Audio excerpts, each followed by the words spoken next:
Stream's working. Yeah, looks good. Performance mode, get rid of that. We'll hit record and go. Hello and welcome to Magic Mythal Tomb of Annihilation, our 5th edition Dungeons and Dragons campaign, episode 9. We live stream our games nearly every Sunday night, starting at 4 p.m. Pacific time here on Twitch, and you can catch up on weekly sessions on YouTube, youtube.com/pinwarp. My name is Corey, Pinwarp2. I'll be running the game as DM, and I'm joined by my players, Andre, who's playing Aelin, the Aesmar Monk, Liz, who's playing Archie, Aesmar Wizard, Brad, who's playing Baz, Loxodon Fighter, Ryan, who's playing Blackwing, Half-Orc Ranger, and John, who's playing Jonah, Gnome Artificer. Artificer. Canon now. Can't do it. Playing Norm. Norm Artificer. Norm was my father's name. Jonah's new nickname is Norm. Norm! Last time on Magic Mythal, you guys had taken a small jaunt out into the jungle to deal with a blighted grove that was just a few hours out of Malar's throat. You took along a guide that you met named, not a guide, but a companion you met named Wadumu, a grung, which is a toad-like humanoid, about the size of a dwarf. Edible toes. With edible toes, yeah. Or semi-edible toes. Edible. Yeah, edible in quotes. So you made your way out, braving the dangers of the jungle. You made your way pretty handily without getting lost. However, partway through, you were unfortunately set upon by a spontaneous storm, which caused a flash flood. You were able to mostly get through that unscathed, losing just one rain catcher, and Baz was almost washed away, but was able to grab onto a tree to stabilize himself. After that, you made your way closer to the grove, where you encountered some evil plant-like monsters that camouflaged in the brush and set upon you with surprise, but you fought your way bravely, destroyed them all, and afterwards discovered a elf named Ciela and her tabaxi companion Ashenrock, who sadly was deceased, caught up in brambles, but you managed to extricate her and save her, and she told you about the grove a little bit. Then you left her there to fend for herself while you dealt with the grove. You went into the grove, destroyed some grungs after making your way through a vine-laden bramble tunnel, and you survived a fight with grungs and exploding toads. Having gathered whatever evidence you could, as well as, seemingly ended the threat here, you tried to burn the grove, didn't really do much, but burned what you could of these mushrooms that were used to make this wanderlost substance, and then made your way back to town, where you now find yourself at Screaming Wind's place, having slept. And today, the 9th of Alturiac, is the day you are to meet Selida and Undril at the port just after sunup to get started on your expedition to Camp Rachis. So, that's where we find ourselves. Can I do 2 things before we went to sleep? Sure. I would like to make a map of the notes and everything I took. I'd like to make a map to the grove. I'll make a map. And then I'd like to Dirty bap shit. I would have looked at those old coins that we collected closer, as well. Sure. So, the reason I asked earlier if the grung Wadumu was there is I was wondering if I could use his assistance with my map to just make sure from his knowledge, whether I can get his assistance on it. If that would count. I don't know if it will, but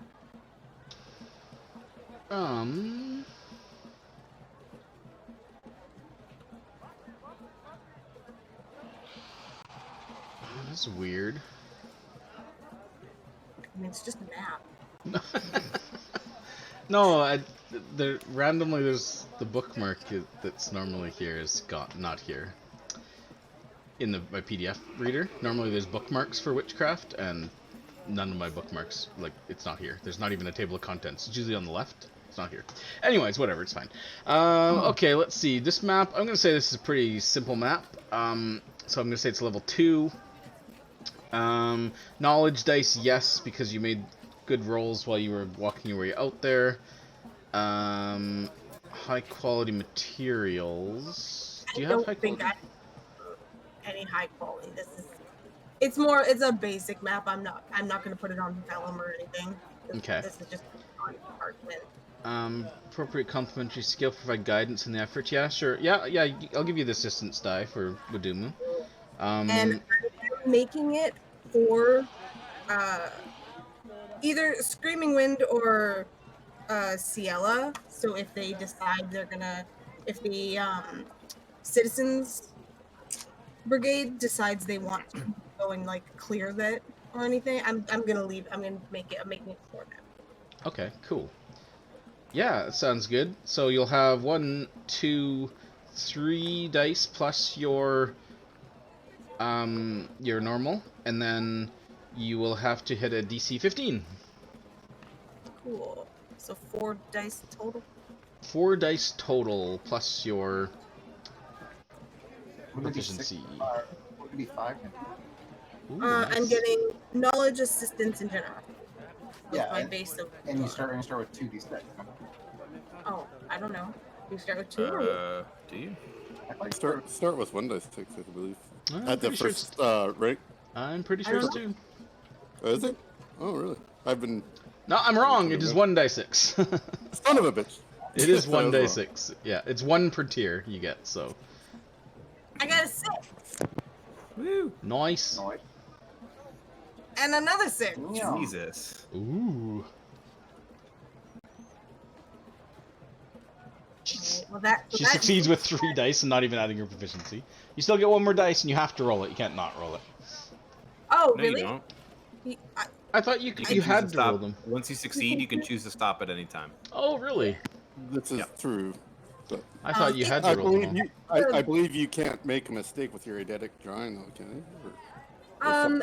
Or is that when you're copying something that is... No. Yeah, it just Hope- sort of so- depends on how good the copy is. Yeah, Otherwise, just to reiterate, because we had this conversation with eidetic drawing, don't read it as it always works automatically. It's just you have the ability to make a perfect copy from memory. It's not you automatically make a perfect copy from memory.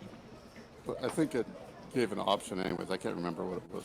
So basically, without it, you can't. Making a perfect copy would be incredibly difficult. So I can look at something and attempt a really, really, really good copy, where as somebody else would still need to get other knowledge to potentially make a good copy, because There I is a time limit to, like a week, I think they say, but Yeah. right. give or That's, take, within reason, anyways. I can try and make a perfect copy, but Yeah, without that, you can't just try and attempt it. You have to still get other knowledge. And stuff. Yeah, Because and bear in mind, it doesn't supersede the need. You still have to go through the process of rolling the dice and everything. It just means that when you succeed on a perfect copy. And Because I just can to use it for confirm, drawing something realistic or... under the craft action, it says you may roll these d6 all at once or once at a time, stopping when you beat the DC if you so choose. Yeah, that Once way a die you has can been avoid- rolled, it can't be removed from your crafting attempt. Yeah, and the reason they You do couldn't that- roll another one and then take away a 1 or something and say, oh, I right. didn't roll. So if I had rolled a 1, I could use my extra dice to try and get a 6 to cancel that out. Yeah. So So you could try to get another 6. Or I could try and get another 6. Or I could roll a 1 and it could, so it's a bit of Yeah. a risk rolling the extra It's a dice. gamble. do you have high quality tools? Did you buy Masterwork tools? No. You Well, didn't. Okay. So yeah, because no, I can't afford them yet. All of my tools are really expensive. Okay, cool. Because the reason why is because if you did, you would have beat the DC with the first 2 dice, and you wouldn't even need to roll the third one, because you would have had +3 and would have hit 15 with What is my proficiency is plus +2. right? Yeah, so Okay. you're at 14 with the first 2 dice, but if you had that +1 from the Masterwork tools, you would have hit the 15 with 2 dice. Anyways, But so I'm gonna stop there because I got 2 6s and yeah, there's no point in fishing for a. I mean, you could get a spectacular boon if you get 3, but if you get a This is the 1, then it kind greatest of map I've ever made. well, it becomes It's magical. the greatest map. If you get 3 Yeah. boons, it becomes magical. So you get a substantial boon. The object has a mechanical feature that makes it perform better or worse than it's expected. So better, obviously, because it's boons. So this gives a mechanical. It's not a magical thing, but it's a mechanical feature. So we'll say that. You include a compass rose. I thought there was an appendix that had flaws and boons listed that you could just pick from. There is. It may not be in the appendix. There It may is. just be after it talks about flaws and boons. There might be a little table there. There's an appendix 3 called Booms and Flaws, and they've got Yeah. some list. It's immune to it damage back. from being. It has twice as many hit points. It's resistant to damage. If the item is lost, the creators have advantage to locate it. Okay, yeah, let's give it a major boon. I think this is good. Once per day, I'm gonna say that map can be used, gives advantage on survival checks to navigate with it. Cool. It's that good. I made a new map for them. Oh, Yeah. that looks really nice. Thank you. I added some like little drawings.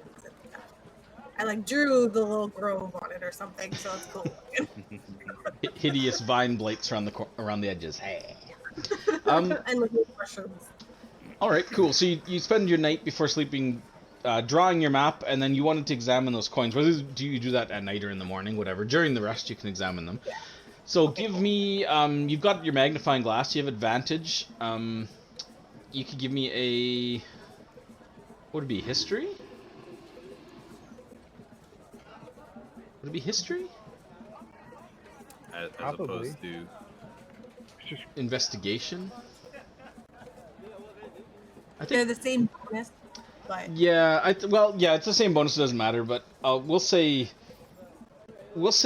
History. Like, you're not going to learn the history by looking at the coin. I think investigation would be more appropriate because you're looking at them for fine details to try to learn something from them, not Sure, to determine yeah. what you know about them. fair enough. Nice. 22. So you spend probably a good half hour or more just, with the light and your magnifying glass, looking over every inch of the contours, both sides of this coin. You've got several coins, actually. There's 3 in the Yeah. party, I think, right now.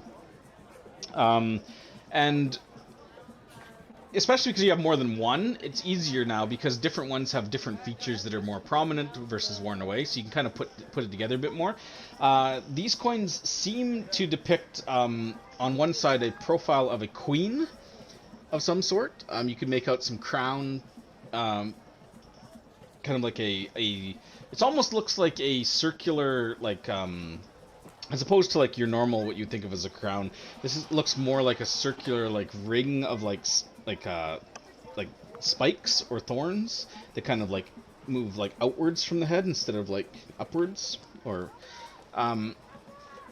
and on the other side, yeah, it definitely depicts some sort of old city that's near volcanoes, and it also you determine that it looks like it's in some sort of canyon or valley, somewhere out there in the jungle. As best as you can determine, these coins would be around the same age as some of the old ruins that you've seen around the city. So your best guess is that these coins are Omuan. So instead of that O standing for old mithril piece, you now are convinced that they're Omuan mithril pieces. Oh, moo. This makes Archie very excited since the city of Omu is main goal. So And she's it also tells you that the city of Omu had A, access to the ability to mint coins, and B, had access to mithril. And seems to be that it was located in a valley near some volcanoes. Now, if only we could find some volcanoes. So you said access to Mythal and access to The technology to mint coins. the mint coin. Yeah, okay. Because not all civilizations would have A, used metal coins at all, or B, had the ability to mint them themselves. Getting gold out of, or minerals out of stone, not as easy as it So, sounds. Sure, yeah. so maybe a slightly more advanced technologically society than you might have at first suspected Omu of being, given the age of these coins. Oh yeah, age-wise, you would estimate these coins are probably somewhere in the realm of between, probably in between like 400 to 500 years old. So Omu is not a significantly ancient, like thousands upon years ago, like progenitor race kind of civilization. Mm-hmm. But it is still quite old. Cool. Might be a few elves that might have seen it. All right. Anything else?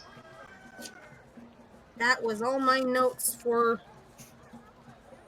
So in the morning, screaming wind would awaken you all because even before the sun comes up, she awakens you all to a breakfast, some sort of like cooked fowl with some greens that she's kind of sautéed in some sort of sweet sauce.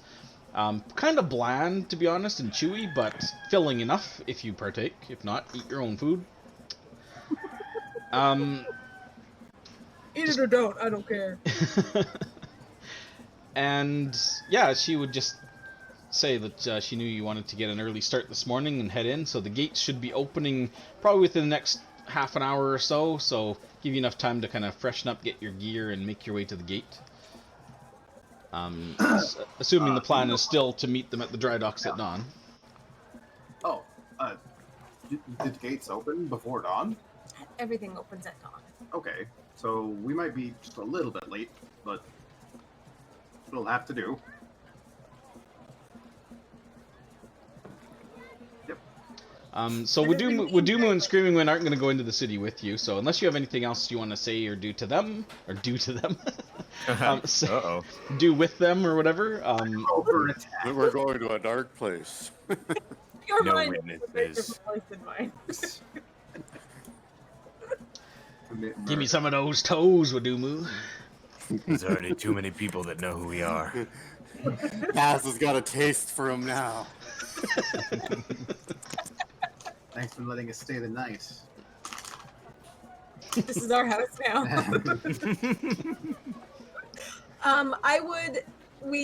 So we had already talked to Screaming Wind about, she's going to talk to Ren, to Soggy Bottom, about Soggy Bottom. what we Soggy just Bottom did boys. and let him know that we're heading out of town, but that we'll check in with him when we get back. Who did we already sent notes to? We sent notes yesterday to everybody. Yeah, I can't think of anything else. We'll talk you up, Wadumu. And P.S. Probably stay away from the downtown area. Really, really stay away from that guy. There's that one store. Don't go near it. yeah, Wadumu was like, Wadumu, stay away from map shop. He kind of gives you the thumbs up. Long way around. Turtle Tome. I mean, that was pretty old. He used to be an adventurer, but I'm not sure he could take Wadumu. So he might just be able to like walk in there. I mean, and just, you saw how impressive Wadumu was in combat during your little foray with him. Broke his daggers and got stabbed almost to death. That was his contribution to the fights. And that map guy, he might go into a toe frenzy. Toe frenzy. There's a loaded crossbar behind the counter. Archie, I just want to double check with you. You prepare spells in the morning, right? Yeah, I choose my spells from my spell book in the morning. That's a Okay. good point. Thank you for reminding me. Yeah, I just wanted to make sure that you had the spells you wanted for the day of travel. Yeah. I also prepare in the morning and I already have them. Oh, you do? But Oh, for some reason I kept thinking artificers just know a certain amount, like sorcerers, but it makes... So, do artificers have a spell book? Do you have a spell book? Artificers work Nope. like druids and clerics, I believe. Don't you feel? Can't you choose which ones you prepare? You basically, yeah, you get the list. I don't know because I haven't played the classes. Artificer. But Like, you have access to your entire artificer list. I have, yes, I don't Yeah. have to acquire spells like a wizard, so. But So I it's- do prepare. I'm preparing, Yeah, so you're like, yeah, clerics or druids, yeah. and I prepare my infusions in the morning or once a day as well, Okay. so I can swap those out as well. Okay, did you swap? Are you swapping those or no? Okay, just because it, like, so when you swap your infusions, just sorry, I should know how this works, Sure. but I don't. When you like, say you swap the rope of climbing for like a +1 weapon or whatever, or +1 armor, because I know that's something you can do. Does the rope immediately cease to function when you swap the infusion? Okay, but if you happen to like die, it lasts for 48 hours or something like that. Yeah, like a D. Yeah. There's some 48 hours or like my level times my proficiency bonus, something like that. I'm just envisioning the whole party climbing the rope of climbing, and then Jonah gets And then picked I off, die, but, and then- and then the rope just like slackens. Ah! Anyways, I'm not planning that. I'm just saying. Yeah. Okay, cool. So you guys prepare your spells for the day. I assume you did that like before or during breakfast or whatever. First level spells take no time to prepare anyway. And- They're like 10 minutes, I think, a spell, Yeah. if you're changing them. Which actually brings up a good point. So with spellcasters like clerics and artificer, is it at dawn or is it after a long rest that you could swap? It usually depends on the long deity, too. It's a that- long No, it's there's long there- rest. yeah, In the the book- rule is long rest. The rule is long rest. If you decide to play it as like at dawn for your god, Now here's the thing. For overland travel, I'm allowing you to swap your spells on short rests. Only in overworld travel. So basically, when you sleep at night during a short rest, you can swap out your spells. You can also do the Okay. same with like attunements as well, if you want to. Just because it doesn't make sense to me that you couldn't swap your spells daily. You don't get you don't replenish them, Right. but you can swap the ones you know. Or you haven't prepared, I should say. Yeah. I think that just makes sense to be able to do, so. All right. So, you guys... Well, you tell me. You heading into the city, or what? Yeah, Anyone else? I'd like to, kind of be right at the gate when it opens, if that's possible. Everyone. Yeah, if you want to be there right when it opens, you're going to have to hoof it pretty quick up that hill. oh, and in the morning, I use the spell slot to get Gerald back. Gerald rises up, anger in his eyes, smashes Wadumu. No, every time I just imagine Gerald is like, it's like one of those, advanced learning like AIs. Every time he reiterates and rebuilds himself, he gets just slightly better. Just kidding. Over thousands of death, he Grudge. becomes this like Terminator machine. Okay. Holds grudges. Yeah, old grudges. He gets +1 now to hit exploding toads. Perfect. Love it. His Um, intelligence of 3. Come on.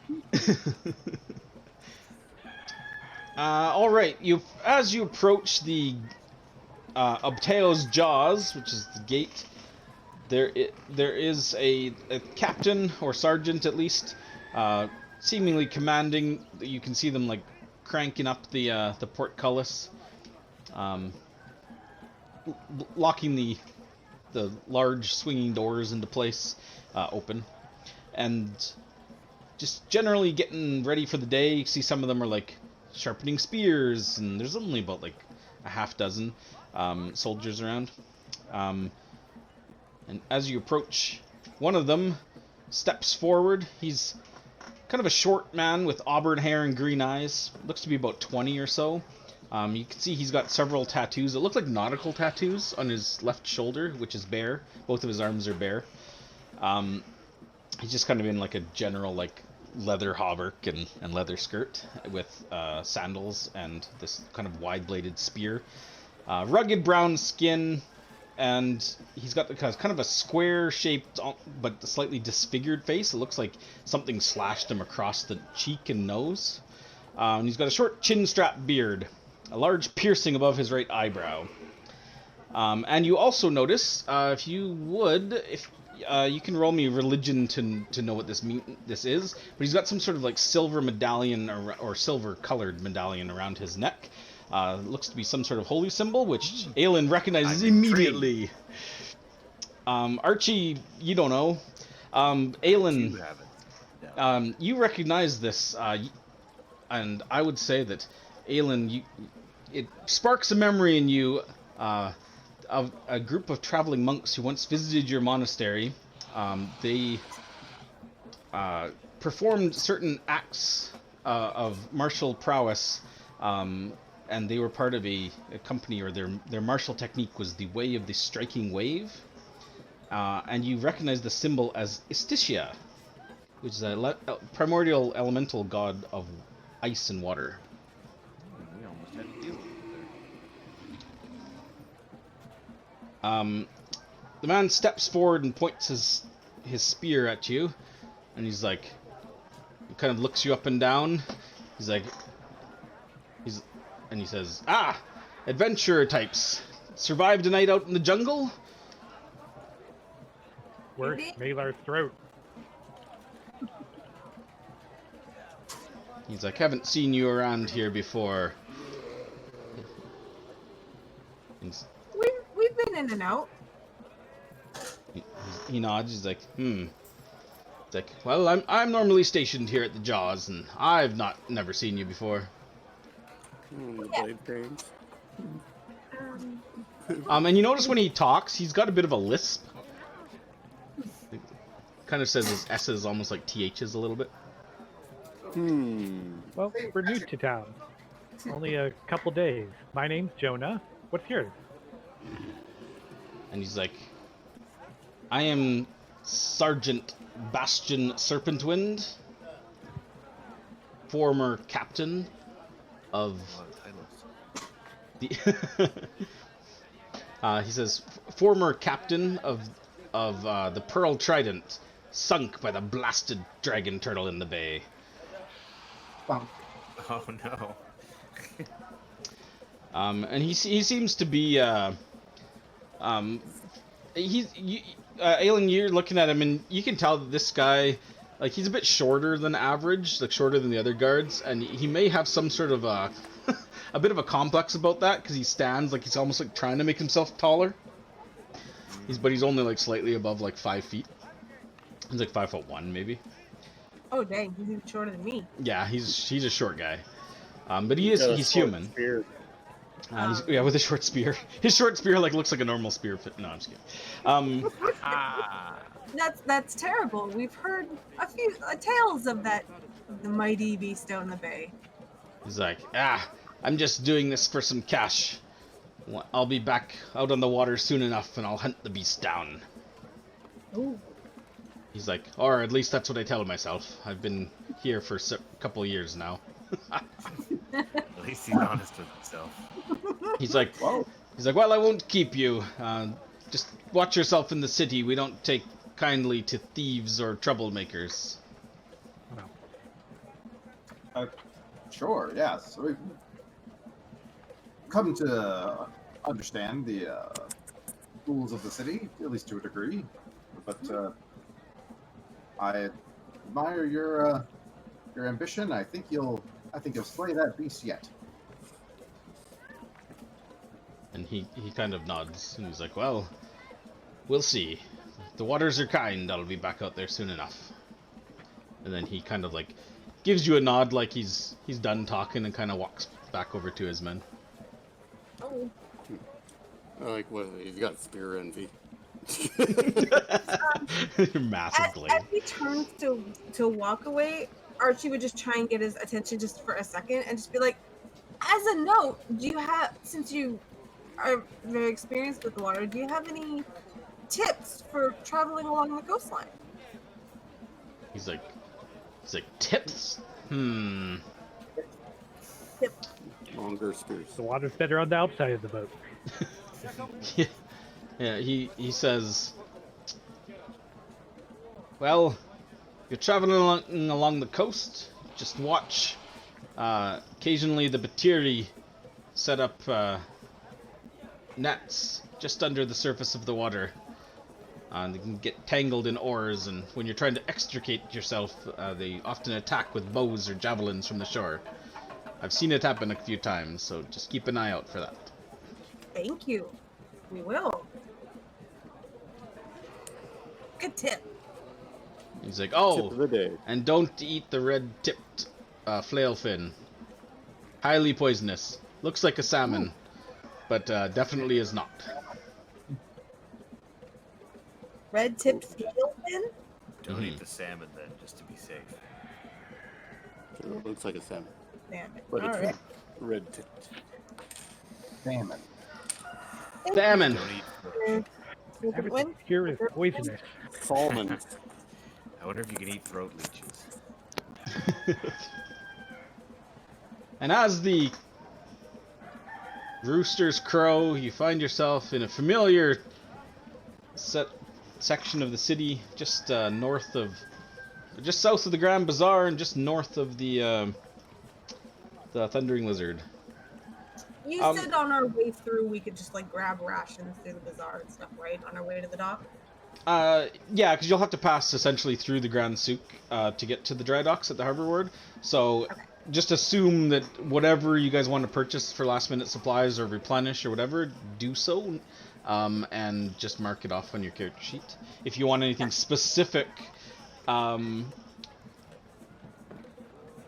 just do that now. Otherwise, we'll assume that it's pretty quick to get those supplies because you're not going to spend all morning shopping when people are waiting for you. I would assume. Sweet. Do they sell the insect repellent in the? Yeah, you can purchase insect repellent or rations, water skins, or pretty much any of the goods on the player's handbook from the Grand Bazaar. I was gonna get one more. I don't know. Might as well. You're like, How much is the thing of insect repellent again? 1 gold piece for 10 or for 20 uses. Are you talking about the incense or the salve? The salve. Salve. Oh. And then I am going to buy ingredients to make. I was trying some kind of like easy but tasty sandwiches. So I'm going for a jambon. Yeah, it's basically I just need like Ham. really nicely baked baguettes if they have any, and some thinly sliced ham, and some butter and greens. Sure. How much of this are you buying?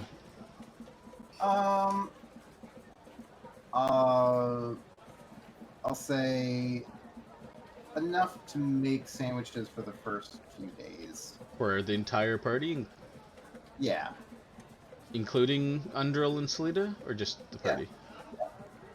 The 7 times, so you want like 21 days worth of ham and baguettes? Yeah, and greens. And if they have any sort of mustard. Sure. I would say Oh, you could get just the mustard seeds and then you can just mix it with a bit of water to make mustard yourself. That way it's not fresh. Sure. It's like Do that.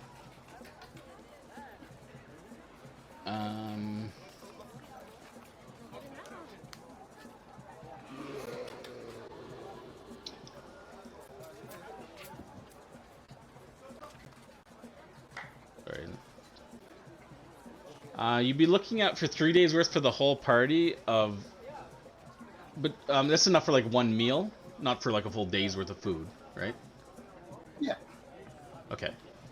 So. Like, you know, a nice, break from, just kind of plain rations or stuff that will be scavenging. Yeah. Like a nice bit of Cabin food is delicious. a nice bit of civilization. You know what I'm saying? Is kind of what I'm going for. Okay. I would say to get 21 portions worth. That's 3 days worth of one meal, not a full day's worth of meals. Like, basically, we'll say it's equivalent to like half a ration. So you'd still have to eat something else that day too. So it's 2.5, 3 times 21. It'd be 6.5 gold, I would say, to gather your supplies for that. And weight-wise, I would say it's probably a bit lighter than like hardtack rations are. So I would say be 1 pound, half of that, 11. Be about like 7 pounds. So if you just want to put it all in one lump sum on your character sheet. Sandwich stuff. Lunch ingredients. Picnic. Cool. Anything else for supplies last minute as you guys head north? Do you guys want to pick up any further? Let's just a quick. Any further insect repellent? Any further rain catchers? You did lose one, but you have a couple still in the party. Any further rations, water skins, or any other mundane supplies? Manacles, and then I'll ask Baz to carry them for me. Okay. Sure. Did I get my water skin back from the person that we rescued? Oh, yeah, she would have given it back. Yeah. Okay, so party-wise, how many rain catchers do we have? I have 2.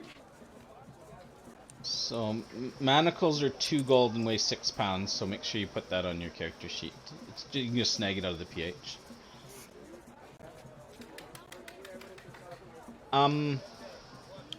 Yeah, and if you want to resupply any healer's kits that may have been used, you can do that too if you want. I'm gonna pick up one more rain catcher. Everything on me is pretty much up to snuff. Like the rain catcher, it's the one thing that we need to like. We got a couple of them, don't we? Well, that's not, I asked how many we had, and Baz said he has 2. Don't you have one though? Well, hers was destroyed, was lost at the Hers jungle. was the one that was destroyed. So we have 2 extra. Sure. Let's go up to 3. Yeah, 3 if they're full can supply up to 24 gallons of water, which is And enough. we might lose another one. So nice to have 2 spares. And if you have 7 people, 2 gallons a day, it's 14 gallons is the minimum requirement, and that would go up if it's an extremely hot day, and for those with heavy armor need an extra. So, and that's in addition to obviously any water skins you can fill. So I will assume, for the sake of everything, that when you guys officially leave, any water skins you have on you are full with fresh water, so that you don't have to worry about like filling those up. There's plenty of clean water in the city to fill your water skins at. I can't find the rain catchers in items. The rain catchers are not in the player's They're- handbook. Everything with Annihilation. Yeah, I don't know if you can. Do I have to give one to you? Probably. Darn. I'm gonna buy an extra water skin and fill it up just in case. Okay. As a note, Gerald can, if anybody needs to offload weight, Gerald can carry quite a bit too. Okay. Does anybody need me to put an insect repellent for you? So a rain catcher's a gold and 5 pounds. So there, I put one in the player's inventory, in the player sheet. Thank you. And then one of you bought insect repellent. Yeah, I already had one in my inventory, so I just left it. Oh, you just changed it to 2? Okay. Perfect. Okay. Cool. Anything else at the bazaar before you guys are done here and move on to the dry docks? It's only like 10 minutes to the dry docks from the Grand Souk. So So okay. Once you guys officially make camp at the end of the first day, if it's not on your character sheet, you do not have it. No retconning. So make sure you guys are ready. What about my chest with 50 platinum in it? What? Can I put that? I'll put that on my character sheet, and then I'll have it. No. Fraudulent character sheets are met with fire and brimstone. Freak volcanic accident. One meteor flew down and struck Alien, destroyed his backpack and all of his gear, melted all of his money to nothing. Okay, so the just after dawn, probably. Given that you had to at dawn go through the gates, chopping the souk, get to the harbor ward, you're probably about an hour after sunup, so you're technically late by an hour by the time you get there. They've left. No, I'm just kidding. my canoes. Their They canoes, you mean? No, I paid for them. They have stolen the canoes, taken it to the high court. That's funny because Salida has the receipts. It says that she purchased them. Trust her. No. I specifically said that I wrote out the agreement for the canoes when I handed over the money. All right. The dry docks are already buzzing with activity, and the harbor is teeming with boats that are leaving the harbor. Small fishing vessels and that kind of thing.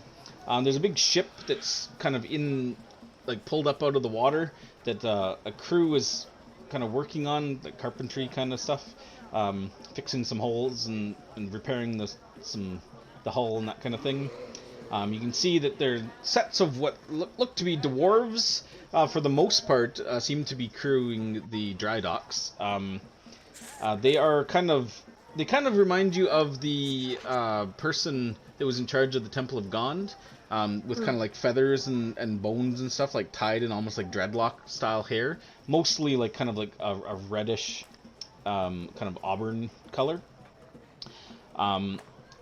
And they do have like some like darkly tanned skin as well. As you approach the group of you, you see down on the docks Salida sitting on a barrel, and Undril kind of pacing back and forth. But Checking her watch. yeah. Salida spies you and points and kind of waves, but they're like a ways off. Yeah, you guys are kind of like at the top by the boats. They're like way out on the docks, and she kind of like waves at you where she is. And you also see in the middle of the square, you can see three figures.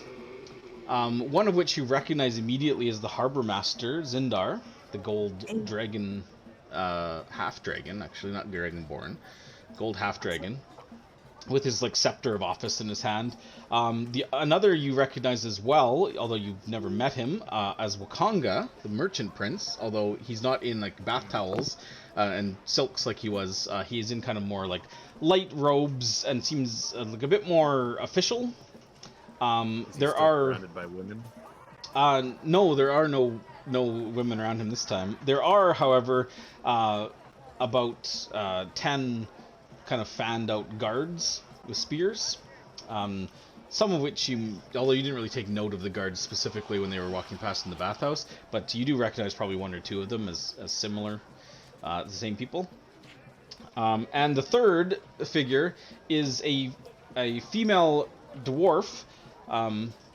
Henceforth I shall refer to them as wild dwarves, as opposed to like your traditional Sword Coast shield dwarves. A female wild dwarf looks pretty wrinkled and old, not like elderly, but probably like late middle-aged, and she's very kind of athletic and has like a large like iron mallet hanging off of her belt, and they seem to be having a conversation. as you guys kind of enter and see this scene, Zindar will actually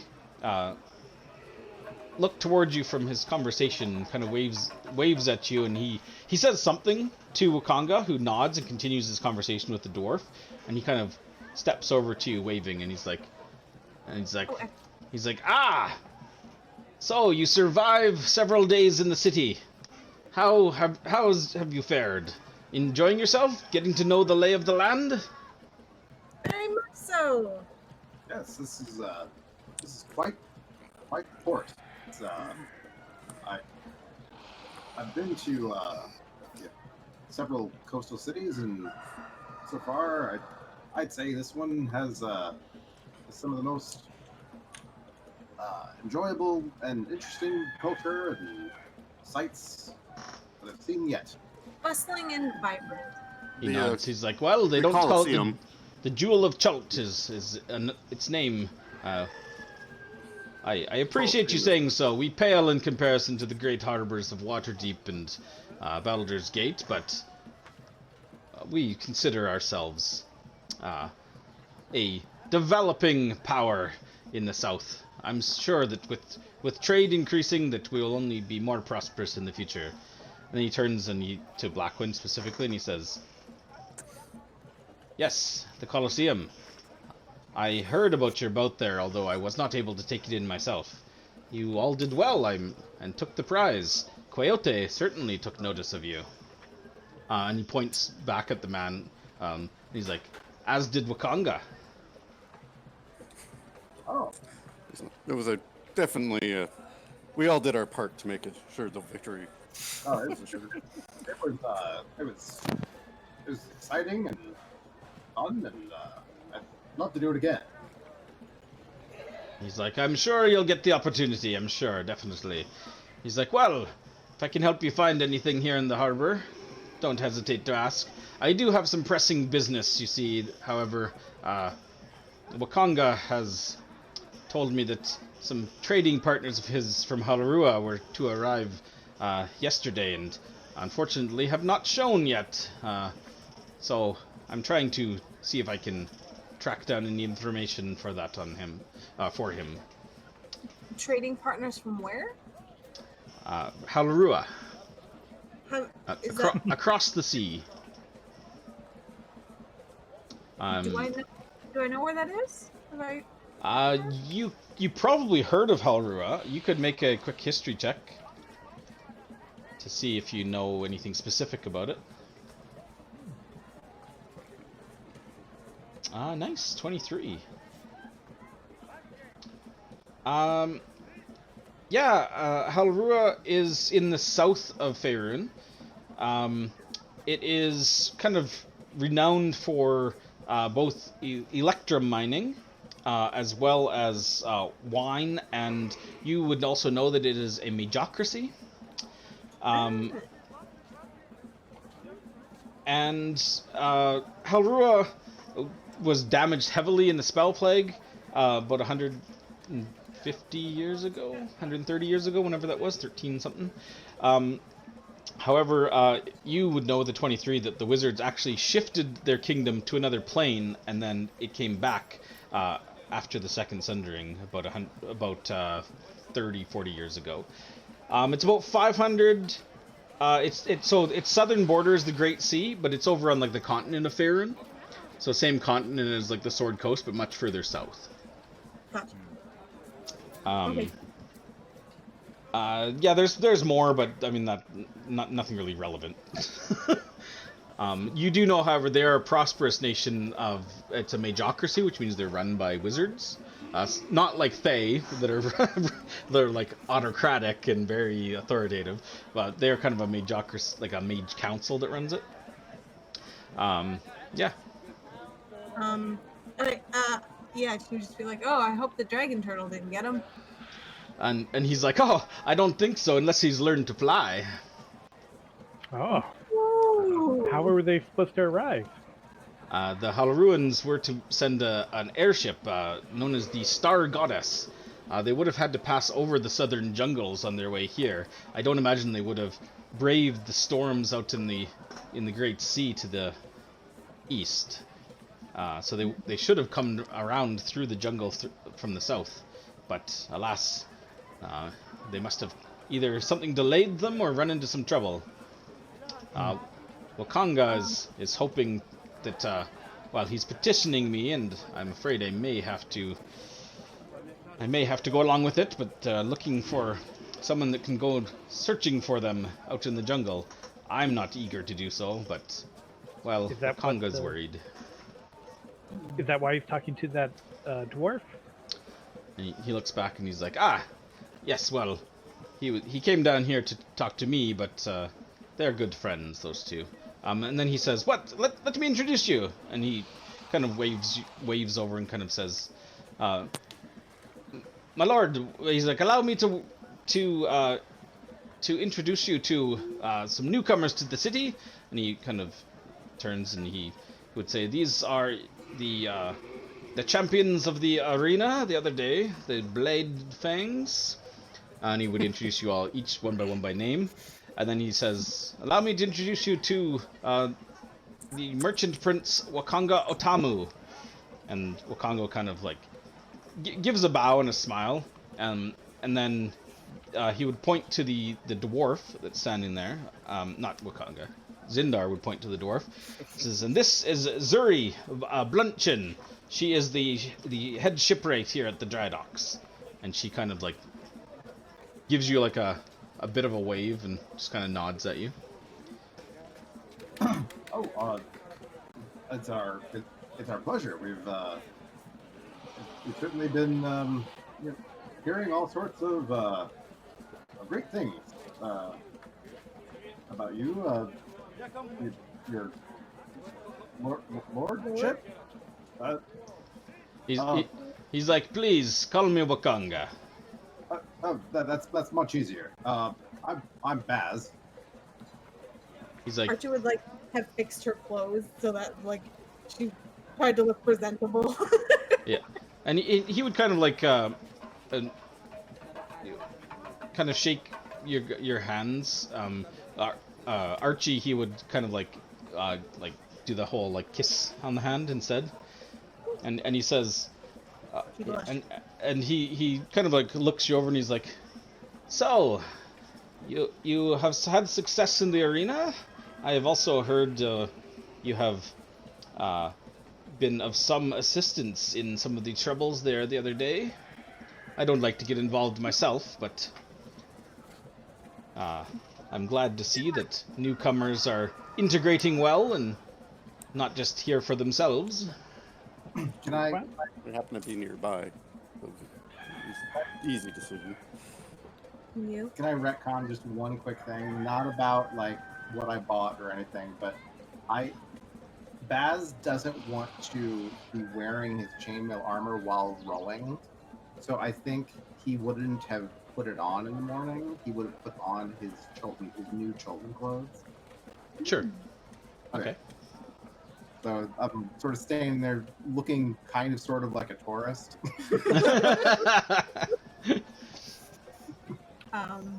Did you happen to see our match in person? And he nods and he's like, in a manner of speaking, yes. Oh, well, good. I don't frequent the arenas as often as I would like, but I did watch that particular match, yes. Being new to town, we're just trying to do what we can to help where we can. Oh, we can make ends meet, money, He's like, get our feet on the ground. and then you hear a voice call down from the docks, and Salita, and she's like, so are we going?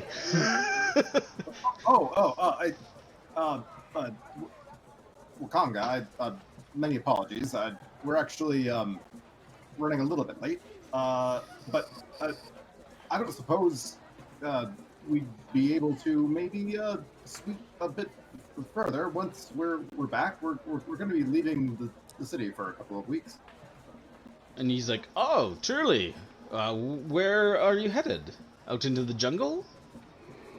In a matter of speaking, yeah, we're taking the Ocean Star down. We're escorting some friend down the Social Star to, oh boy, what's it? Hold on. Camp Camp Righteous. Righteous. And then maybe Yeah. scouting down below that for. He's like, interesting. Well, I would very much like to hear of the current state of affairs with that particular encampment. When you return, definitely seek me out, and if you would be so kind as to let me know the situation down there, I am very keenly interested in their activities. And then he kind of turns and he's like, Zuri, would you excuse us for a moment? And Zindar, you as well? And they both nod, and they're like, yes, absolutely. And they kind of like step away, and he's like, Wakanga kind of leans in, he's like, I know we've just met, but I would be indebted to you all if you could perhaps look into something for me. Oh, of course. Of course. The honored? And he's like, well, as I say, I am definitely interested in the activities of the Gilded Eye in our lands, but more to the point, there was a earlier expedition some weeks ago that headed down the River Social Star, and we're to stop into Camp Righteous to resupply. From there, they were bound west into the jungle in search of some temple or some ruin, I'm sure. But amongst them was a rather talented young wizard. I found her very interesting, and I expected them back by now. I did send about 10 days ago, I sent some scouts that direction that also never returned. And I'm becoming quite concerned that they may have met a foul fate in the dungeon. In the jungle. In the jungle. Foreshadowing. And then he says, well, my true interest in them is, I did loan them a, shall we say, rather rare magical device that I would love to get back. I am, of course, willing to offer a substantial trade. I am, well, I am quite knowledgeable in the ways of the arcane, and I would be willing to trade for the safe return of this device.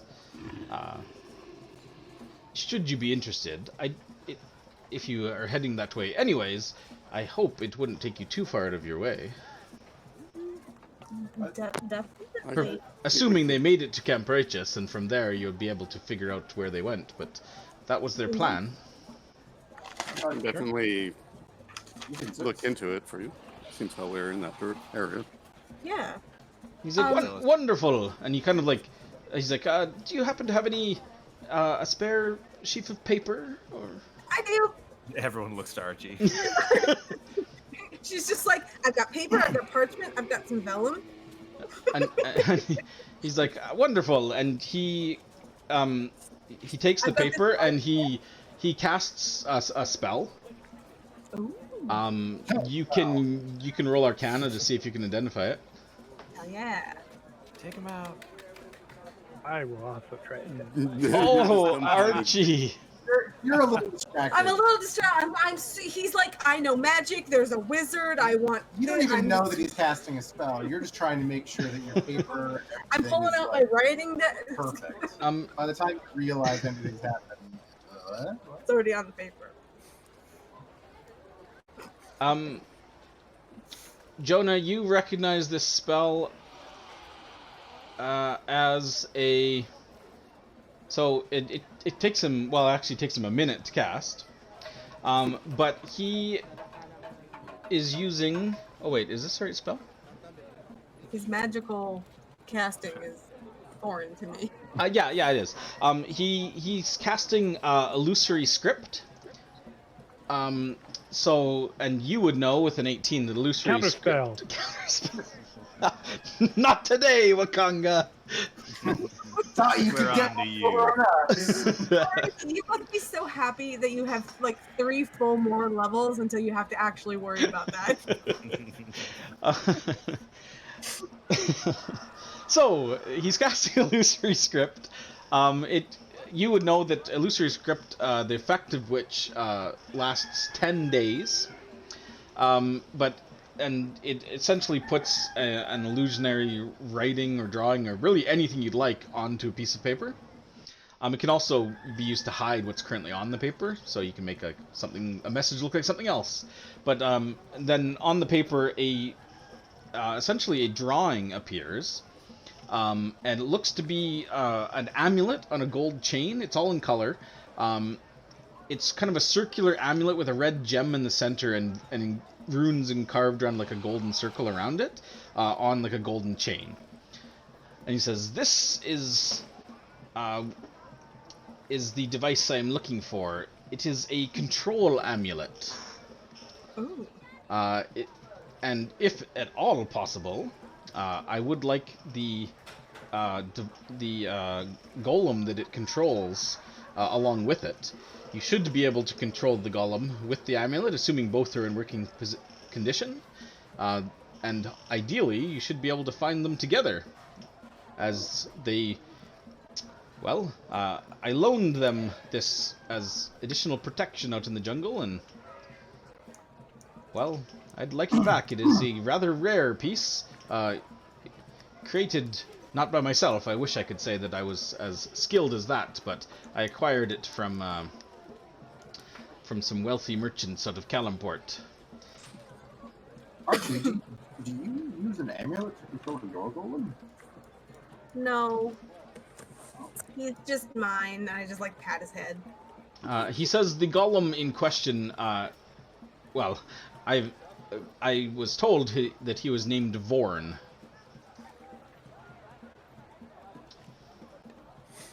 Can you tell us anything more about this wizard that went with this party? Yes, indeed. Her name was... I have to look it up. Just one sec, because I can't remember off the top of my head. Zendala. No. Different wizard. My old roommate from Candlekeep.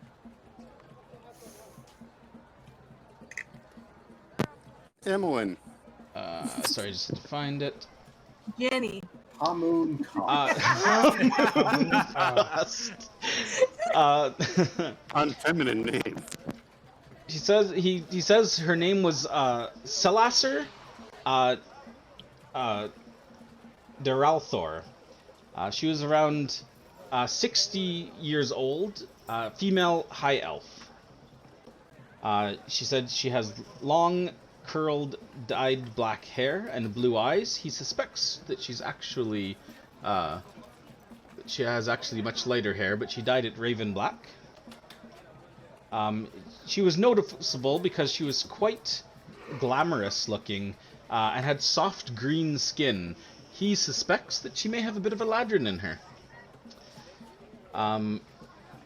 He also says that she has a pet gecko named Bailey that always rode around with her. He believes it was probably a familiar, but she didn't confirm that to him. Any noticeable party members she traveled with as well?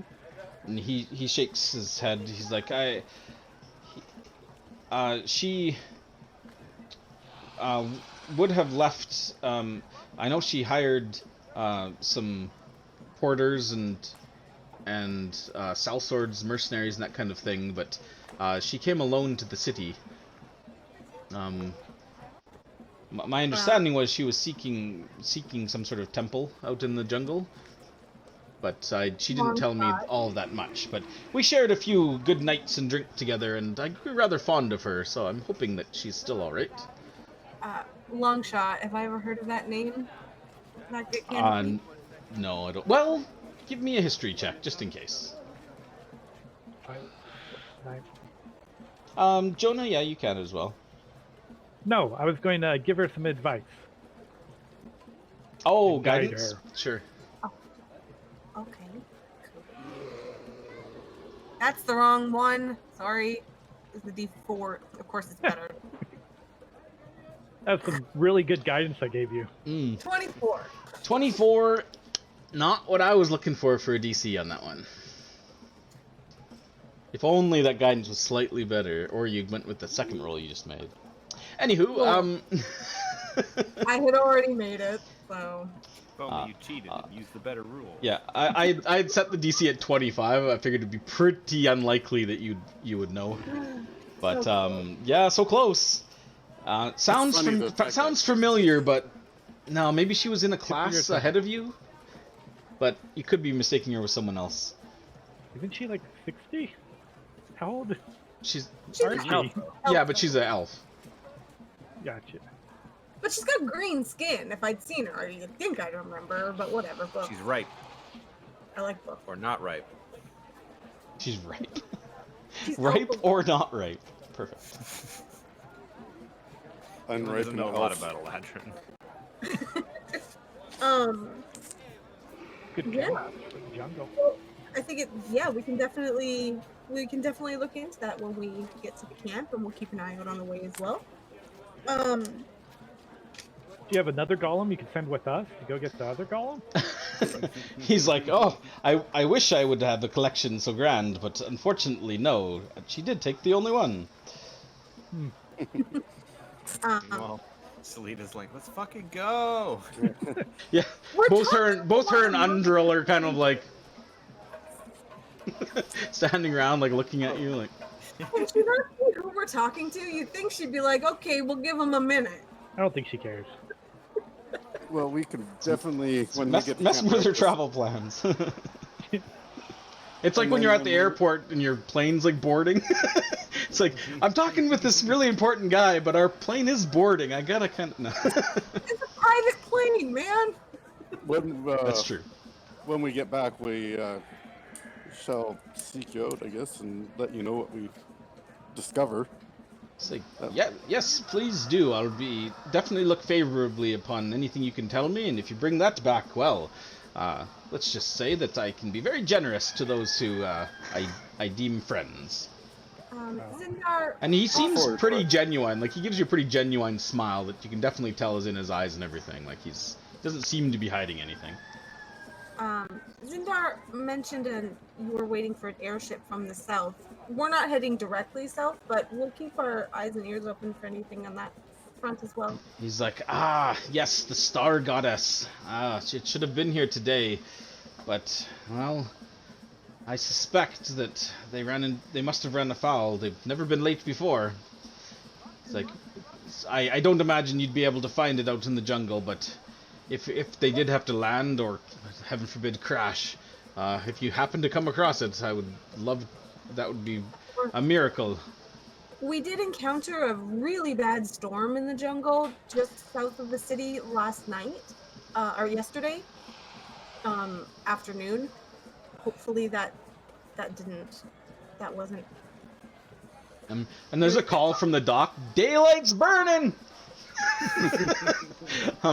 Wakanga's It's just only like been 5 looks minutes. down. He's like, I think your friends are looking for you. We had meant to depart immediately at dawn. I apologize. We should probably be going, but thank you very much for taking the time to speak to us, and we hope that we can help in whatever way we can. I can't wait to I help you shake guys. his hand as I leave. Yeah. Sure. And do you have any favorites for the dinosaur races? He kind of shrugs and he's like, honestly, I don't really partake in the races too often.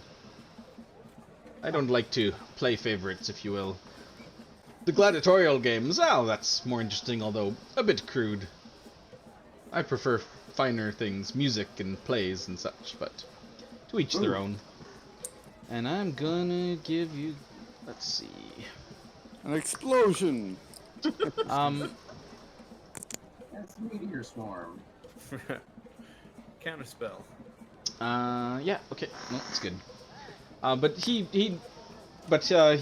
takes his leave of you and he says, "Well, I have some more business with Zindar to discuss. I won't keep you any longer. It was nice meeting you all. The Blade Fangs, I'll remember that." And he turns.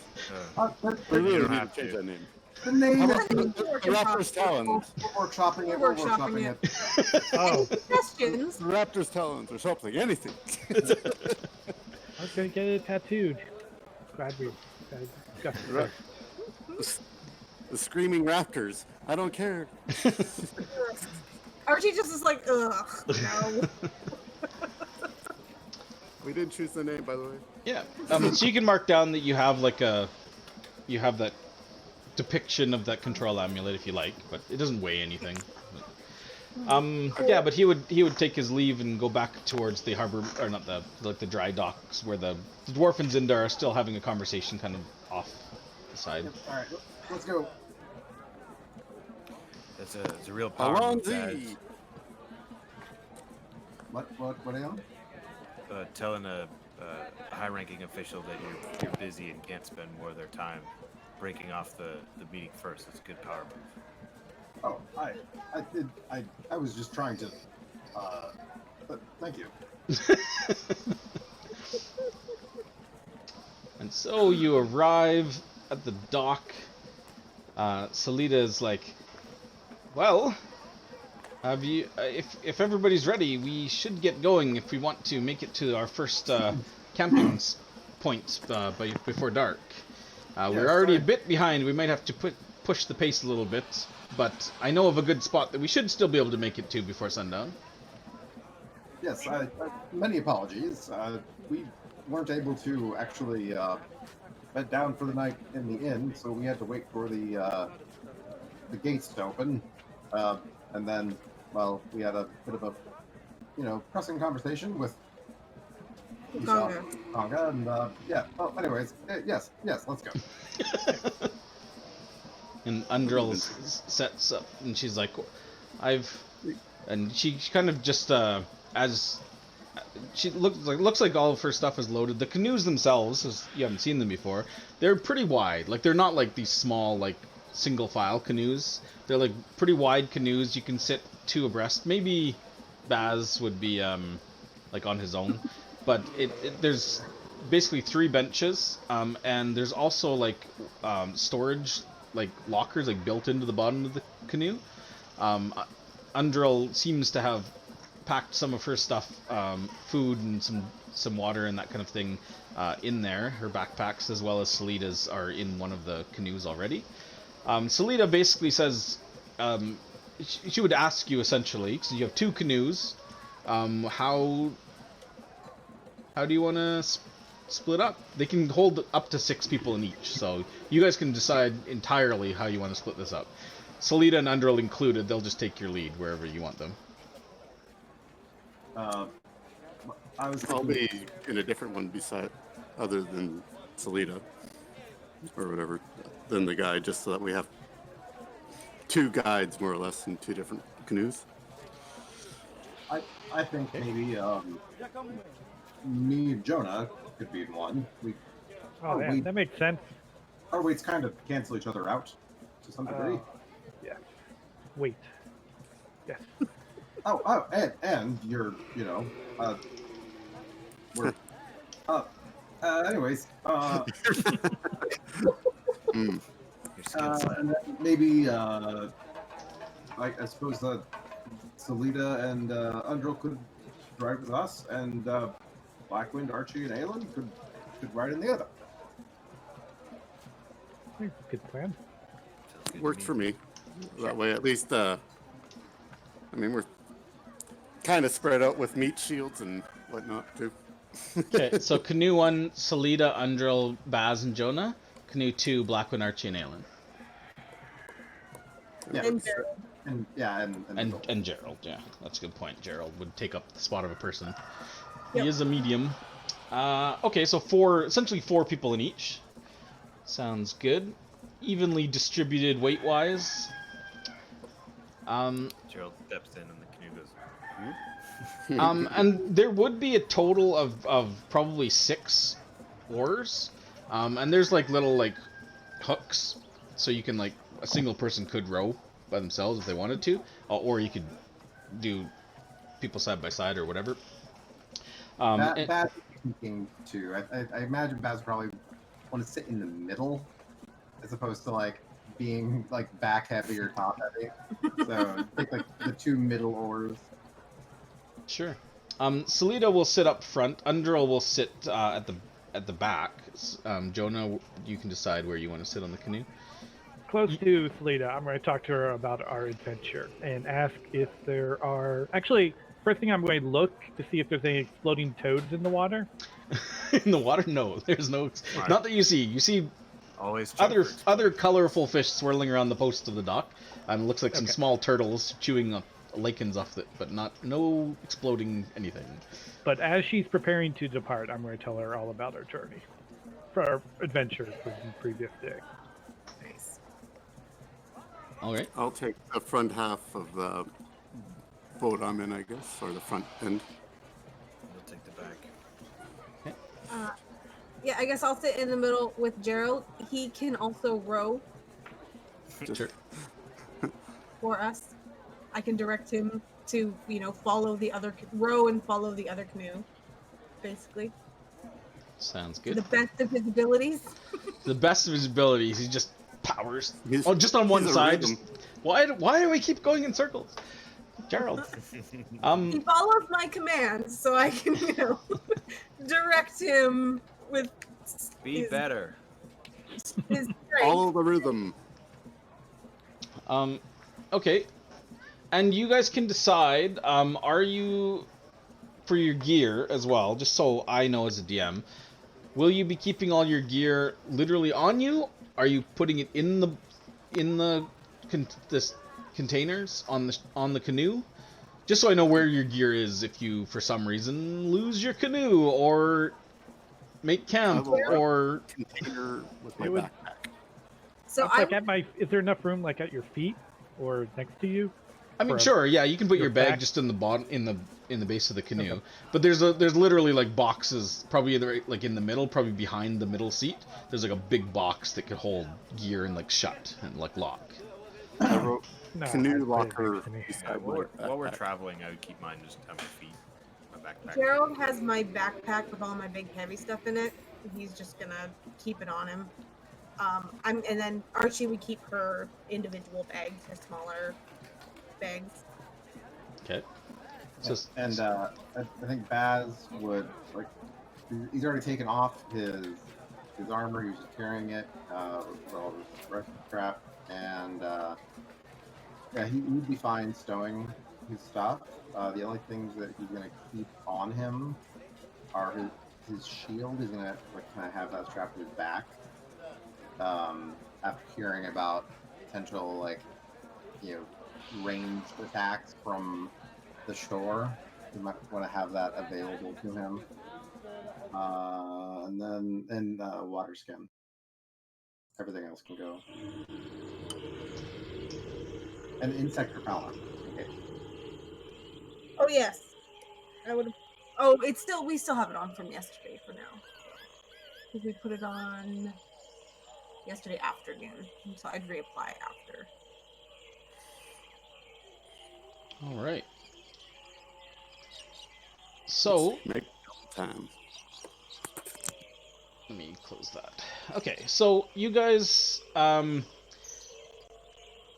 get in your boat, load up your gear. Undril will, as you guys are just before you're ready to depart, she crouches down on her knees and kind of like clasps her hands in front of her, holding a holy symbol that she has around her neck. She is still wearing her chain shirt. She hasn't taken it off. And she oh, actually, do I have a picture of Undril? Oh no, I've got a picture in the token, but there's no actual picture I can share. That's okay. No big deal. But you should be able to see her in the combat tracker. Or maybe you can't, I don't know. Can you? It's Yep. very small. Very yeah, tiny. you can't really. I don't really have She's a tiny person. Oh, actually, here, let me give it to you guys another way. Yeah, I want to show this to you. I'm just Googling what she looks like. Don't Google her. I'm not the image. Okay. Spoiler! Not that there's I'm anything not wrong with looking- her or anything. No, Undril but Silvertusk, I just want real the. name Hamun Cost? They're mostly hand drawings or whatever. I think mostly. Yeah. So I just posted in Discord. That's what she looks like. She's prettier would be. Undril Silvertusk, the true BBEG of Tomb of Annihilation? Question mark. Just kidding. Yep, that's what it says right here. No. I kid. Yeah. So she kind of crouches down. And she begins to say a prayer. She speaks in Orcish. I don't know. Do you speak Orcish, Blackland? I do. You do. Okay. I thought you did, but I wasn't 100%. And she you hear her say, she's like, she says, "My lord, your hand is righteousness. You are the loyal fury. You must. I commit my life and my heavenly soul to your will. Allow me and my companions the strength to make it to your other devoted followers in Camp Righteous." And then she kind of gives like a little symbol, like a little kind of like something. There's a slight kind of glow around her, like a nimbus almost around her, and then it fades. She stands up. She kind of brushes off her knees a little bit from the kind of muck of the dock, and then she steps into the canoe and she says, "I have a good feeling about this. I'm sure we'll have absolutely no problems whatsoever on this journey. It'll be swift and Damn smooth." it, Undril. And she says, "Thank you again for agreeing to help me. I much appreciate it." And then Salida, as Jonah's like talking to her, and then there was a flood, and Baz almost got got swamped away. Salida's kind of like nodding and stuff, and so Salida is in different gear than you've seen her with back at the inn. She's kind of got like a kind of a light leather armor on now. That covers her. It's kind of like leather vambraces, leather shoulder pads, and just like a leather shirt, and then kind of like loose fitting, like cotton pants that are kind of like reddish and orange in color, and then some sturdy boots. She's got a scimitar in a scabbard on her left hip, and she does have a short bow as well that's strung across her shoulder, like her chest. And then a small quiver of arrows on her right hip. It's got like a little leather cap that kind of fastens in place to hold the arrows in. Other than that, the rest of her gear, you assume she's got like some small belt pouches and stuff too. But you assume the rest of her gear is in the container. And just a reminder, what Salida looks like. She is a young Chalton woman, probably mid-20s or so. Kind of brown hair, kind of smooth, kind of brown skin, and she does have around her right eye. She has like a kind of a reddish tattoo. I think I shared the image. You've got the image of her from her posting. Yeah, it's kind of like this almost like feathery kind of curling red tattoo that's on her right eye. I don't think she's got it on both eyes, but maybe she does. I can't tell from the profile. It is in the picture. Yeah. Yeah, maybe she does. So she must have like probably matching ones. And then she does have a band of like kind of reddish gold like tattoo in 2 circles around her neck. And yeah, she wears her black hair back in kind of a ponytail.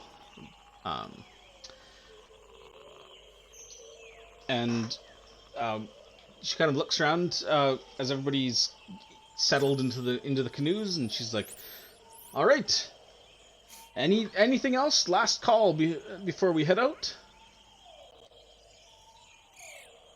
I left my water in the hotel. I'm calling. Why are we still here? Yeah, what And the just hold up? after Get noon, going. the party finally leaves Port Nizar as the sun sinks into the horizon. Like traveling with the family. All right. Yeah. So you push off. And you paddle. Now you came in the gate on a much larger ship. Um, Paddling out, the harbor is much bigger than you remember it. And even though it's early in the morning, the sun is already quite high in the sky, or not high in the sky, but quite hot. And you probably get just like paddling out past the big statue that's in the center of the harbor, about halfway out.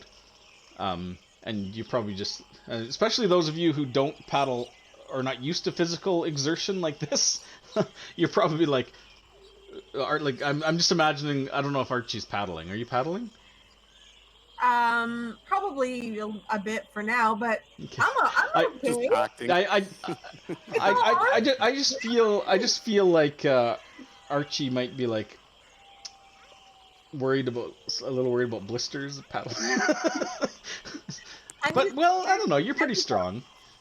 Heavy books, baby. I'm That's not. true. Yeah, Jonah. Jonah's I his am- big ass paddles, not really gnome size. It's kind of like I'm the middle of the party, basically. I'm stronger than two others and weaker than two others. Be like, do you need somebody to steer? Within like 30 minutes, Jonah would have rigged up a contraption with one of the rain catchers that allows him to like lever just the rotates. oar. No, it sets the rain catcher up as a sail with the morning wind.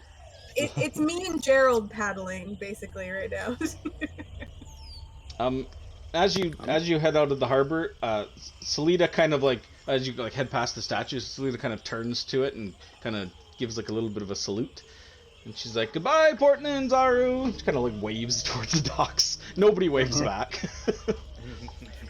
Are there any turtles in the water? Yeah, there's probably like small like green turtles you see. Okay, I'm flipping gonna around. flip them a couple coins just to. I'll announce that I'm practicing in case you deal with the big one. Okay, like a couple copper coins or gold. Yeah. Okay. Amu and Gold. mithril pieces.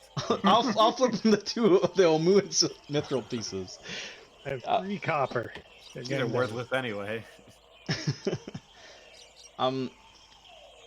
Yeah, and you guys you tell me, so you guys right now are, if you move over to the map of Chalt, you guys are in the square with the star. That's where Port Nizar is. You can see that about 15-20 miles to the southwest along the coast is the mouth of the River Soshin Star, which you'll be following down. So you guys can decide, just so we know the full kind of method of travel, because this will be multi-days journey, so we'll try to move through the kind of nitty-gritty pretty quickly, so we don't have to spend a lot of time on it. So essentially, the steps are, you guys essentially pick a hex, so in 6 directions for where you are, and decide that's your destination. Number 2, you do a navigation check.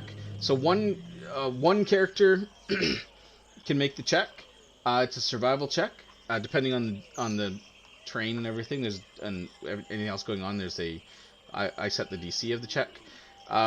So this can be, if there's 2 of you navigating for the day, or more, then obviously there'll be advantage.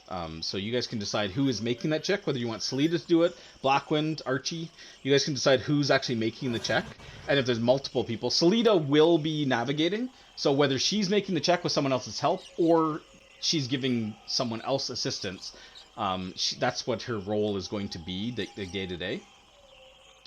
I will also I'll be navigating and mapping are my 2, because I can map while I'm doing something else. So I would probably assist her.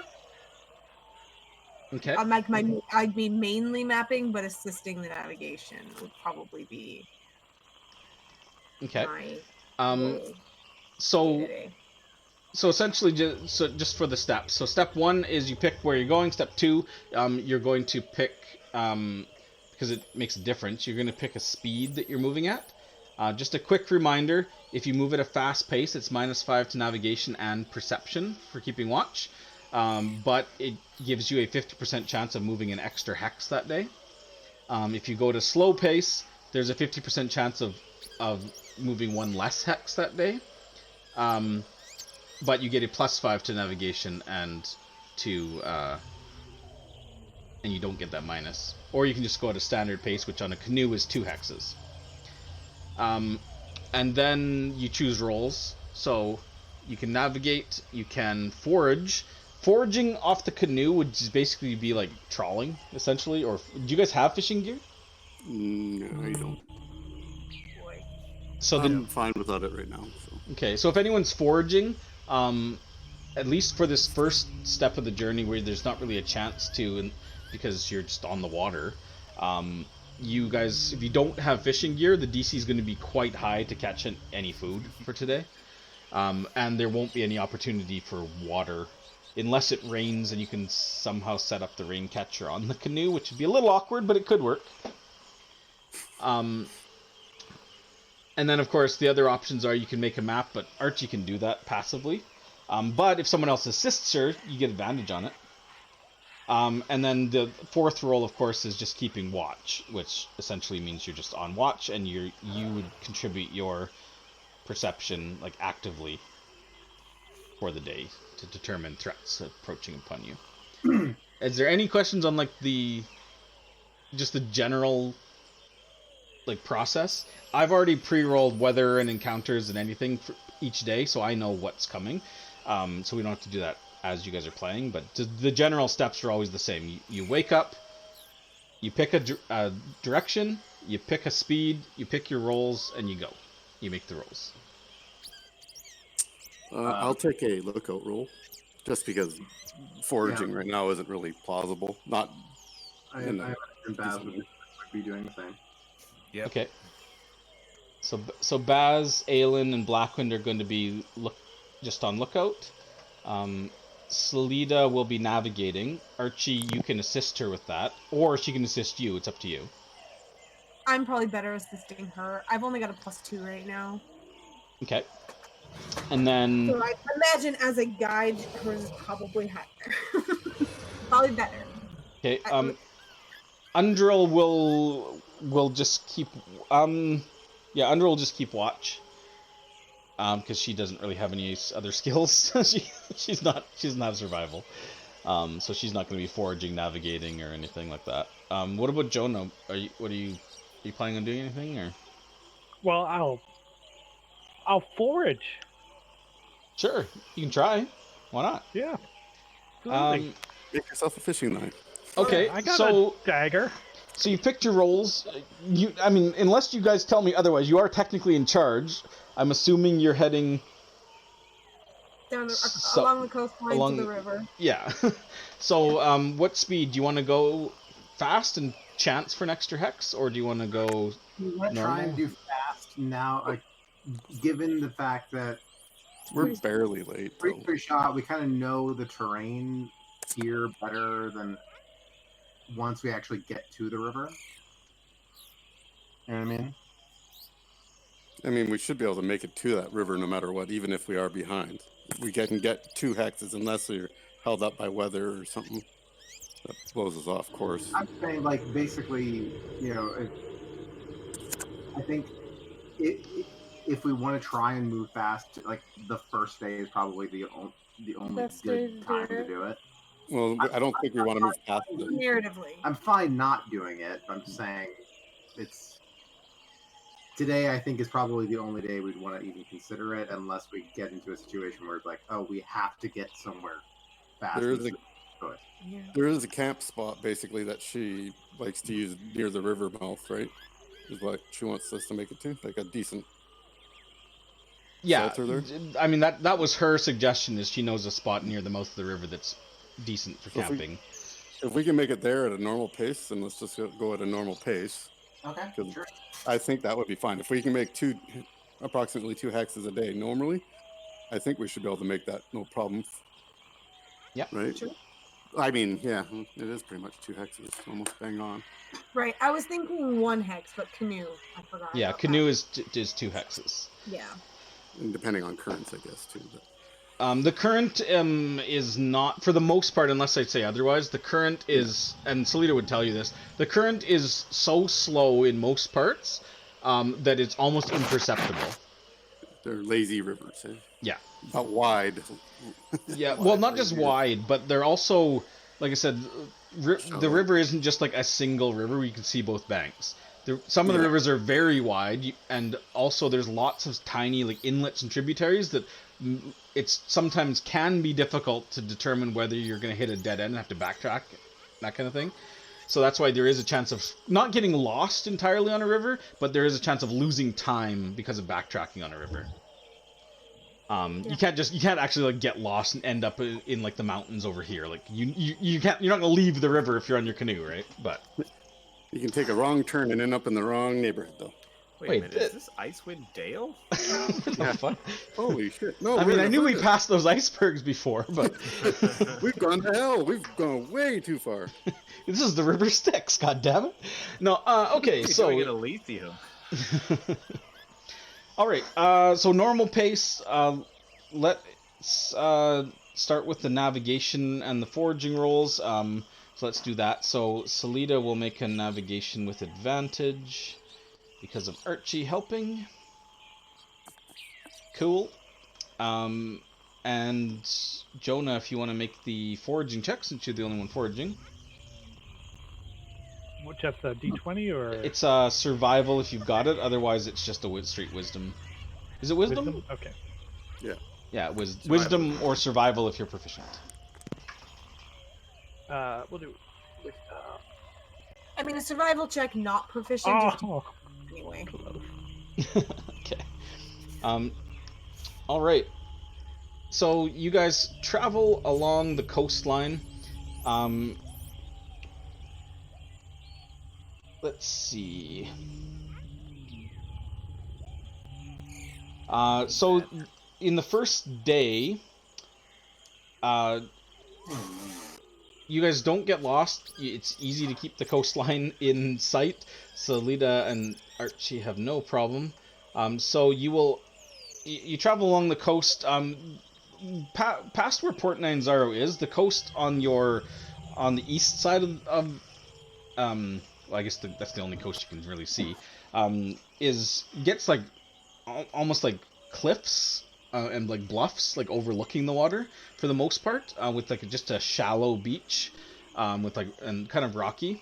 But you do eventually see well, Salita would point it out to you, like a small kind of inlet at the mouth of where the river kind of flows down into the bay.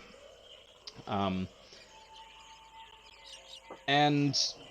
there's no complications. It also, this entire day, it does not rain a drop. Not a single drop the entire day. But you encounter nothing. I mean, flocks of birds and like pelicans and that kind of thing, like scooping fish out. You see some maybe further out in the water, you might see some porpoises jumping and that kind of thing, but nothing hostile, nothing super interesting. You probably pass a few small like huts and like people like fishing with nets off the coast, or almost like fly fishing. And some of them might wave at you, but because you probably stay within a couple 100 yards or 100 feet or so of the shoreline, like you're not going to be like way out in the heavy ocean, right? But Salita would kind of like point out a few of the birds and stuff, and point out a few just like plants and things you can see, just kind of making small talk. She doesn't really say a lot. Undril, for the most part, just kind of like keeps a close eye on the shoreline, scanning for dangers. She's pretty quiet as well, unless you decide to talk to her throughout most of the day. Wouldn't really say much. And as the sun starts coming down, Salita kind of would point to the small inlet, and it's kind of like almost like a wide beach that opens up into this kind of like open kind of field with just some ferns and a couple of palm trees surrounded by pretty high cliffs, shielded from the weather. And you can actually see there's looks like a circle of stones and some like pegs for where people would like tie tents down. So it looks like it's used fairly often as a campsite. And you can even see that it looks to be further back against the cliff. There's even like it looks like a latrine kind of dug into the dirt there. She points and she says, "Ah, it's vacant. Perfect." And it's probably near sundown. Salida would have. So as far as like insect repellent, Salida would have applied it in the beginning of the day. That's just her routine. Get up and apply it. Same with Undrill. If you guys want to apply it midday, that's fine. That doesn't matter to me. But if you reapply that, you can make sure you mark off a use of that if you're going to keep it going for the next 24 hours. Or the incense at night, and then reapply it in the morning. That's up to you. You can decide. I'm applying it. Jonah, you do not find any useful edible items. You probably pull up like some sticks and some weeds and things that just do not look edible, like toss back, or maybe some small minnows, but nothing that's you'd consider enough to feed anybody. So at the end of the first day, you guys didn't gain any water or food from foraging, so make sure you all subtract a ration and the 2 gallons of water.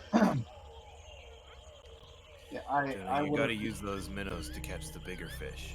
Oh, okay. Thanks. I will try that now. I would have maybe like partway through the day, like while we're still in the water, like sort of. I'm going to take a break from rowing. If someone else wants to take over, and during that time, I would have made my sandwiches for everybody. Okay, you're making sandwiches on the canoe? Yeah. My jambon beurre. It's a very simple thing. It's basically just putting the ingredients together. Okay.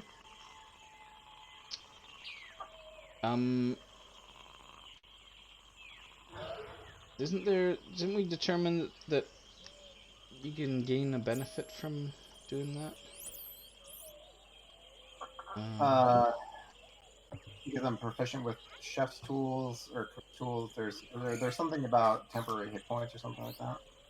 Yeah, did you write that down so I don't have to look it up every time? Actually, I'm gonna go with no then. I think I might have as well. I did. Hold on. Give me a One second. sec. Hold on. I think putting together a sandwich would probably be a level 1 one recipe. extra hit point per die. Oh, okay. So it gives you extra healing when resting. Yeah. Right, that's it. Yeah. Okay. But maybe it'll do something better, because we'll say this is a a basic item. It's not really cooking involved. So DC is only going to be 10, and I'll say you have the high quality ingredients. All right. So, and because I'm cooking and making it also for Salida and Undrill, is that generosity? No, because your party is gaining benefit from it. That's not party gaining a benefit's fine. Is it? Yeah, it's if you specifically and only you, I think. Oh, it's only you. Okay, got it. Yeah. Okay. So yes, if you were to give someone a healing potion, that could then be used to revive you. Right. Got it. Let me look at the wording exactly, but yeah, it was a little more. No, that makes sense. And so you have generosity and high quality materials. You've got your normal dice, and the DC's 10, so you've got 3 dice. What do you get for your master tools? Is that the high quality, or is that Master gives a +1. +1? So proficiency plus, and then an additional +1 for the master tools. Yeah. So here's the just a recap on generosity. You will always gain the benefit whenever the item is being crafted for someone else as the active consideration and makes it more powerful. This does not apply when the item is going to be sold or has been commissioned, when the materials have been provided by the intended recipient with an expectation of some form of return, or when the item will benefit only you even in the hands of another, such as a healing potion that may be used to heal you. Right. Okay. Cool. Good. Oh god. Oh god, don't roll a 1. Soggy sandwiches. Oh, nice. Nice. So you got one minor boon, no flaws, so no mechanical benefit for doing so, but you make a fine set of sandwiches. And the bread's not even soggy. They're delicious. They smell delicious, and attract hungry predators. Oh, initiative. No, you're not. You're not cooking ham sandwiches. So, Can I write that down as one of the recipes that I know? yeah. So from now on, you'll have the knowledge dice as well. Jambon burette. But yeah, no mechanical benefits, no bonus hit points or anything, and nobody's hurt, so there's no need for the extra healing. But you would get an extra healing per die if you were. Nobody's So hurt yet. so subtract 7. The first one was 3, the plus 3. I'm an idiot. So you bought 3 days worth, so 21 servings. So that's 7 down. You got 14 more. And those were like a half day's rations. So I don't know if you guys want to just collectively subtract, like say 3 rations amongst the group for the rest of the food. Took one of mine off. Okay, so somebody else doesn't, because there's no way to have a half ration. Sure. So if somebody else I will just doesn't take one off of subtract one. mine. I will. I have taken one off, but Okay, so that's 3. So if nobody else needs to take one off then. All right. But everybody will need to subtract the water. Is anybody wearing medium or heavy armor? I'm in medium. Okay, you'll need an extra gallon of water.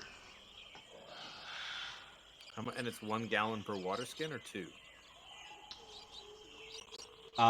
It's each water skin is 1.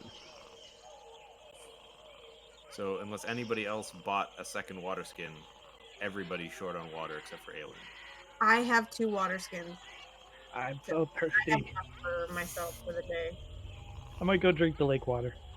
Oh god. Lake water. No, I'm kidding. No, I don't think that's a good idea. The salt water. Mmm. Or whatever.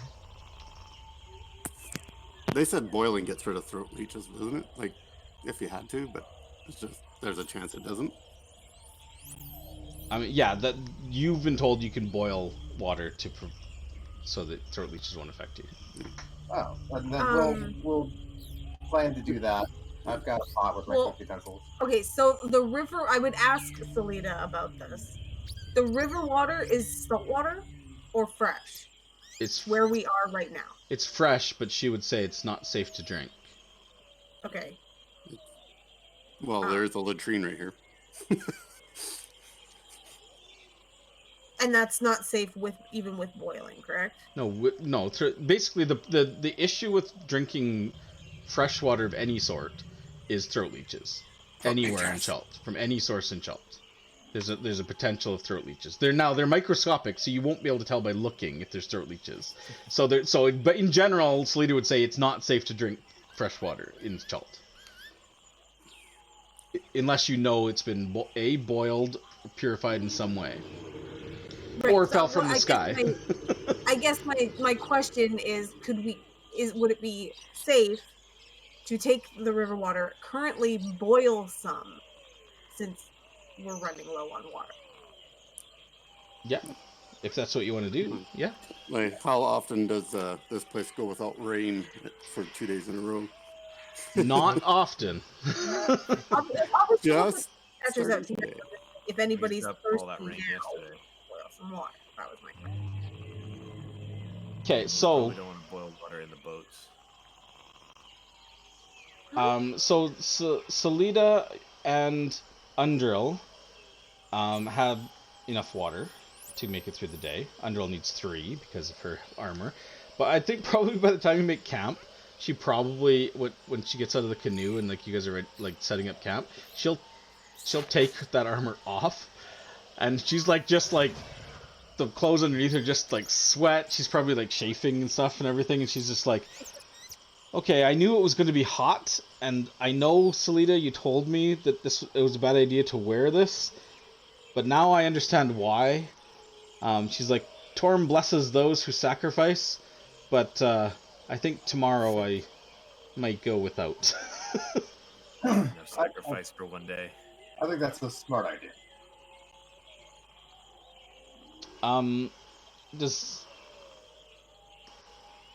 So, you guys want to gather water from the riverbank and boil it all to refill your water skins? Is that the plan for this evening? Did anybody throughout the entire day not have enough water?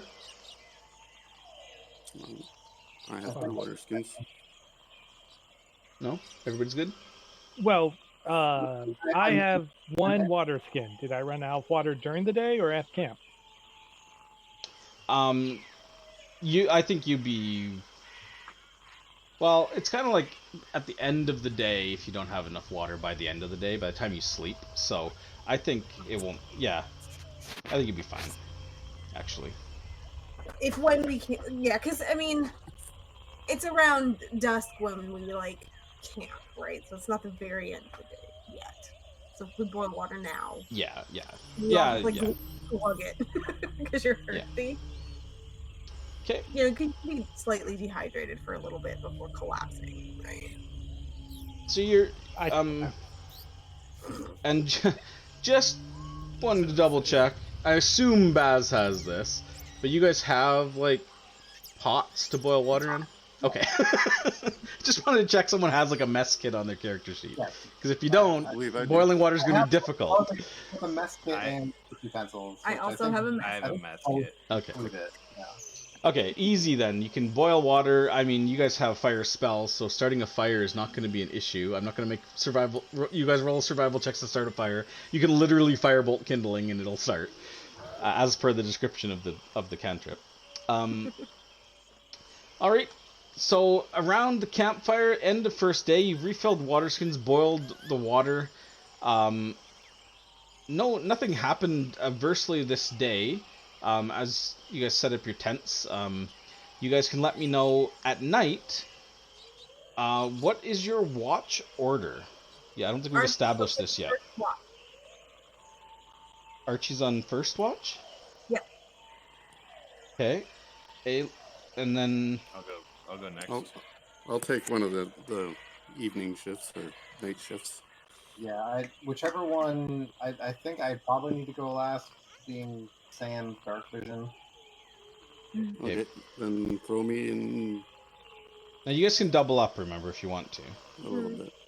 There's no legend in the party this time. You only need what, 4? You only need 4 watches during the night. There's 7 people in the party, so if people want to double up, that's fine. Or if somebody doesn't want to take a watch at all and just sleep through the night, that's fine too. I think I'm more than willing to. This is just another day in the woods. 7 of us, so at least 3 watches can be doubled up. Okay, so Archie, Aelin, Blackwind, Baz. Jonah, are you taking a watch? And if so, who are you doubling up with? Salida. Is she taking a watch? Yeah, she will. Where will she watch? I'll just roll a d4. We are paying her. So Salida will take watch with Aelin. Oh no.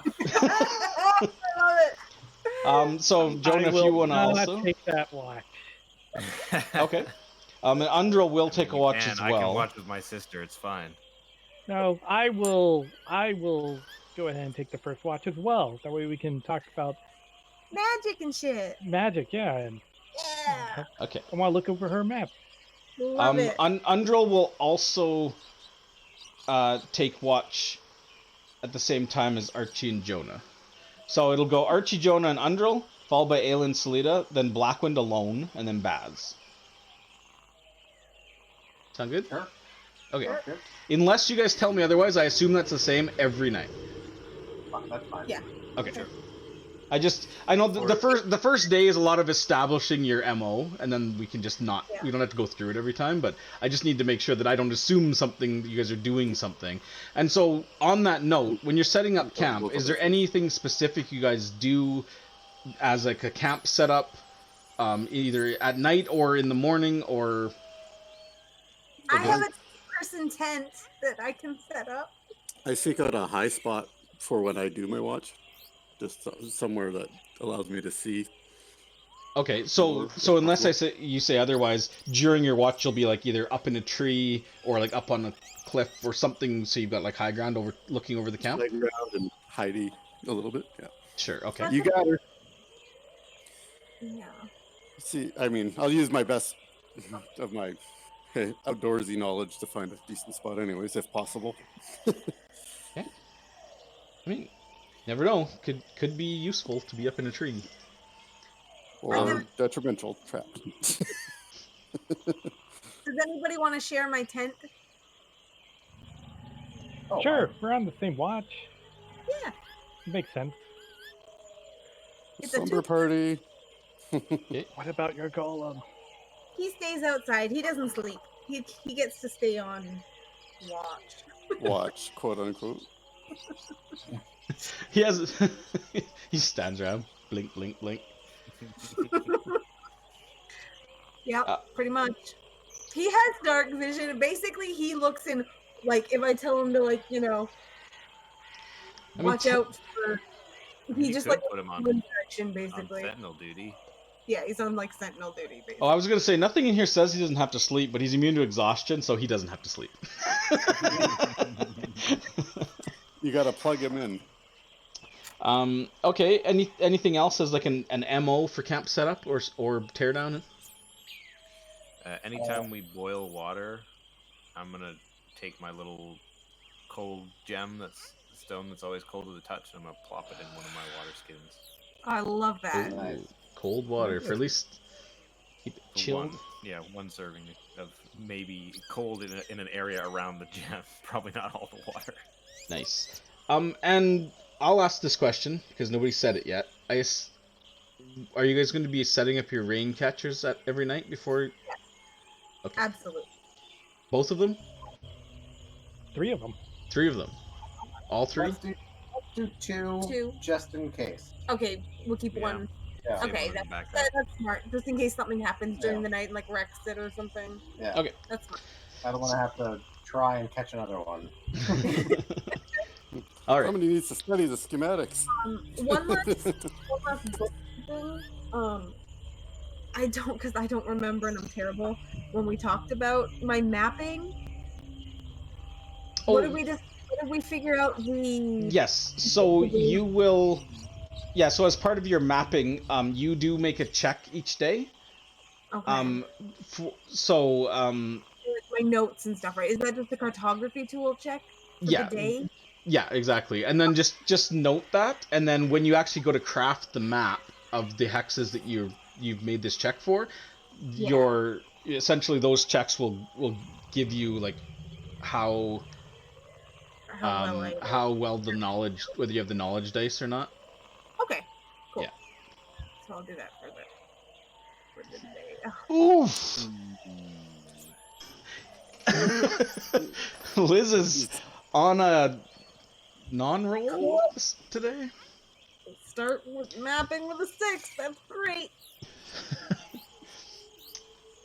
Dun, wah, wah. All right, so you guys set up camp for the night. The sun does go down as is typical around 6:30, so you would have several hours of quote unquote downtime before actually sleeping. I assume you guys get up at. I mean, you could tell me, but Salita would say that get up at dawn, maximize daylight for travel. So dawn is usually around like 6 a.m. So it's about 12 and a half hours of daylight each day. So in the evening, you guys can boil your water, set up your camp, kind of just relax, stretch out your muscles and that kind of thing. Is there anything during that first evening that you would like to talk about, either amongst yourselves or with Salida or Underl in particular? Yes, Brad? Yeah. So I would go to Jonah. Jonah, I'm assuming, was like, 'cause we were on the same boat. He was like kind of in front of me. I would have been like watching him trying to catch fish and stuff like that.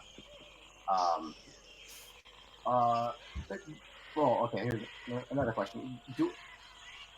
John, do I know of Jonah as being sort of tinkery I and would like, believe so. Yeah. okay, um, yeah, Jonah, I didn't really say at the time because I was kind of formulating a bit of an idea in my head. I certainly don't have any idea about how anyone would go about this, but you're you're one of the smartest people I know, and you seem you know your way around kind of contraption-y type things. What do you think about an idea of attaching like something to a canoe that could maybe automate the catching of fish? Where Wow. we can sort of maybe passively be collecting food. I don't know if anything like that really exists, but maybe that's something that you could Well, draw up and work on. even better, we have like 2 canoes. We could string a net between them, catch a lot of fish that way. Or anything between the canoes. That, okay, yeah, yeah. Good or bad. Do we have a net? So Salida would probably pipe up when you guys are talking, be like, "Do you have a net? I don't." Who's a net? No, we left her back at the Temple of Severus. Yay. No, Fishing would probably be better with a pole and line well, I'm thinking between 2 nets. I'm thinking maybe some sort of like wooden and metal contraption that could maybe be on the side of one of the boats that could like sort of, as stuff passes through it, some stuff gets caught and other stuff gets let through. I don't really know exactly how that works, but I don't know. I think it's something I could work on. I don't know if I could do it like tonight, but yeah, I think we could do that. We're going to be on, camping several nights, but maybe something that a little side project. You could Sure. use maybe vines or rope to make a net, to weave a net. They're not very, it's like a pretty simple weave, she says, as she actually has never made one and has no idea how to actually do it. It's a simple weave. It's just knots, right? And very strong twine. You have strong twine. It's not just What Baz is picturing in his head is more like what crab fishermen use, is sort of like a cage type thing. Yeah, we could maybe try that. Actually, let's get some wood or something. Do you have any wood carver's tools? Sure, I do. I'm proficient with them, so if you needed me, I could potentially help you with that. Yeah, I'm actually proficient with them too, but I don't have any. Well, never mind. You have the tools. I will set up my trap at night too. Pull out her tool sets to show you what she has. She's got cartographers, navigators, smith tools, mason tools, and wood carving tools, I believe. She got a lot of tools. I'm not exactly adept at, like sort of fine craftsmanship, but outside of what I can do with food, but I know how to build big things. I lied. She doesn't have smith tools. She never bought those. She's just proficient. They were expensive. If you ever need help putting up a wall, I'm your man. I'll set up my trap in a spot that I possibly think that could be used to be snuck up on us, and I warn everybody about it. Don't go there. And I will conceal it as best as I can. Your little spot. Make a survival check. Survival. I will survive. Start singing. Stealth. Survival. Boom. It's okay. Nice. It is practically invisible after Blackwind is done, so he like points over to the to where he set it up and be like, "There's no trap there." You guys like look over and literally probably can't see it. I mean, you can make a roll if you want to, but 18 is pretty good. Yeah, just don't go in that area of placed a trap there. It'll hurt. So, in the event, maybe either A, I catch something, or B, I catch something sneaking on us. Either way, it's good.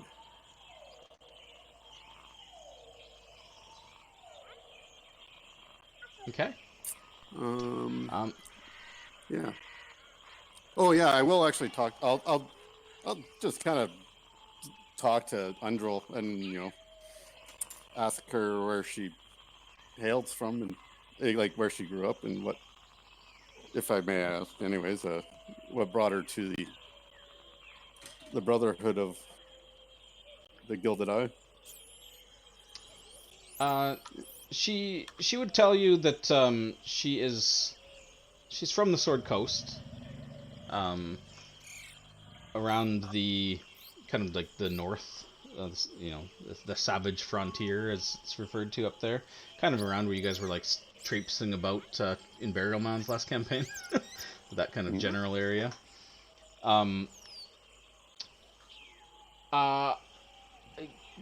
Give me a charisma check. You're right. I ooze charisma. like a bad smell. Whoops. Charisma. Yeah. I pour it on though. Very averagely.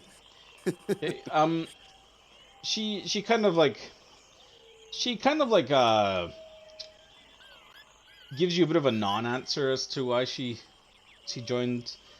She just says that she felt that she could do more to combat evil in this world, and she found solace in the teachings of Torm, and that led her to the order.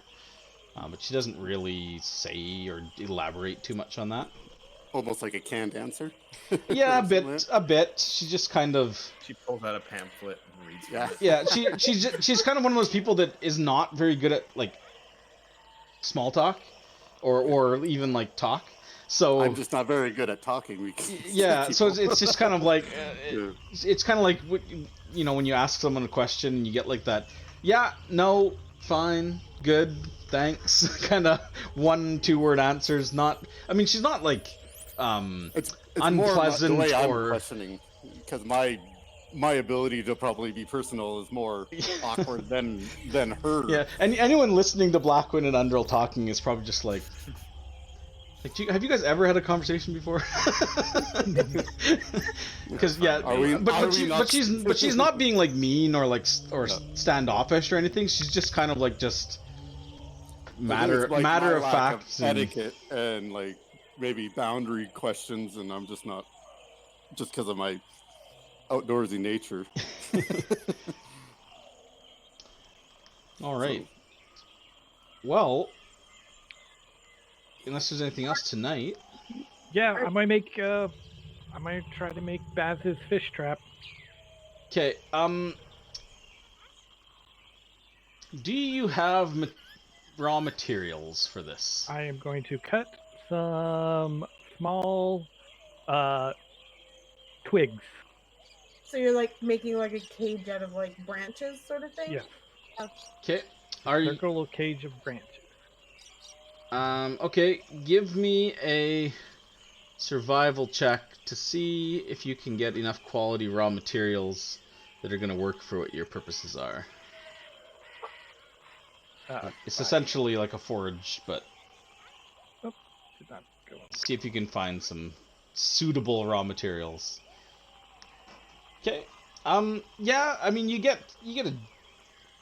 some sticks and twigs and stuff. This wood is, a lot of this wood is kind of not what you're used to working with, but you think you can make it work. I would say this. What kind of difficulty would this? Do you have like a tinker class, or no? Do you actually have a trade class, or is this Craft just class, general? yeah. This would probably be outside my expertise. I think I might take woodworking or like nature or whatever woodworking falls in, but I don't think this is. I think a little bit more different than. I think this is, like you said, more of a survival thing than Yeah. like a craft. I don't think I'm ever going to craft these outside of survival situations. Hey, if it works, you can sell them. That's true. Do. Okay, so we'll say this is a level 2. Getting something that's going to work like this.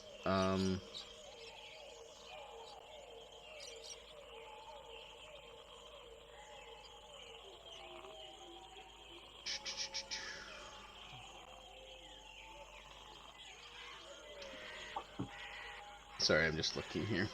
Yeah. 10 on your survival check doesn't bode well for.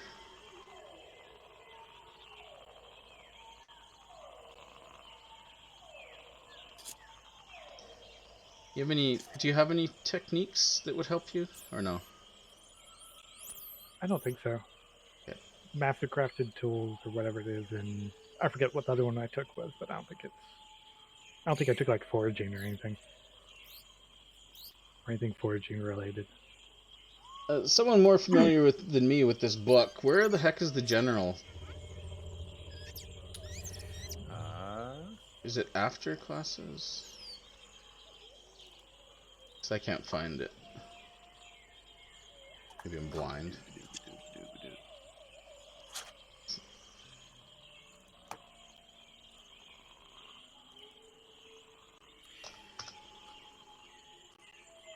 Blueprint, challenges, appraising, base, preparation, craft, fine-tune, appraisal, flaws, boons. Crafting generalist. Generalist, thank you. You gain craft equal to half your proficiency rounded down.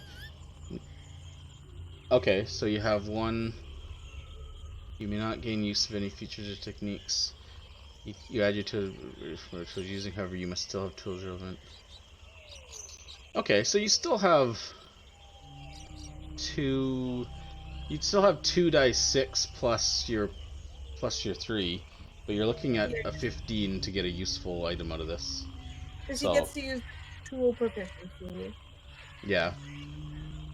So it's not going to be easy because you don't really have the high quality, and you don't have assistance or sacrifice or generosity. Because assistance can't come from party. I gotcha. Assistants Yeah. cannot party members? I don't think so. I don't.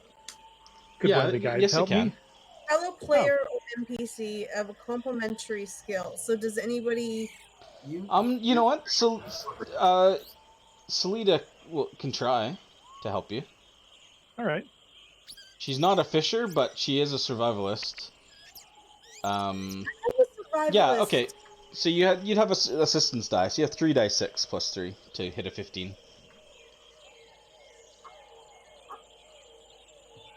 Oh, not even. Oh, close. Yeah. So I would say after your first prototype is, but by the time you're done assembling it, you don't know if it's the wood, the materials, the design, but you're kind of looking at it going. By the end of the night, when it's time for you to be like, okay, I got to bed down. It's like, Yeah. I don't think this is gonna work the way I've done this. Sure. Maybe I should have it so that it doesn't have a hole at both ends. That's the key. Maybe just at one end. I think it's a decent start, and it'll give you you'll have a better idea of what to do next time. Right. I figured out how not to do it. Sometimes that's important. Absolutely. All right. You guys burn 1 charge of incense block for the camp tonight? Is that like standard or no? What is the incense? the same thing with the salve, but it's basically in a small area for 8 hours. If we're all wearing the salve, Yeah. If everyone's wearing the salve, then we don't need to, since the salve lasts for 24 hours. unless we just like the smell. Sure. As a note, does everybody have individual salve, or is Archie's stock covering other people? Just so I know how many. I got I'm stuff on using my own. mine. Sorry, what? I have stuff on me. So All right, so Ryan's good. Jonah, Yep, Jonas- I'm good. you're good. Andre, I don't. all right, so I'm covering you. Okay. Which makes sense. She'd be like, "Put this on." Baz, Salida and Undril have their own. Okay. Baz, you have your own, or I have double. okay, cool. All right. Well, if there's nothing else for tonight, you guys will sleep. The night passes uneventfully, sheltered in the cove here. Just the sounds of crickets you do hear in the middle of the night. So probably on Blackwind's watch, you're probably sitting up on the cliffs looking up out over the water and the campsite below you. You would probably see something large move in the water, but it's a ways offshore and doesn't approach. You don't get a good glimpse of it in the dark, but some sort of creature moves in the water. But other than that, and a few growls, grunts from a ways off, cracks and leaves in the jungle, nothing approaches your camp, nothing to cause alarm. And the morning rises, the morning sun rises. During my last watch, I'm gonna go ahead and pre-make lunch and sort of like wrap it up, so that around lunchtime I don't have to stop rowing. I can hand it out. Okay. Sounds good. Is anyone else on watch with you? No. No. Okay.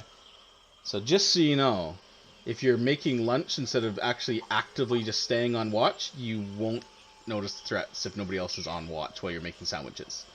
All right. At least for that, like 15-20 minutes or whatever it takes you to make like a batch of 7 sandwiches, you'll be preoccupied, so something could sneak up on you.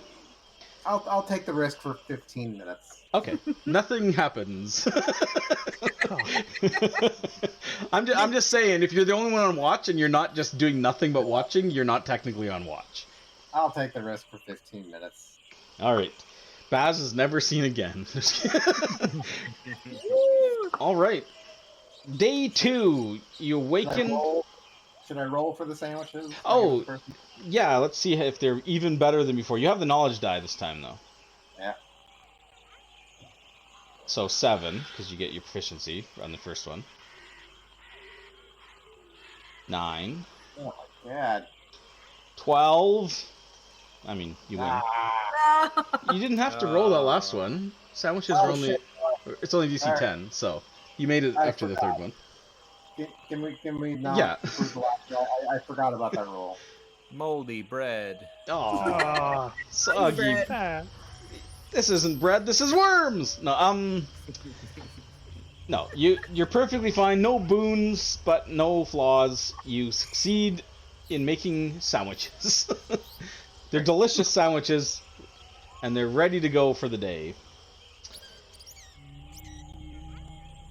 I look at the trap. I say, sometimes simpler, better.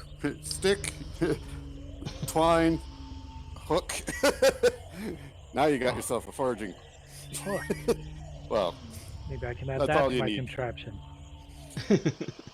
like, really, any kind of thread or something that works as a twine, as long as it's not a super big object that you catch or creature. Maybe he wants a Yeah. big fish. While you guys are He- breaking down camp, he's Undril, by the way, smaller is than the is praying to Torm for her daily doso divine. Yeah, I'm gonna swap. Should I swap out comprehend languages? Yes, I will. Is there anything anybody has that can be used as twine? I have Or, I have a rope of climbing. that's not twine. That's a little heavy. I have string, and I have rope that I could use And what? part of it if you needed to. The string, does it look suitable for using as a fishing rod? I don't know. It's just string. I mean, it's Or not would like it- it's not like fishing line. No, but I'm just wondering, would it just kind of... I have 10 Does- feet of string. It's just standard adventure gear string. I don't know. I have a crowbar. We'll need A that for fish! Boosh! knocking out the big fish that Jonah catches. Yeah, that's for clubbing. Sure, I'll try using the twine that you have, if you don't mind, I don't mind. and to see if I can Plan for it. It was just make a kind of a hook out of wood or something like that. I can help you with the wood. Me Sure. or Archie can help you. Yeah, make me a barb or whatever, like a fish hook, and then we'll tie it onto the string, and we'll tie it onto the stick, and at least maybe then you'll have an easier time, possibly, of catching, or somebody will. It's not great, but it's Did it probably rain better at all? than trying to javelin night? or something. So you're gonna jury rig a A very shitty fishing pole? Yeah, well, it's still better than trying to like grab a fish or something out of the water, unless you're really good at hand fishing Sure. in the deep south. Just put the bait on your hand and stick your hand in the water. Okay, Oh, God. give me two. Give me a 3d6 general crafting roll. I want to see how good this fishing pole turns out. Well, I don't need to roll 3 at once. I always forget. I'm the going two, to say you have assistance and you're survivalist. You'd have knowledge. Pew, pew, pew. Ooh, 2. And a good start. Well, plus proficiency, so Oh, there we go. 4, 7. Oh, nice! You pulled it off at the last second. 1, 2, That was, 3, that 4, was 5, Oh, I did roll 7, 3. 8. Yeah. Yeah, Nice. yeah. It actually turns out pretty good. You got one boon. It's So, at the end of it, it's actually there's no mechanical benefit because it's not a major boon, but it is a fine-looking rudimentary fishing rod. So you could now attempt to forage at least a little bit better off of the boat. there we go. I'm like, for whoever happens. Yeah. It's not a great one. It's like still pretty crappy, but Oh, looks pretty good to me. Say, But- you just made something out of nothing. I think it's fantastic. simpler is better sometimes. So, And we'll say it weighs like a pound. It's not heavy. so makeshift fishing line. Um, Put it on Jonah, I guess. Yeah. whoever wants to. Or it'll Sure, be a unless group thing. you'd rather fish. Yeah, whoever ends up happening to fish, I guess. Foraging. Well, Blackwood, it seems like you're pretty good at finding. Maybe you could take a crack at it.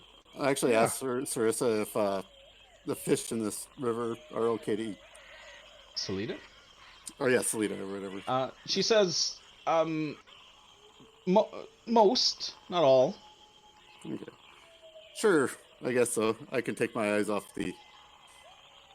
You wanna avoid the red-tipped flail fin that looks like a salmon. A famine. Salmon. Salida kind of turns and looks at you, and she's like, "Oh, you've picked up a little knowledge, have you?" I asked around a little bit in preparation. She's like, "Yeah, definitely. That's one of the more dangerous ones. Causes intense swelling, usually closing off the airway. So Ah, good way to deal with throat leeches then. she's like, On ugh. oxygen. Throat leeches if they can't reach your throat. Crush those guys. Next level survival tip. Okay, so you guys are ready to head down the river. So the river from here, Salida would tell you that about halfway through halfway through the morning of travel, you're going to start entering deeper jungle. So the light kind of forest that's been surrounding the banks of the rivers and the beaches will give way to very thick jungle, and at that point, visibility will become quite limited. You won't be able to see more than probably like 10 feet off the banks in either direction. For the most part, it's going to be heavy jungle. And at some parts, she says that the jungle, in narrower parts, the jungle can even grow close enough together to form a canopy above the river. Oh, wow. But, just so you know what to expect. Did it rain at all in the night? Did I miss that? It did not rain during the night. We'll have to boil water in the morning. I thought we boiled. Yeah, well, I assumed you guys boiled enough enough to fill your water skins the night before. Oh, okay. That way you can... you have enough to start the day. Okay, unless anything's changing, are you guys changing speed or just going standard pace? I guess I'm foraging this time. Okay, Blackwind will forage, Archie and will assist Salida in navigating again. Yep. Okay, and then everybody else on watch? Unless Jonah wants to try foraging as well. Sure. I'll try Okay. foraging as well. So I think you'd... Aelin on watch. Okay, I think Jonah and Blackwind you'd roll separately. I don't Yeah, see we're how in two you could different you can't really assist each other. If we were on the same boat, I would have just assisted Blackwind. But Undrill's on watch too. Yeah, Undrill's on watch too. Okay, so give me I'll do the survival check with. Oh, I have advantage because you're. Yeah, she's fine. You can make your mapping knowledge. Might as well just do it now. Okay. Easier. And then you guys can do your individual forage checks, and then all the checks will be out of the way for the day. This is just straight up check, right? With my. Well, it's a survival. Yeah, But nothing else. So, no advantage or anything. not great. Just a little low. Jonah's had all the practice. Yeah. Okay. Well, I mean, it was average. But... Okay, Jonah, roll me actually both of you roll me a 1d6. Fun. Yeah. Nice. I think. Ooh, a 6. Ooh, that's bad. You don't want that.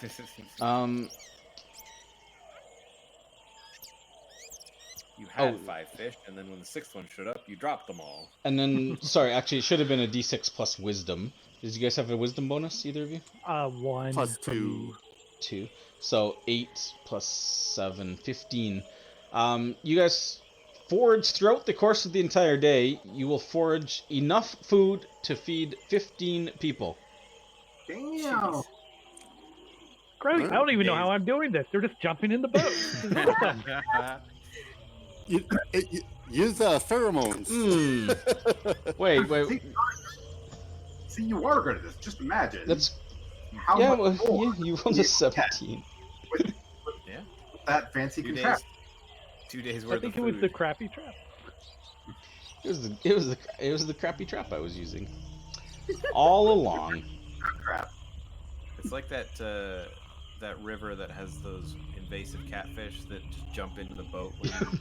Yeah, here in Chicago. Go by. Yes. Asian carp. Yeah. Jonah somehow like splashes water and like scares when it lands in the boat. Caught it! I think I'm just firebolting. Fishing with dynamite. And just pick these up. Blackwind's like meticulously casting and finally gets a hook. You know, Jonah's like, Don't you have a concussion base? Concussion base spell. Bread out on top. Exactly, right? And then you just firebolt the bread where it is when you see them.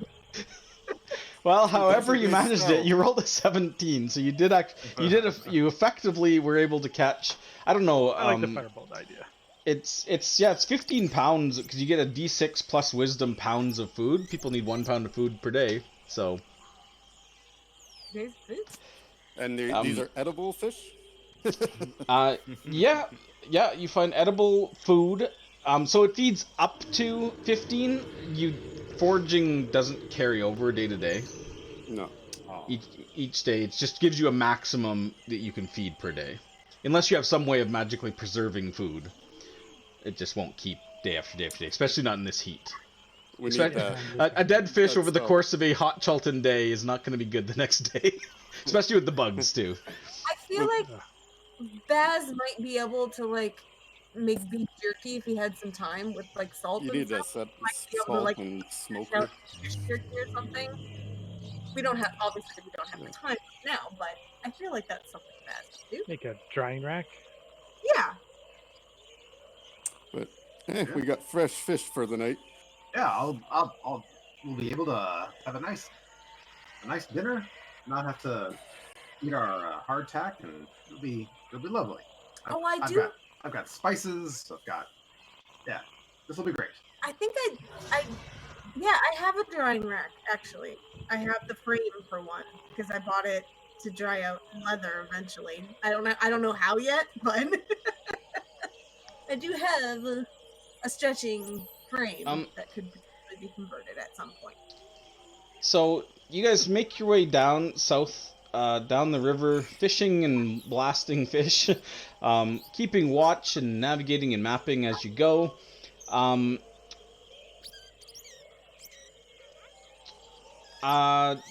Today, about midday, the sky opens up for the first time in the past day and a half, and finally rains, and it rains heavily. And the rain continues throughout the day and into the early evening, more than enough to keep your water skins full for the day. It is much hotter than it has been in the last couple days, but luckily the rain keeps you cool and hydrated. And you'll have enough water for the next day as well to refill your water skins even after drinking for today. However, the heavy rain will give you guys all a -5 to perception checks for the latter half of the day, as visibility is poor with the heavy rain. But as evening comes to the close, Salida will say that you guys have a decision to make, and she'd probably bring this up about midday.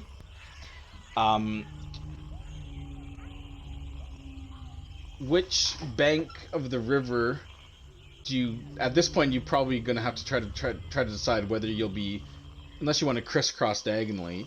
Do you want to stay closer to the east bank or the west bank? You know that eventually, when you get down there on roughly day 6, the east bank is where Camp Rachis is.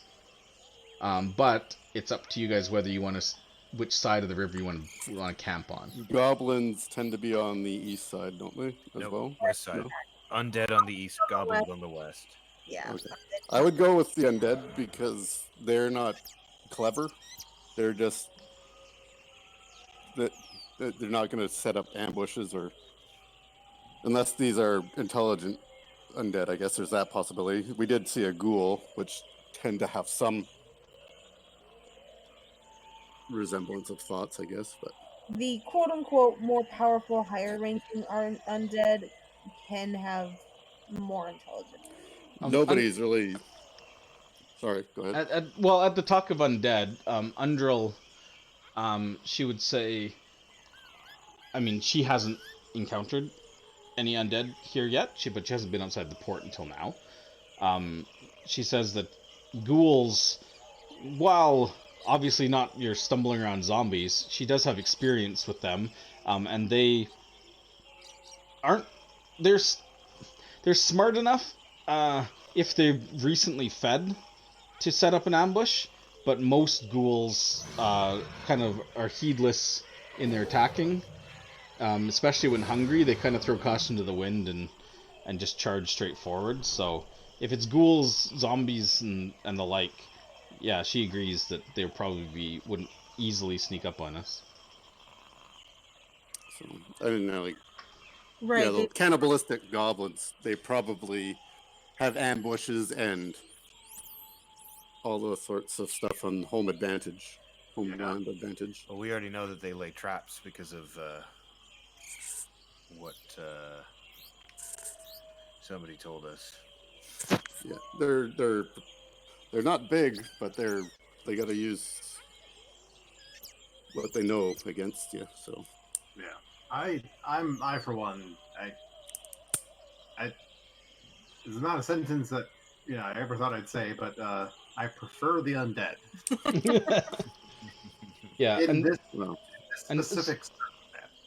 yeah, and Salida would also say that um, this far north, you shouldn't have to. Well, it's not like it's not a danger, but we're not quite far enough south to be considered in Batiri territory or undead territory yet. She says another day or so south, and it'll be a much greater concern, at least to her. Yeah. So we either way, were basically when we were like somebody said to avoid the undead, you sleep in the trees. yeah.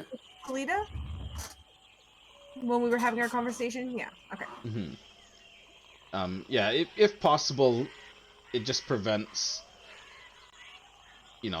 the shamble, Wandering. a scramble to try to, because hordes, Waking up. like she would say, like hordes of undead have been encountered in the jungle, and when she says hordes, she means like hundreds. Yeah. Okay. But again, they tend to stay away from the rivers as they can't cross them, as far as she knows. So.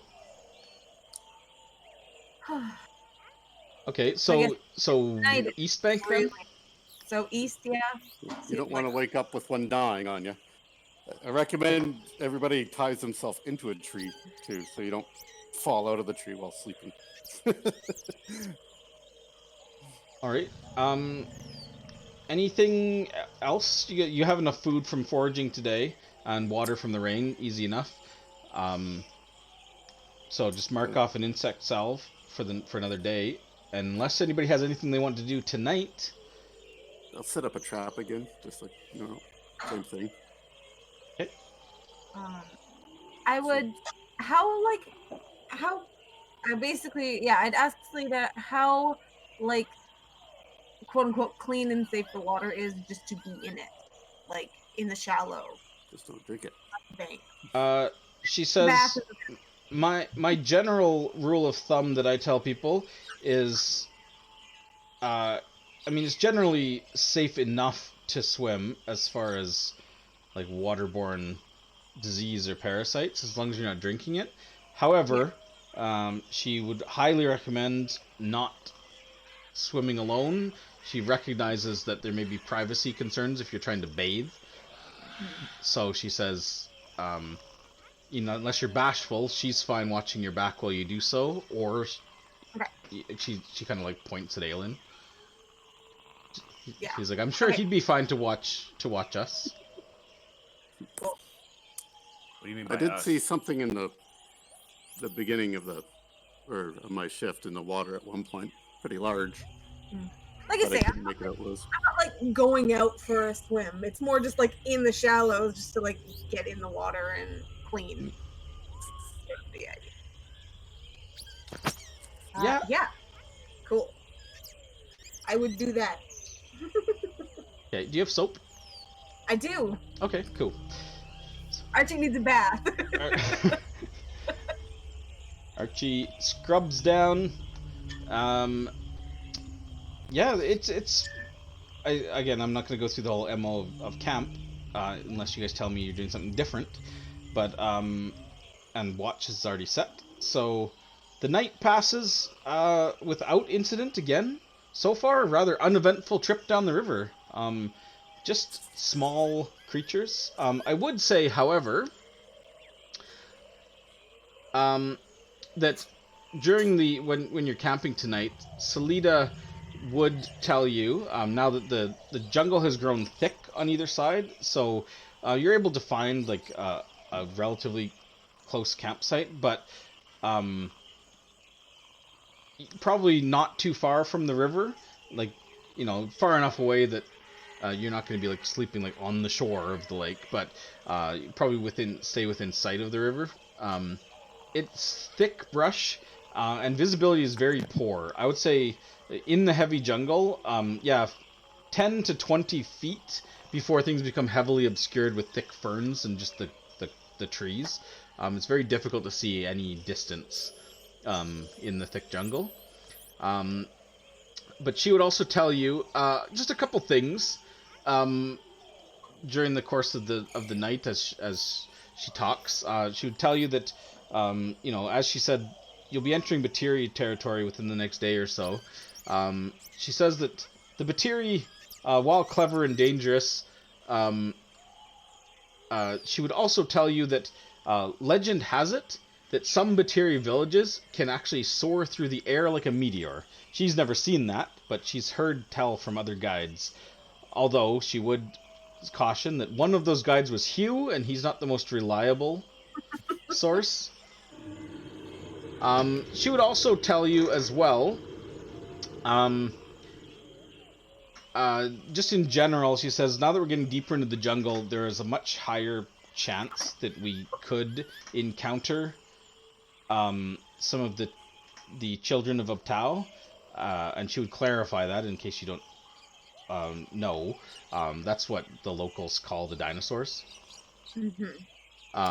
And she says most of the time, unless they're hungry, as long as we don't bother them or, just are respectful of their space, we should be fine. But some species are a lot more ornery than others. So best to just keep our distance. As curious as you may be, even the docile plant eaters can be quite violent when provoked. Don't provoke dinosaurs. And one other quick thing, during this day, she would also, near where you guys camp, she would show you, there is a tree, and she kind of points it out and pulls off, kind of this, like, kind of a round, kind of fleshy fruit from it. Ooh. And she kind of points to them and says to anyone who's paying attention, probably more specifically towards Blackwind more than anybody else, because he's been kind of, the more survival-y type kind of person. But she would say that these are called maracuya, and that they are, she says that there's two, and she kind of would point out the differences. Wrinkled ones are safe to eat. The non-wrinkled ones that are smooth can be quite deadly. However, in small doses, can be used to treat headaches and pain. But too much of it can be deadly. So wait till they're ripened and wrinkled. And she pulls one off and probably tosses it to you, Blackwind, like one of the wrinkled ones. She says, like that, they're safe. Noted. I stare at it and burn it into my brains, and then you just crack it open and go to town on it, I guess. Yeah, it's almost like a passion fruit.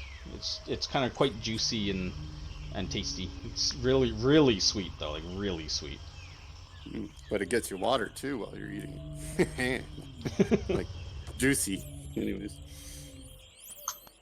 And these are pretty common or just sporadic kind of things throughout? She says they're relatively common, but the wrinkled ones are often eaten by bats and other scavengers quite quickly. Yeah, so finding the good ones is rough. Yeah, so, but if you do find them, just make sure that they're properly ripened and wrinkled like that, otherwise, like I said, they can be quite deadly to eat. Can you pick them when they're unwrinkled and then let them... No, they won't ripen off the vine, or off the tree. And how should you properly consume the unripe ones to get the pain-killing benefits, but not the bad stuff? Yeah, she says just small pieces sliced, or even a small amount of juice, like we're talking like a tiny bit, just mixed in water or tea will do. But anything more than that can be fairly deadly. I'll just grab the piece that she cut off a piece. Or she's just gesturing with her hand. She was just gesturing with her hand. She only pulled one of the ripe ones off and tossed it to Blackwind, but she kind of like points at the tree, and there's a few other like smooth ones growing there, a couple of wrinkled ones Grab too. One of the smooth ones and just cut a little piece and be like this. And she nods and she says, "Yeah, maybe a bit bigger for someone his size." Pointing at Baz, a little smaller for someone Jonah's size, or a child. Plop it in my water skin. And she kind of like cocks her head. She's like, "You feeling okay?" Just a bad headache this morning. That's all. She kind of like walks over to you and kind of like peers at your eyes and She should make a perception check sure. if she's looking that intently at my eyes. Yeah, well, she rolled a 3 for perception. Looks normal. Those are eyes, all right. Yeah, she kind of looks at your eyes and then she kind of like puts her hand, like just reaches and puts her hand like on the back of her hand against your forehead. She's like, no fever. She's like, "Have you had any chills or shakes in the night?" No. She's like, "Okay, well, make sure you tell someone quickly if something like that does occur. If you start having fever or chills at night, or sweats, could be a sign of shivering sickness. You've been applying the salve, right?" Yeah. She's like, "Okay." I've been sweating. How do I know it's normal sweats? She's like, Not sweating at night is normal. she's like, well, if you're sweating and just chills, it's called shivering sickness for a reason. You feel cold. Understood. Anyways, she. After the conversation was done, Archie would definitely go over to Aelin and ask if he's okay. Yeah, I'm fine. Just another headache. But hey, if this fruit does the trick, then Did you eat a grungto too? I would never. What do? Be careful on how much you consume of it, okay? I'm gonna just. And Undril would probably pipe up. She's been pretty quiet again throughout this day, just kind of like keeping watch, and she's pretty like down to business most of it. She kind of looks at you and she says, "If you do fall ill, let me know. I may be able to help you." Much appreciated. But really, I'll be fine. Selena's like, "Can't be too careful. Anything can kill you in the jungle." And then, yeah, unless there's anything else you guys want to do, we can go down for the night. Are we No. camping in trees tonight, or do we think that's... Well, according to Undril, you're not in undead territory yet. Yeah. Okay. We get one more night with the tent, Jonah. Woo! Yay. All right. Come. Day 3 rises. And it is still heavy rain throughout this entire day. So it's going to be a bit cooler than it has been with the rain. Visibility is again pretty limited. You guys and all your gear are going to be pretty soaked, but it keeps the bugs off for one, and it keeps the heat down. But do we need bug dope for the day then with this rain? I would say heavy rain the entire day. You'd probably get away with not applying it unless it lets up at night. Okay. Are the You can always use the incense if it does. locked containers waterproof? No, not waterproof. Water resistant. Like they would. You could always stretch a rain catcher over it. Sure. As a note, my paper is in a waterproof tube. I do have that. Okay. Anybody doing anything different today as far as rolls or speed today? If not, we'll make our quick rolls. Yeah, I did my sandwiches again this morning. You know what? Okay. My tube is not. It doesn't say anything about being waterproof. That scroll tube is inside that that leather waterproof bag. I would have put my papers and stuff in that leather bag. Sure. Sounds good. To protect it. But otherwise, nothing. Ah. Well, That's my success, but the boon and the flaw will cancel. so just once again normal sandwich. And that'll be Yeah, in... these are great. These are the best sandwiches I've ever eaten. Sorry. Unfortunately, that's all the nice sandwiches I can make for Thursday. But I wanted us to have a little bit of That was lovely, Dan. a little bit of civilization for at least the first few days. I thought they were delicious. Real treat. Thank you. Okay. Jonah and Archie. Well, Archie, make your mapping roll for today. And Jonah and Blackwind, are you both foraging still again? Yep. Jeez. Yeah, I rolled. I only got 13 though. Even. So I'm good at these firebolts. apparently, picked it up, Jesus, he's got a +1. He's doing better than Blackwind so far. He's fishing with his hands. Yeah. They look like little worms. And Blackwind, you're not as lucky today, in that you don't catch enough food to be of note. Maybe it's the rain keeping the water or the fish away. But Jonah, your firebolts are accurate as shit. Roll me a d6 plus wisdom. When it rains, fish tend to come. 7. Okay, so with the Baz's sandwiches and Jonah's fish, you guys have enough food for the whole day. Love it. For the whole party. So that's good. You get through the next day. Water's not a concern. Food's not a concern. Navigating and mapping seem to go pretty well. I don't know why people were making this such a big deal.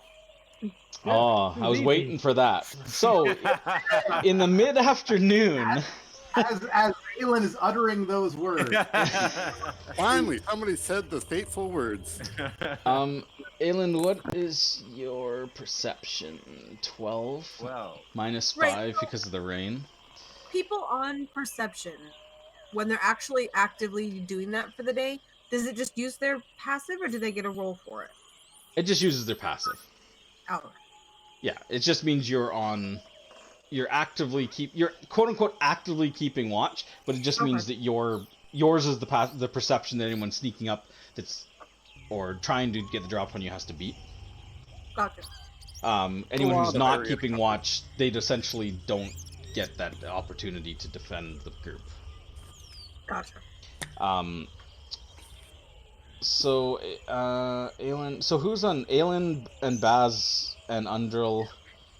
Yeah, the rain... Okay. So, let's just see real quick why. Sorry, Fancy Grants is pissing me off. Keeps dropping the dice like 2 seconds after I pick it up. Alright.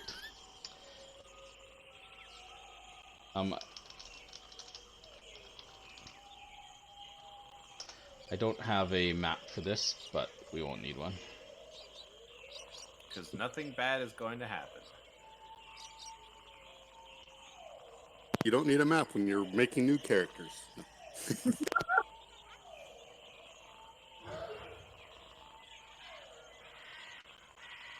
Alright, so Aelin's like, I don't know why anyone's making such a big deal of this jungle.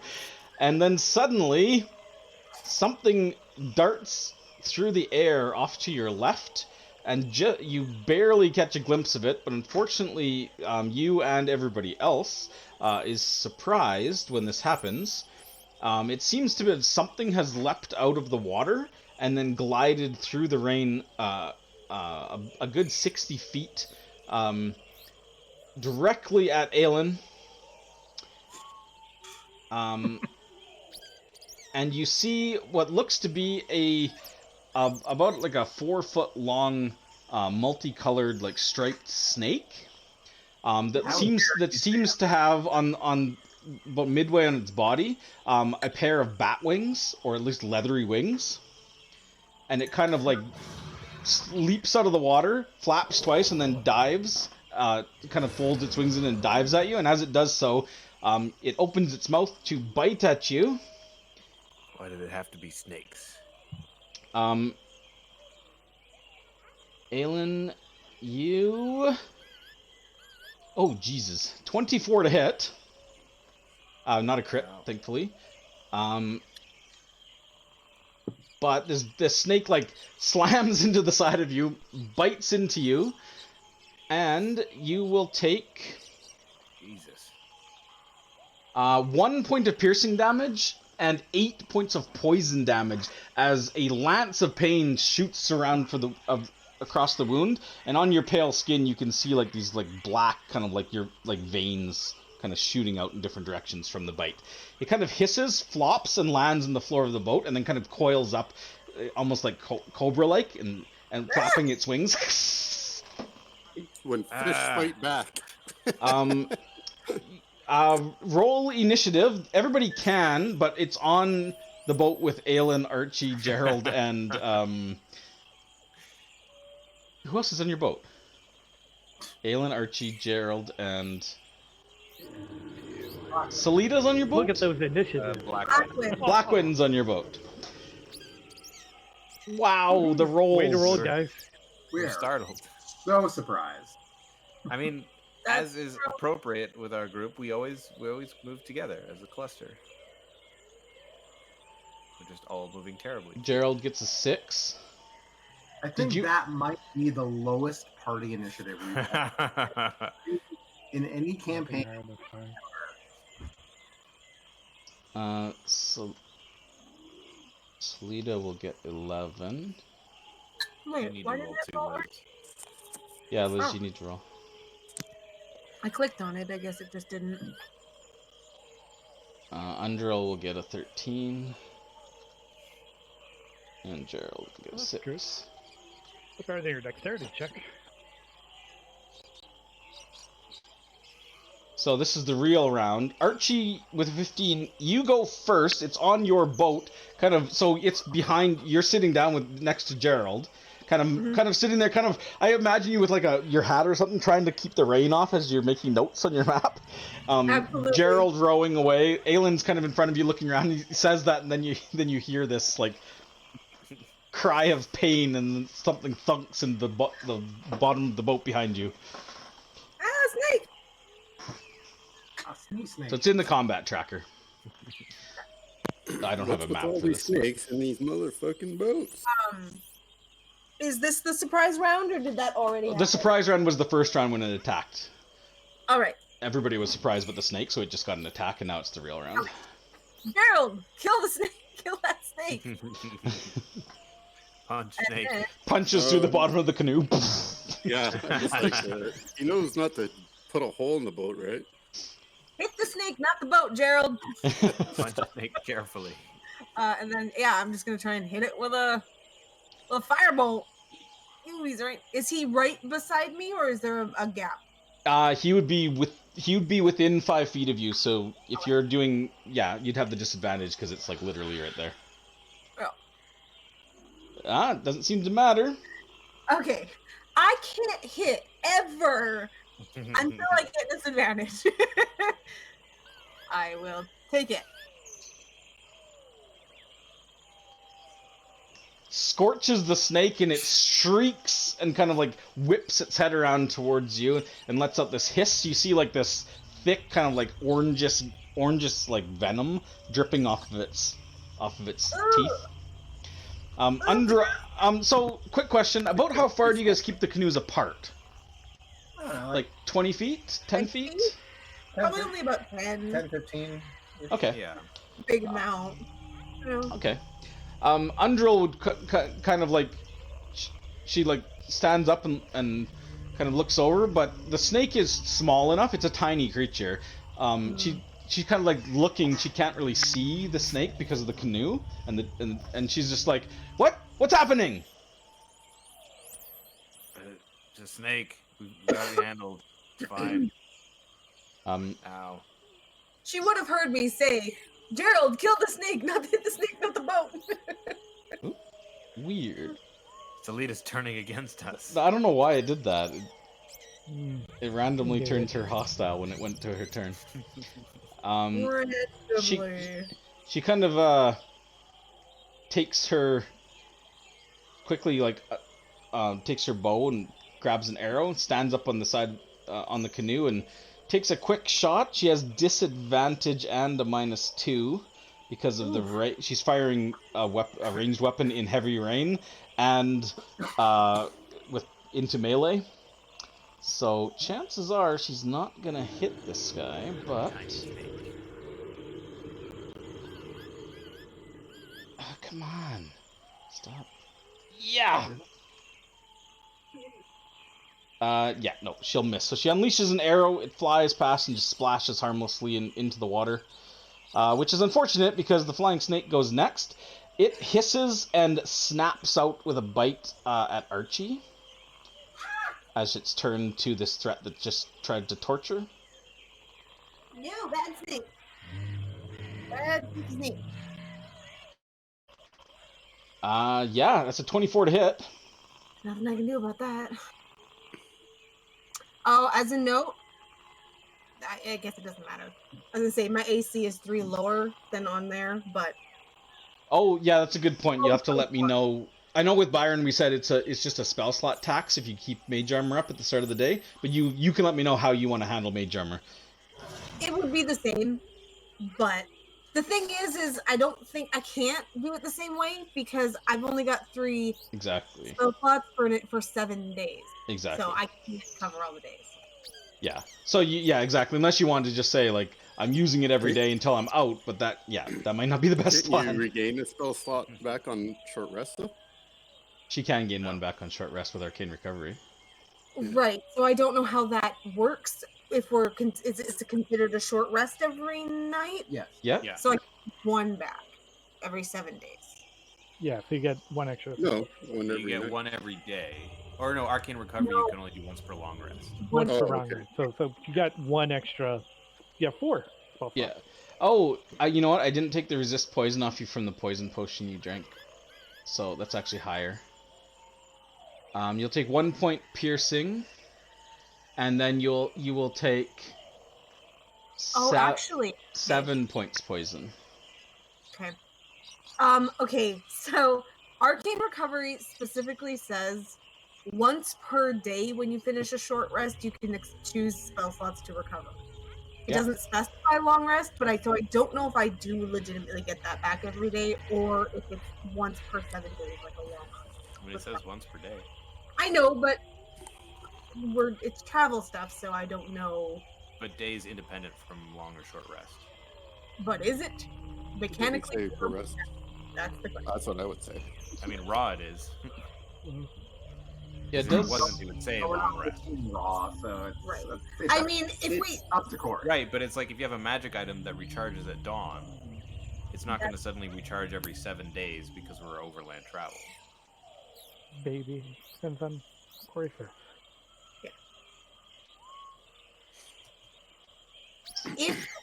I guess we need to know for general if things may be affected. I was gonna say if it matters for me, I'd use it on mage armor every day while we're traveling, but I think it makes it so at least you can expend some spells and not get completely screwed by being out in the wilderness.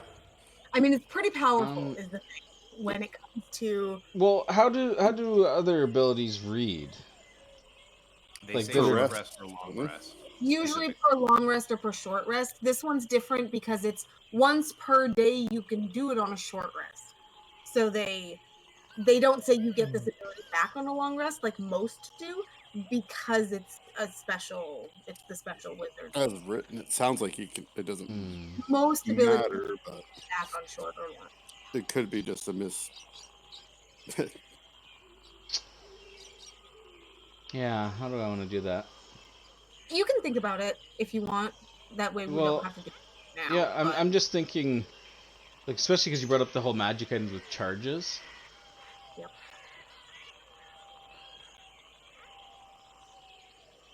I just wonder if... yeah, okay. Well, I'll think about it. I may revise this later. We'll see how it goes. But for now, we'll say, yeah, we'll just say it does happen once per day.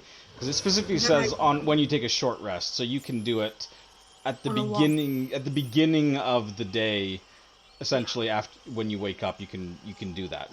Right? Okay, then I would have mage armor because that's what I would be using that recovery for. Now, mage armor lasts 8 hours, and your travel day is 12, so...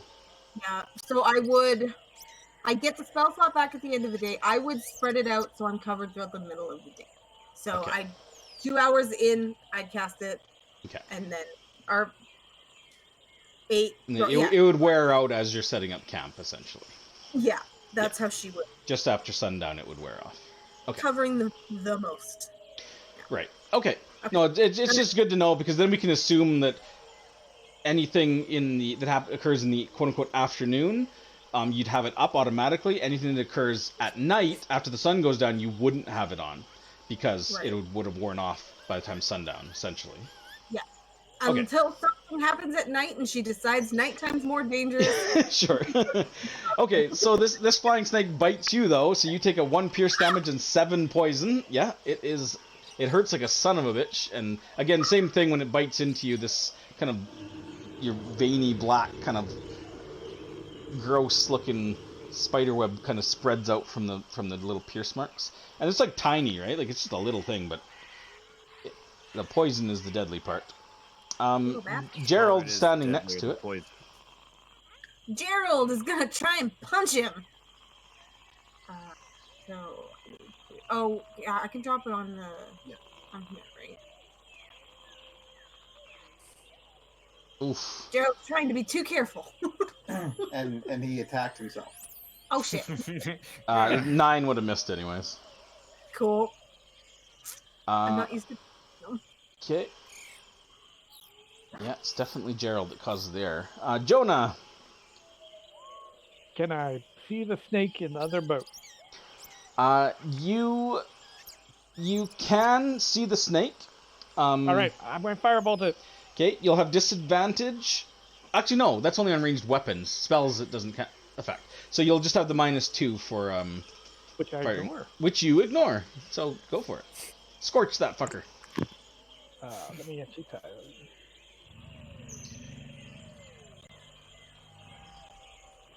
Yep. And that will engulf the snake. It had 3 hit. By the way, it had 3 hit points. 3 hit points. So Liz missed it by 1 when she firebolted it. Just enough for that snake to bite you back. The snake gets fried and screeches and kind of curls up and kind of sputters a bit in the rain, and this charred blackened snake lies lifeless at your feet. Sorry, I missed that one. I have to go back to firebolting fish in the river. You're like a fish's worst enemy. The poison and the wounds, it does fade relatively quickly, so there's no like poison condition or any lingering effects from that bite. But still, it took quite a bit out of each of you, like half of your hit points, Archie. Yeah, Undril, I'm feeling a little sick now. Undril nods. She's like, and Selita would even say like, do we need to take a quick break so we can tend to it? Or bear in mind, camping rules. You can take a quick break, which is an hour, to just bind wounds if you want to. Can we do it while continuing to canoe, or is it actually a break? No, on canoes you can. No, I would say you can continue doing it on canoes actually. So, if you want to do that, do like a medicine and use hit dice, you can do that in between your short rests. You don't get anything else back on these breaks. It's just for healing. Yeah. Yeah. So do you guys want to take a quick? Undril, if you ask her for help, she would offer. She says that she can pray to Torm to help ease the pain. And i.e., she's offering to cast Cure Wounds. nice. She has to touch me for that, though. Yeah, you can get the canoes close enough together. And would Reach you across the say, canoe. Corey, would you say that this is before or after lunch? This was in the afternoon. It is after lunch. And you get 1 extra hit point per hit. I'll I'm a food. I was just joking. Andro might as better off saving it for more dire circumstances, and I'll just start bandaging. Yeah. Okay. She would look to Archie as well. Ooh. Well, I will bandage as well myself. I guess we can bandage each other. Whatever. Yay! Hey. I get 8 back, so that leaves me at 1 wound. So what does that give me for getting higher medicine? Yeah, Ooh. extra God. point, right? It's, extra plus yeah. 2, I think. Yeah, plus 2 to the healing, so it's 1d6 plus 3 because of Baz's lunch. Okay.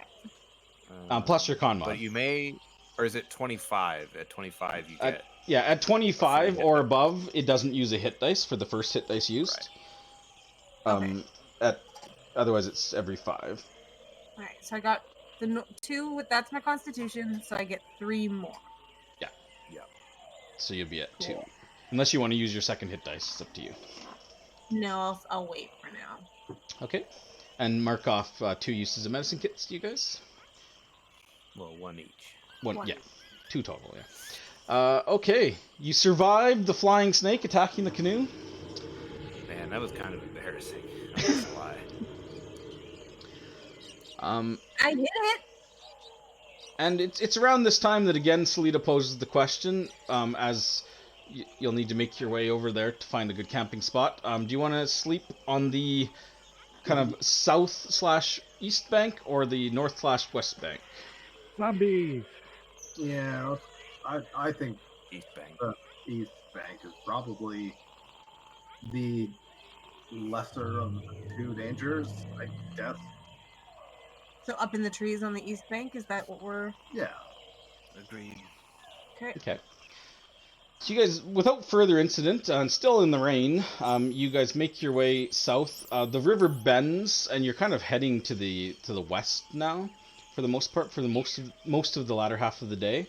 And then you find a suitable looking spot on the southern bank. Pull up your canoes, and set up camp. Oh no, I guess you don't set up camp. So you just what are you gonna try? I think we'd. I mean, at least like because we caught food, right? Yeah, Jonah. Yeah, like Yeah, I'll just Yeah, the enough. sandwiches. at least take the time to cook dinner. Right? Yeah, we wouldn't climb up until we're going to sleep and Yes, watch, yes. right? Yeah. So, set up a campfire at least, and I'll. And there's enough cover from the rain with the canopy of the trees that it's not. I mean, you can obviously find open spots to set up your rain catchers for the night and that kind of thing. Cool. But you're not setting up any tents or anything. No, not now that we're going to be camping in the trees. How If we were out in the rain, I might set up the tent just so people could be out of the rain. But far into our journey are we? I would Uh, ask the party. you guys are at the end of your 3rd day, so you should be roughly halfway. And Salita can confirm that you guys have been making pretty good time, so. Today's the 11th. Because we left on the 9th. Yeah, 9th, 10th, 11th. Yes, it's the night of the 11th. It will be the 12th in the morning. Cool. I'm gonna set up my trap again. Hopefully better than the last time. Nope, I'm getting worse at it. the rain is I'm just really. getting lazy. I'm just like throwing it down. I'm like, yeah, whatever. Okay, I can potentially help you with the trap. I can carve out holes in the earth 5 feet deep. If you wanted to make like a, something walks into it and it falls into a hole. Well, this is He has like a specific spring trap. Yeah. Right. I'm just Like a bear in trap. general, like if you wanted to set up different types as well. Archie's letting she has the ability to move like 5 feet of earth. Well, if I bury it, then it's gonna not. But I think right now it's just like usually you just cover it with foliage, and just haven't been getting a good enough foliage or something to cover it, or whatever it happens to be. It's me. Basically, it's me trying to camouflage it. So. Okay, Archie goes to Jonah and is like, Jonah, if you want to set up any kind of like trap where like something walks on it and falls down to like a spiky hole, I can help. She wants to dig a Gotcha. hole. Yeah, why are you so obsessed with digging holes? No, it's a She's an legitimate. archivist. It's the thing. You understand what kind of trap I'm talking about, right? Yeah, no, I'm just Pitfall. weirded out that you're asking everybody No, if they want you to make a hole for them. Okay. I would say you can make a hole for me. And then as you did, I'd be like, that's a nice hole. And it's 5 feet by 5 feet? Perfect. She starts explaining to Gerald what she was trying to do. Gerald understands me. She's talking to rocks now. No. She saw Blackwind making traps and was like, oh, if you're interested in making multiple kinds of traps that are useful, she could help. But apparently nobody understood that. And I'm so not making a trap though. This is actually an item. It's a steel. Yeah, basically It's like Lego trap. it's a hunting trap. in Yeah. addition to, Yeah. not replacing or augmenting what you're doing, but as Not I think Oh, people understood that. I think people understood it was more just that if you want to dig a hole to make a trap, go ahead. You don't need to have somebody else's permission. well, right, but she doesn't know how to camouflage it. She doesn't know how to actually like make it work. She just could help in something like that, and that's all she was trying to do was let somebody know if they were interested. She could. I say, let's do it. I Yeah, will. So, as Blackwind setting up his hunting trap, having kind of probably started ignoring this conversation going on behind him, Salida and Undrill are just kind of like taking stock of their inventory, probably helping set up rain catchers. Salida's looking around for a good branch to sleep in. Baz is cooking. The rest of you are talking. Blackwind, you are the only one that hears this. With your passive perception of 14. But Blackwind, you're a little bit farther out of the camp setting up this trap. You can hear fairly distinctly, it sounds like they're probably 50... Well, actually, probably a bit farther. Yeah, well, no. Maybe like 50 to 100 feet just off the riverbank. But it sounds like they may be heading roughly in your direction. You hear what sounds like a group of something walking through the brush, and you do catch very faintly a human voice, but you can't hear quite what it says with the rain and the jungle sounds. But you can hear this like tramping. It sounds like maybe a half dozen or more people close together, kind of tramping through the bush and heading roughly in your direction, perhaps drawn by the conversation and noise of the camp.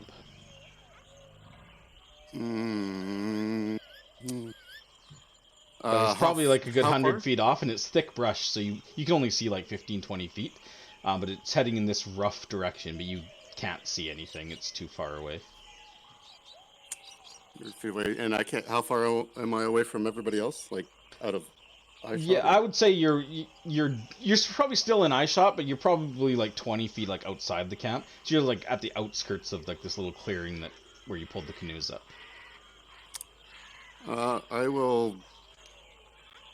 I'll move to a point where I can see somebody, and then I'll flag them down. But I'll try to stay low, like so I hopefully don't attract their attention.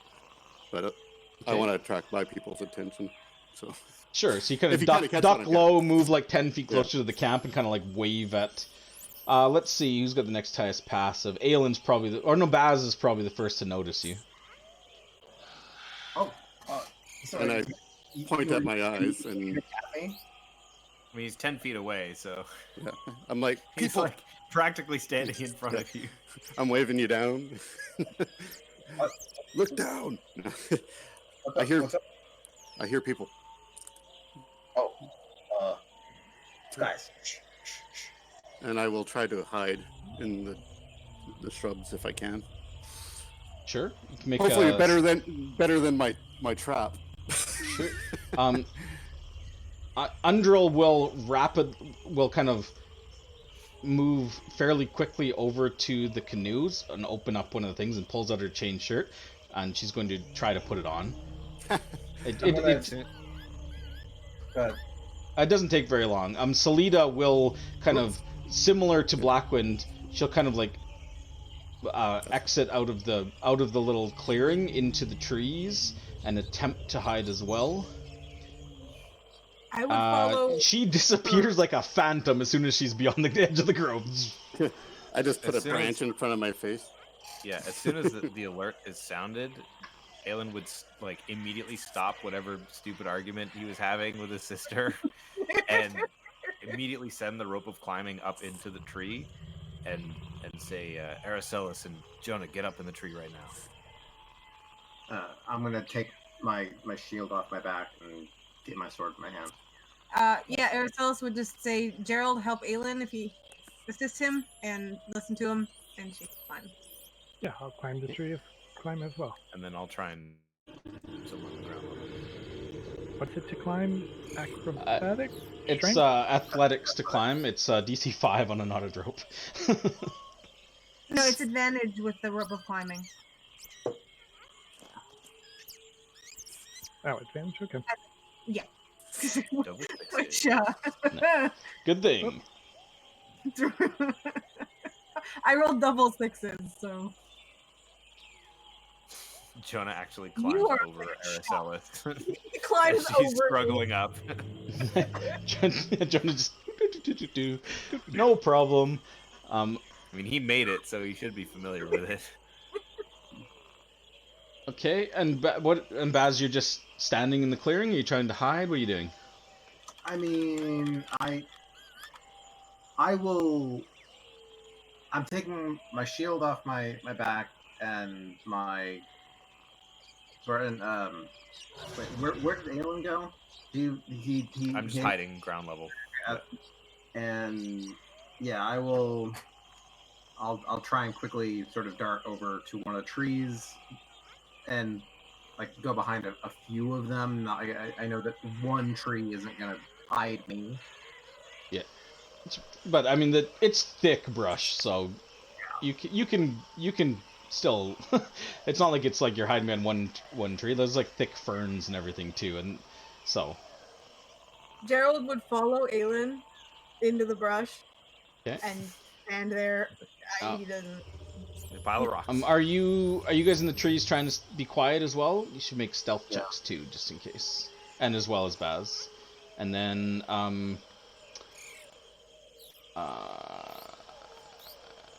yeah, okay. So yeah, you're not exactly inconspicuous. Jonah is okay. Yeah, it's not bad. Archie, you trying to be quiet too? Right. Yeah. Oh boy.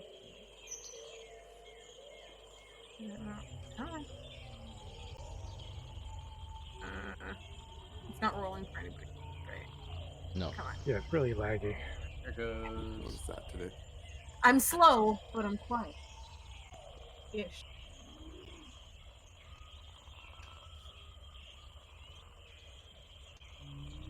All right. Yeah, it's pretty quiet. Okay. And Undril, so it's not long. You guys are kind of like crouched in the trees or whatever. Undril's putting on her shirt. It only takes like I think a minute to don a chain shirt. Is that right? Am I crazy? Sure. Yeah. So it doesn't take her long to get the chain shirt on. And then she also gets. She doesn't have a shield, I don't think. Does she? Just have to Is see. the chain shirt light or medium? It's It a would be chain. medium, wouldn't be like 5 minutes. It says normally, but for medium. That's why I'm asking. Chain shirt. Medium? It's medium. Yeah, Yeah. 5 minutes on. Yeah, she doesn't have a shield. She has a mace and a chain shirt. Okay. So yeah, so she'll be kind of pulling that on, but probably about she's kind of not struggling with it, but it takes a little while for her to try to get it on. Probably realizing, and you guys can all hear this now, this tramp of like, it sounds like heavy, at least a half dozen people kind of like tramping through the brush, and Undril kind of like stops trying to put on her shirt and just kind of like tosses it back in the canoe, and then kind of like ducks as best she can into the brush near Baz. And I mean, maybe it's her size, but yeah, she does a much better job of concealing herself in the ferns. And then you see kind of stepping through the trees, there's some rustling of ferns, and then you see a man. He's wearing kind of like light leather armor. He's got like a leather cap on. He's got a bow with an arrow knocked. It's like a longbow. Yeah, it's a longbow. A couple daggers at his sides and kind of like leather boots. You can see emblazoned on his chest in the center, kind of knitted onto his cloak, onto his leather jerkin, is the symbol of what looks like a fist with fire around it. Yeah, that's what I thought. He kind of like steps out into the clearing. And you can hear more moving, probably about 30-40 feet back in the brush, moving as well. But then that movement stops, and you hear a male voice call out from the woods, and he's just like, it's just like, halt, take positions, and you hear like just like swords being drawn, and then this other man rolled so badly on his perception check. he kind of like steps in, crouches, like walks directly under where Archie He's and like standing in front of Baz, and Baz is just like, yeah. Baz is just like off to the side, like one tree, like eyes wide. The rest of you kind of crouched around. He probably walks, like he kind of like crouches forward, like walking relatively stealthily, kind of looks back and forth, and then you see his eyes fall on like the wait, so you were cooking, like campfire cooking? Yeah. Yeah, so his eyes, he kind of walks over and crouches down. The fire is still crackling, and kind of looks over, spies the canoes, and then he kind of looks around again. His eyes momentarily stop where Baz is, and then keep going.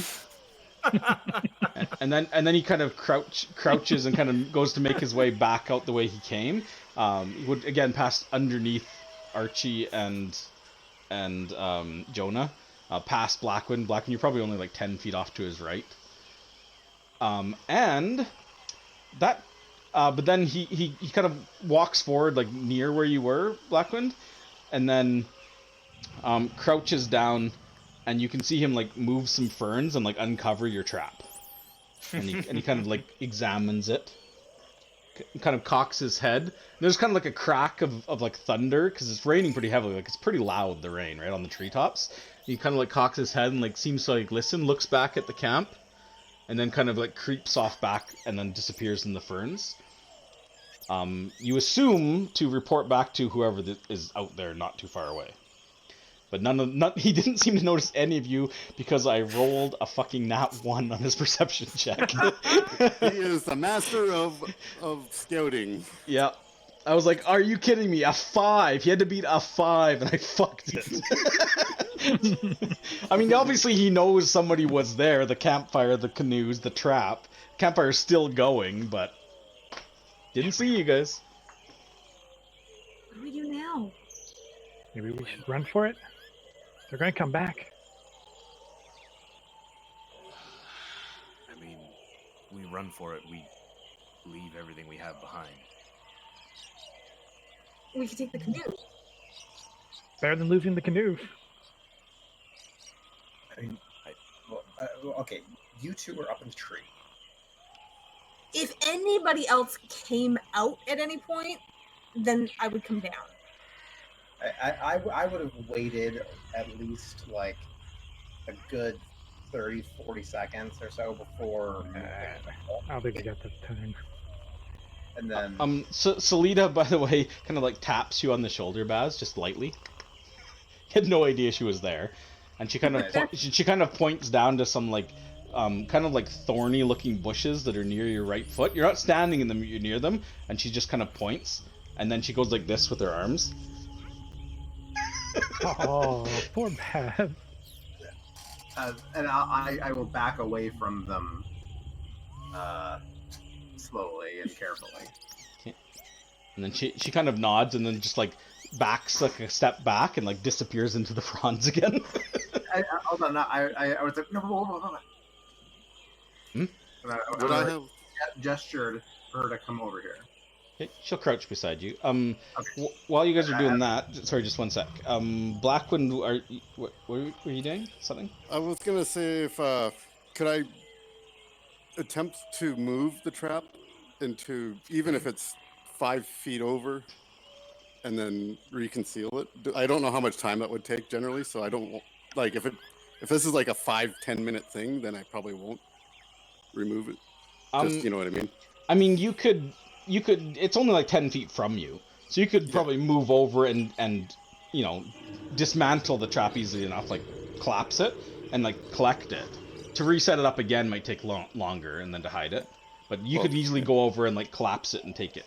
Okay. I'll leave it for now, but I want to re-hide though, just as a, because I know if I can draw somebody over to it and push them into it, that's what I'm planning on, even though they know it's there. So I'm just going to readjust my positioning, and yeah. Like so you're next to the trap? On the, gonna stay opposite side of the trap from where he went. Sure. Okay. And then into the brush a little bit more. Okay. Give me a stealth check. This is for your movement and your re-hiding. Yeah, I know. I figured as much. I really need to. Oops, double clicking is not working, is it? Yeah, it's lagging. I don't know why. Oh, well, at least I didn't drop anything. Yeah. Okay. I mean, you move pretty swiftly. Baz would notice you. He's got a passive of 14, but the rest of you, without actively looking, wouldn't notice Blackwood moving through. So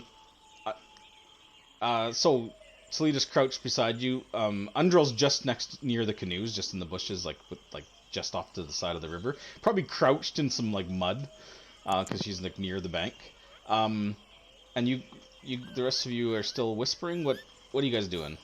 Right, so I just kind of gesture Salida over, and I like just quietly whisper to her, do you think that we could just get back in the canoes and go to the other side? Do you think that would be too loud?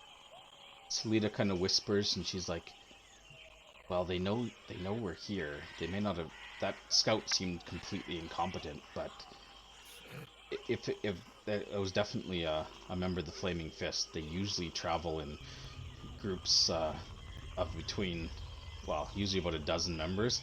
I wouldn't want to tangle with them. I say we cut our losses and run. If they don't have canoes, they won't be able to chase us down the river. It'll be risky, and we'll have to find a different campsite, but staying here, we don't have a charter, and they will not look kindly on that." Okay, I'm gonna like sort of find Aelin or whoever I can see, and just be like, Yeah, you can see me. we're going, instead of gesture to the canoes. Okay. I would kind of give the rope of climbing a tug just to get their attention and Climbing get down. them to come down.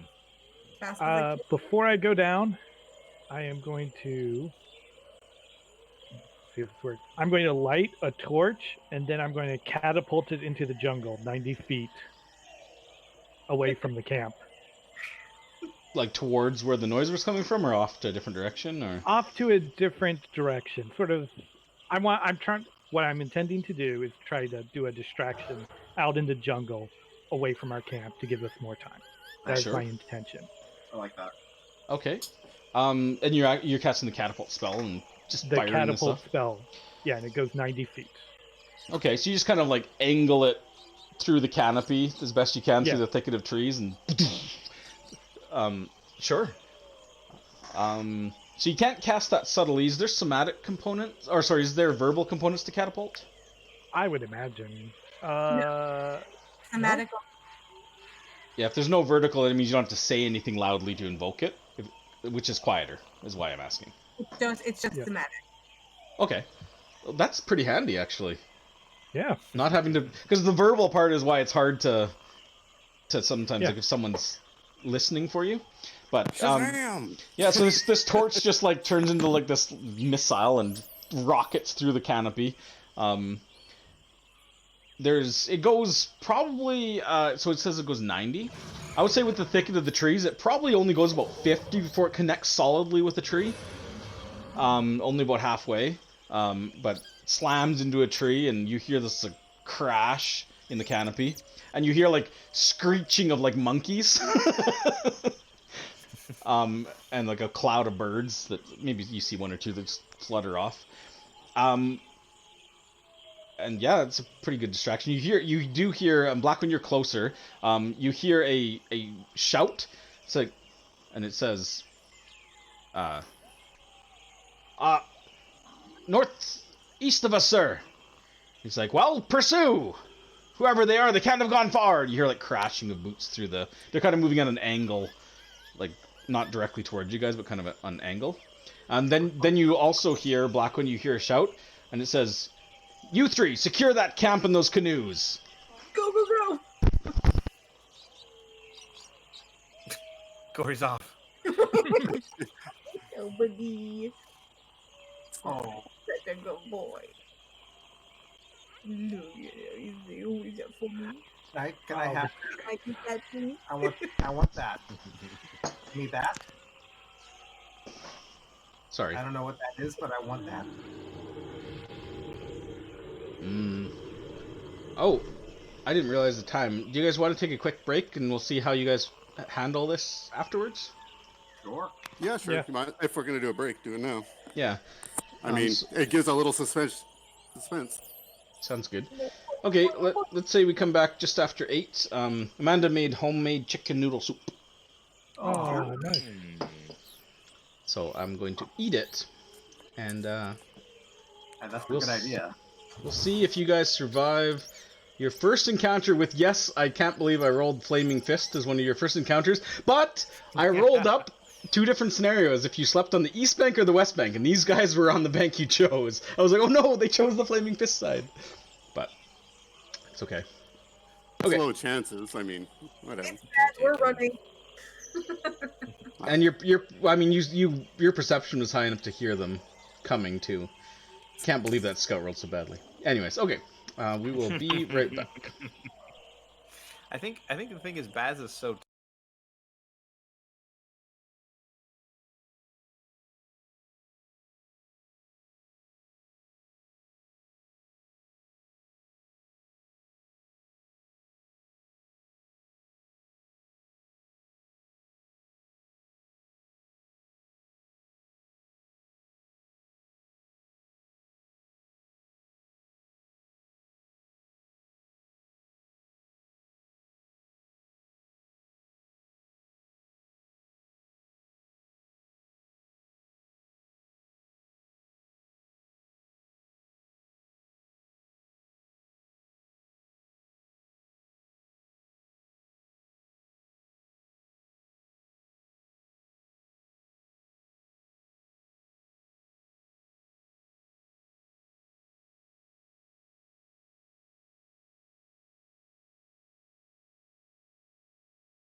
All right.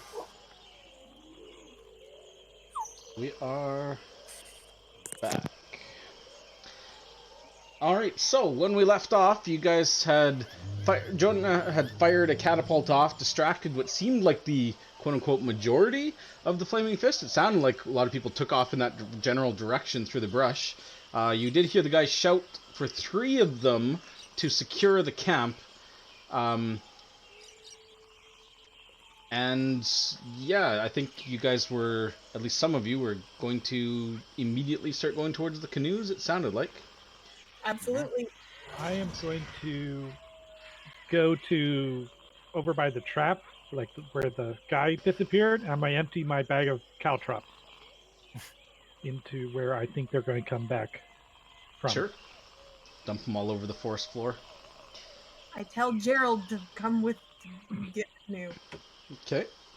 Blackwind, what are you doing? So I don't know if Jonah notices you, but his passive perception he wouldn't. As he runs up with his caltrops, you're just off to the side. He's dumping caltrops next to your trap. Just dumping them on me. It's like, Well, hopefully not, because I don't have to take a test. are they coming towards the trap or kind of by the trap, do you think? Well, you can't. Well, give me an active perception check. See if you can try to pinpoint the path they're taking. There's a group of them obviously moving like parallel off in the direction of the catapult, but some of them are moving in this general direction. Let's see how good your ears are. Oh, fuck. Yeah, the Very heavy, good. yeah, and the rain and the sound of, it's kind of, it's very difficult. Plus, there's monkeys screeching that were scared from that catapult. So you're not sure, but they seem to be heading in this general direction. Okay, yeah, I'll leave the trap. Anyways, I can always buy a new one. Okay. Eventually. Undril is climbing into a canoe, as is Salida. What is Baz doing? I'm trying to like herd everybody, make sure that everyone is is getting in. I'm sort of playing the protector role. I want to be sort of like the last one to sort of Push off. and get in. Sure. Aelin would assure you that he should be the last one on because he can get on the boats even after they've left the shore. Different boats, though. And I'm Sure, a swimmer but- myself, too. Last one on, period. Well, Okay. either way. So Alien and Baz are hanging back till the end. Jonah drops his caltrops. Blackwind, what are you doing? Are you going to head towards the boats, or? Yeah, I'll leave the trap because whatever. It's Okay. not that important. Before you go on, how does our camp look? Like, what are we leaving behind? As far as I know, because you didn't set up anything other than... You've got 2 rain catchers set up, and the mess kit, like the pot, over the fire. Other than that, you guys didn't set anything up because you were going to sleep in the trees. Everything else is still in the canoes or whatever. It's not your fancy pot, right? It's just the mess kit. It's just the mess kit, but I'll quickly just grab the pot. And Would I be running by any of the rain catchers between where we were and the boats? I mean, the campsite's not that big. All right. You could certainly detour and grab a rain catcher on your way out, sure. I would do that, yeah. Yeah, I would say it would Yeah, only slow you down exactly what it- slightly to kind of grab it and collapse it up and then keep going. Yeah, I mean, if I mean, need you'd have to kind of like empty the water out and collapse it because it's like full. just like dump it and then sort of collapse it as I'm heading towards the boat or at the boat. Okay. I wouldn't stand there collapsing it. I would like drag it, get it to there, and then do it at the boat while we're waiting for anybody else to come over. Okay. Jonah, what are you doing? You just dumped your caltrops, but I might run back. I might run to the other water catcher, but I'm just going to then salute it, tell it to defend the camp, and then run onto the boat. okay. So, Couldn't be an Salida. excursion into the jungle without losing one of the water catchers. So Salida, Undril, Jonah hops on the boat. So Baz, you're the only one left for that boat. Blackwind, Archie, Gerald, Archie would be gathering the rain catcher. So at this point, Gerald's on the boat. You told him to do that. Yep. Blackwind, he's a bit further out. So probably by the time you're done collapsing the rain catcher, Blackwind enters the clearing. So now, so it's Baz, Aelin, Blackwood and Archie are still off the boats right now. And you hear a something rush rather quickly through the underbrush.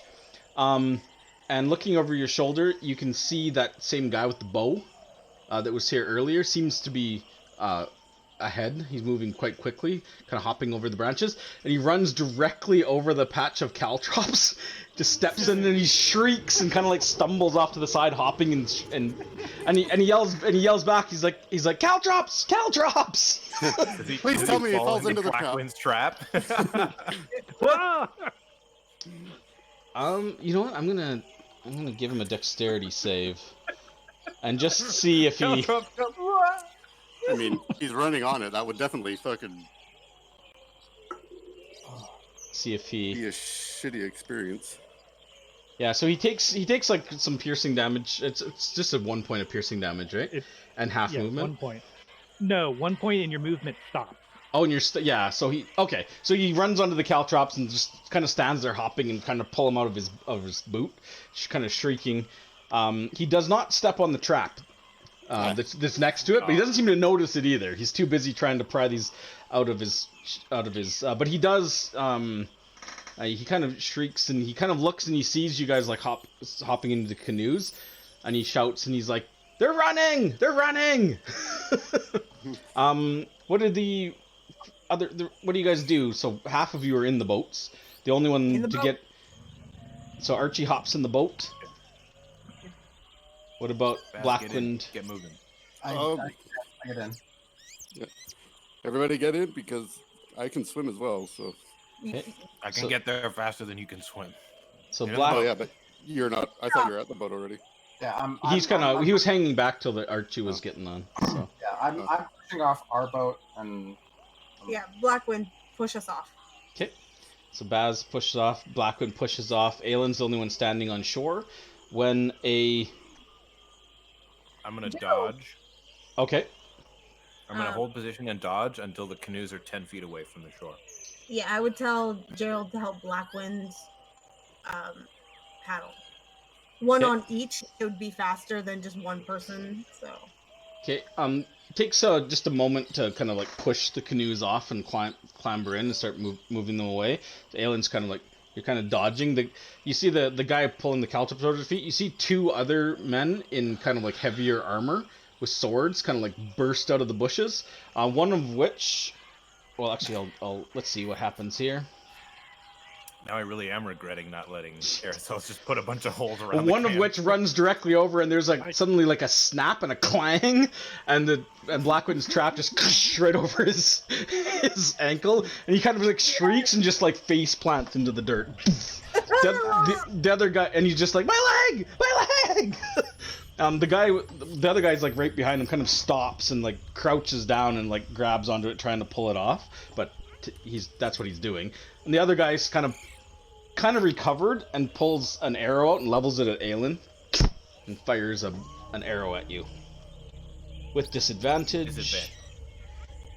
I'm going to say a partial cover from the trees as well. 13? No. No. Okay. Kind of to release Buddy, it's a strength check of 13. Okay. So next round, you guys are the canoes are 10 feet out. Aylin, you've dodged an arrow. These guys are the other guy's like going to knock another arrow, but the other two soldiers seem to be like collapsed. Oh. Yeah. Bonus action. I'm gonna kill the music. Silence! I need silence. And each time they try to help him out of that trap, by the way, I don't know if the armor will protect him, but generally it's 1 point of piercing damage for each failed check. That trap is fun. Come on. It's not an easy thing to really do, but it had its uses. Got used.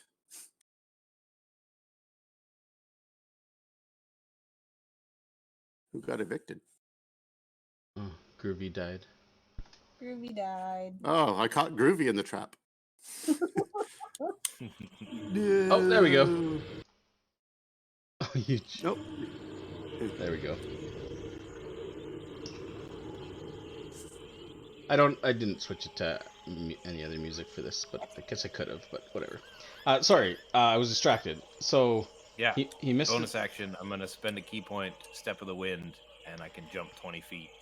Nice. So I'm just gonna turn, run to the edge, and jump onto the boat. Boing. Onto the canoe. Did the armor protect him? I'm just he takes 1d4 damage if he does take damage from it. He definitely took damage from it. Okay, so I did 1d4. And like I say, it takes 1 damage for every failed check to get him out. So you keep like snapping it onto his leg. It's like Okay. Let's see if these guys can get it off. It's a strength check. Yeah, 13. 13. Okay, It's I'm just pretty gonna say good the spring. two of them are trying it together, so they have advantage. Because the other guy's helping them, trying to get it off. Yeah. Oh my god, he failed. It snaps out. 13. He's like- Sorry, you said 13 or 15? It's a DC 13. Oh, okay. And Okay. 1 damage afterwards after he catches it. Ah. Leave it in. Yeah, the guy's screaming at. He's like, yeah, I'm just kind of screaming, my leg! Oh god, I think it's broken. And the guy's like, stay still, you fool! The other guy kind of like hobbles a bit up to the edge and kind of takes a pot shot at your guys' canoe.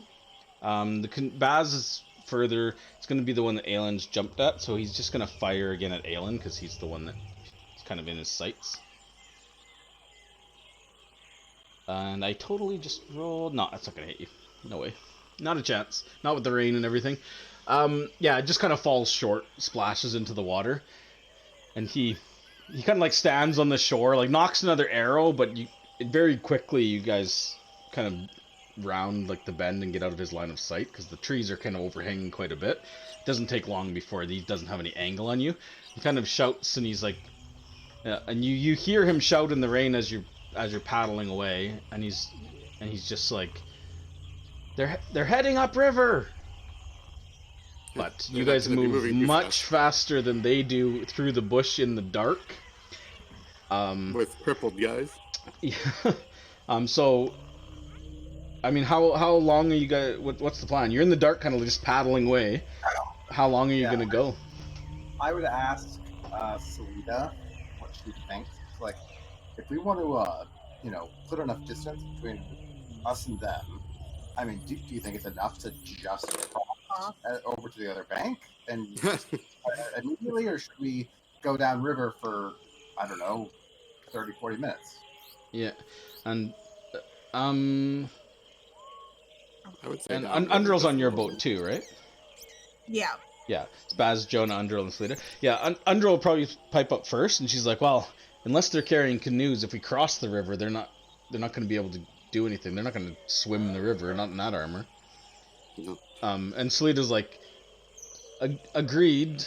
Yeah, we either cross to the other side, or, I mean, I don't imagine they'll give chase in the dark. Not unless they're fools. It's one thing at sundown but once it's fully dark, if we travel an hour or two downriver, there's some danger in that. But we'll have to find another place to camp.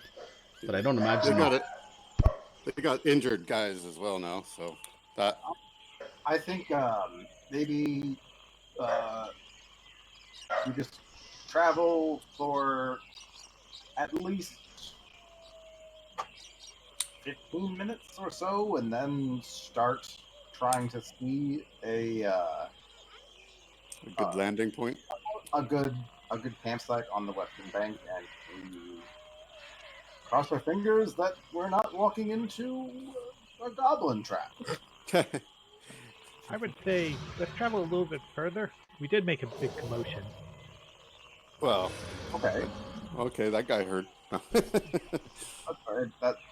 that's fair. Yeah. Is this a part of the river that you can see both banks, or is it wide enough here that it's... I think this is kind of some of the narrowest part of the river. I think you could, well, in the dark and the rain, you probably can't see to the other side, no. But Sure, before it got dark, yeah, you would have been able to see across at this particular junction. I mean, it would have been probably... Would it have been not even in longbow range? it's probably quite a ways across, but you would have been able to see it during the daylight. Well, I can scout at a point where we see a landing point, and then maybe take a quick peek. I will try and help. Your guys' boat was slightly ahead of ours, so we're just following you right now. So 'Cause we're how not sure. so how far down river, and then you're also crossing, so you're like diagonal? Is that kind of what you're trying to do? I think, given the circumstance, I would have like maybe slowed our boat down So we could to, catch to up. let you guys kind of get up beside us so that we We could could all talk together Okay. about what we're gonna do. Okay, fair enough. It wouldn't Makes take too long. I'm And pumping. I would say you would probably you'd probably hear around this part like kind of a loud roar from off in the jungle back near the direction you came. I did hear it. Another half hour. Well, maybe they're lunch now. The roar sound like a dinosaur roar that we've heard like in the pens in the city and stuff. No, Salita. it sounded loud and kind of echoing. And Salita kind of like cocks her head and she's like, "That doesn't sound friendly."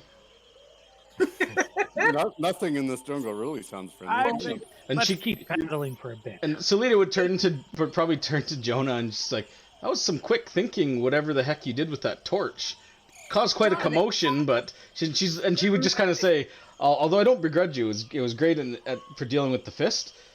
Loud booms like that in the jungle could attract whatever that was. Just keep that in mind." That's their problem now. As a note, All part of my plan.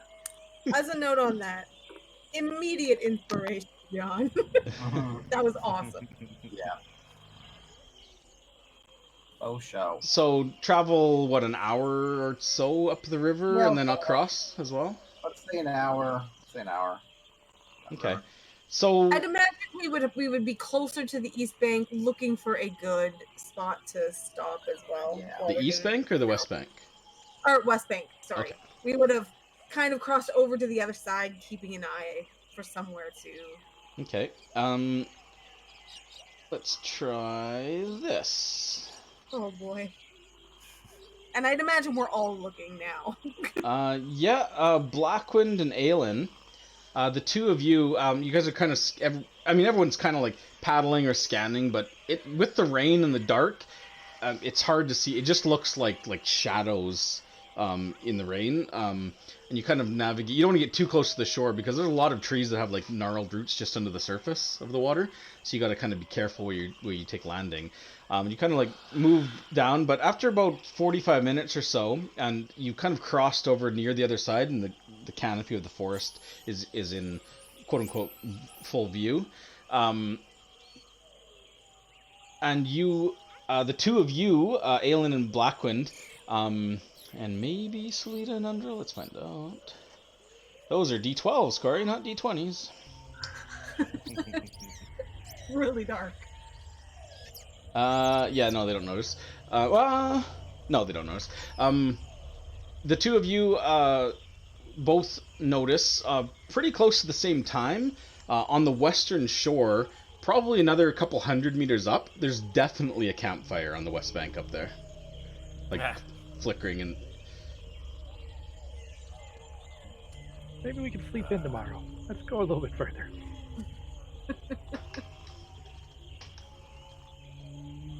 Yeah, I think we should Paddle by. go past. Cannibalistic maybe goblins, do you think? See what we can peep of the camp as we're passing it. Yeah, Salita says the Batiri don't tend to light fires, not at night. They can see very well in the dark. I didn't think so. So we're gonna try and quietly paddle past it while trying to see what we can see of the campsite. Sure. Give me a group stealth check. See if you can paddle silently. Splish, splash, we were... Do I still have dexterity disadvantage because I'm in a boat? I don't know how that would work. Probably still the same. Just Nice. yeah, I mean, Yeah, just keep it the same. I mean, you guys did really well overall so far. I don't think even if you screw it up, Blackwind, you'll be okay. You're fine. 12. Yeah, overall, you guys did really well. Did anybody not roll? No. Okay. I take over the so Blackwind can take a good look. I take over the paddling with Gerald, and we're like in sync. Everybody. So you guys quietly kind of slow down and paddle past. You can see there's a as you move through. Who has low light vision? Those of That you would with be low you. light vision. I think it's everyone but Baz. Yeah, isn't it? Baz doesn't. Asalita Dark doesn't. Undril would, 'cause she's a half orc. Yeah. So you guys, so those of you with low light vision can make out shapes. The rest of you just see like this flickering campfire and can't really. You can see shadows around it, but not really shapes. Those of you with low light vision, as you slink by, you can see that just off, probably about 20 feet from the shore, there's a clearing that looks like a really nice place to camp. But you can see that there's like a half dozen tents set up in like a little semicircle around, and you can see in the with the flickering of the flames in the trees surrounding. There seems to be something metallic that's like glinting in the firelight, in like hanging in the trees around the camp, and you can see what looks to be there's how many? Oh, where did it go? Here it is. You can see that there's probably about a dozen humanoid figures kind of milling about, some of them sitting around, others moving from tent to tent. You can't really make out too much of their shapes, but you can see that some of them are holding those kind of broad-bladed spears that you've seen like the Chultan Guard in the town wield. Those kind of short, broad-bladed spears, but other ones look like they're in kind of like more like traditional armor. But you can't really make out any details, and there's no sort of insignias that you can see or anything like that. Damn this black and white vision. Well, if the Flaming Fists decide to follow us down the river, maybe they'll. Could I take out my Them spyglass and look and see if I can get a better look? Yeah, well, sure. Give me a perception check. Just a straight up perception check. Gonna go badly. The advantage of the spyglass would be negated by like the rain and. Ooh. Oof, nice. Okay, so you glance through, and yeah, although you can only see in like grayscale, right? You don't see Right. colors in the dark. Although I guess there's a flame. Yeah, so just around the flame and the radius of the flame, you could probably see a little bit.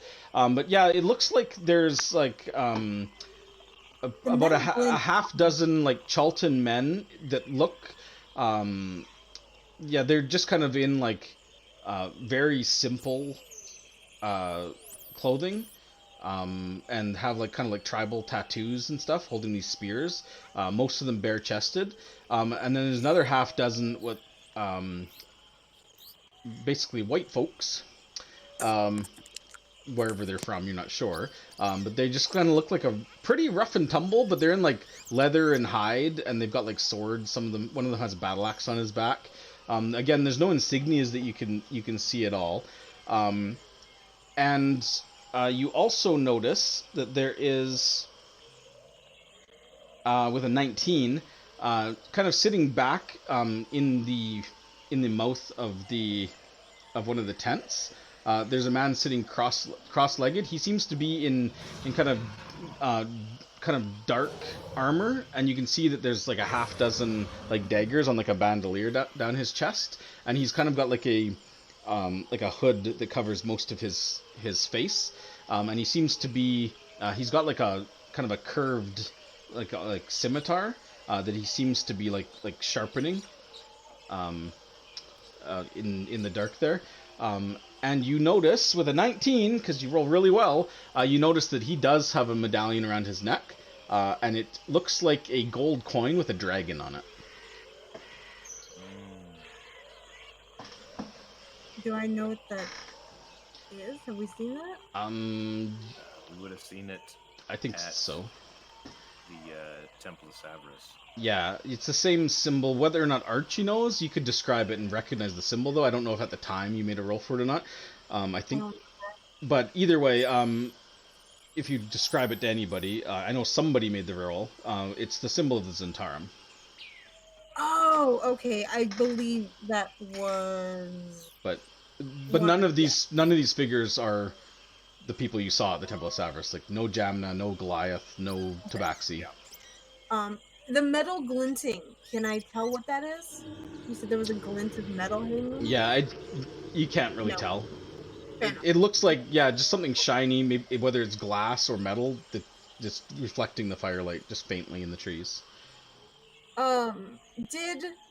I don't think he did, but I might have missed it. Did Wakanda tell us what the golem was made out of? No. He didn't tell us. No. Okay. You didn't really ask anything about the construction or look of the golem, and he didn't draw you a picture of that. Yeah, I wasn't sure if that was in the. Okay, cool. But yeah, they don't seem to notice as you guys like slink on by in the water.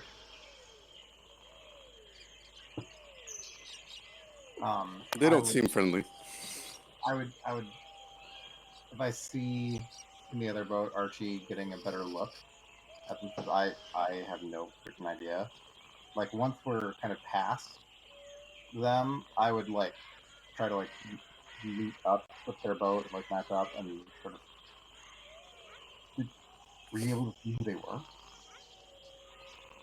It looks like a Zentarum. Oh, The Z holes on one side and flaming A holes on the other. They probably have a charter. Salida would be like, Zents aren't all bad. I mean, they run half the town with the town guard. That doesn't Sure, make them but- good. yeah. She shrugs. Fair enough.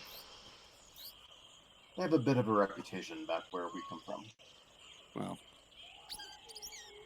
Uh, They're usually got their fingers in less than ideal things.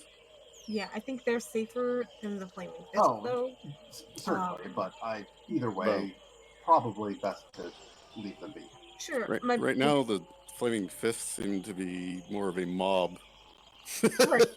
I'm just saying, like, coming across a group of Zentarum, we could potentially, like, talk our way through that. Yeah. Flaming Fists seem to be you have it or you don't, and that's it. So I think we're safe to, like, look on the east or the west shore for. I don't think if we camp close-ish to them, we're. I know. I agree. It was a question of do we, if they looked like someone that we could definitely trust. Sure. Then maybe we just go there and ask if we could. Coming up in the middle of the night. Eesh. Yeah, Well, how many of we them? keep going. There was, well, including the guy in the tent, Archie would have counted 13. Yeah. Right now, discretion is probably the better. So we look for somewhere.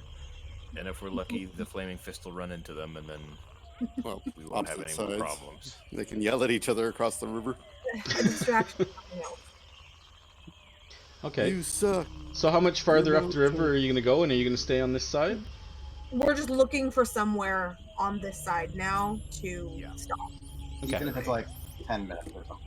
Yeah, Okay, I don't think we're in too much, even if we're trying to. I would say, so, probably about another half hour to 45 minutes, you'd end up being far enough away from that camp and finding a place that looks like it's pretty wide open, that you can pull up the canoes. So you'd be able to find the camp there. Pulling up the canoes, Undril steps out, and she takes first thing she does when she gets off the boat is pick up her chain shirt and put it on. Good idea. I would suggest we maybe pull the canoes all the way up into the canopy with us if there's room. That way, if the Flaming Fists do have travel on the water, they don't come across them. Sorry, into the canopy? Well, no, not up. Oh, okay. So that they're concealed a bit. That if somebody's going by, they're like 2 canoes. How about we put like branches and stuff? Because having a quick escape helped us last time and Yeah. might help us another time. I don't think they're coming up river anytime soon. But in the dark. the trying to find us. Zentarum might. Yeah.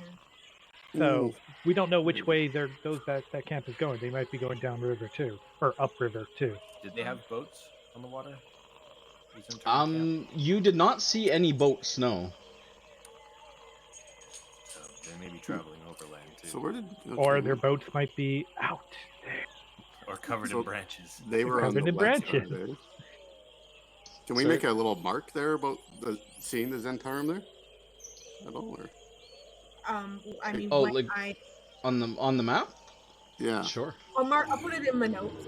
Well, Yeah. just There's going to be a gap in the map because I mean, who knows I don't what think that you could guys be. can add pins to the map, right? No, I don't think so. It's annoying, No, but I can do it Layers, for you. drawings. But I'm just thinking maybe it could lead to something. There might be like, why are they there? Why don't they have any boat?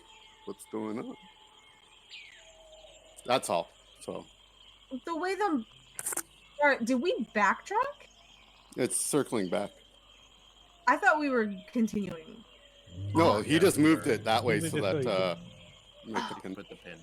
Yeah, I just moved the pin so I could. Yeah. I just wasn't sure. We didn't actually specify which direction on the river. Well, I assumed we would continue down, but or up. Yeah, but- for sure. We were didn't- continuing. It would have been smart of us actually to head back like a little bit. So that they thought we were going downriver and Hmm. then circle back upriver. Or they just sat there and waited for us to come back. Well, if you're on the other side, we'd be safe. There, I put a pin that's now covered by the star, but there's a pin there that says Zen Nice. Camp. I mean, Gotcha. it might not be of anything of interest. I just figured maybe. Yeah, it may not be there in 2 days, but I good mean, to keep track.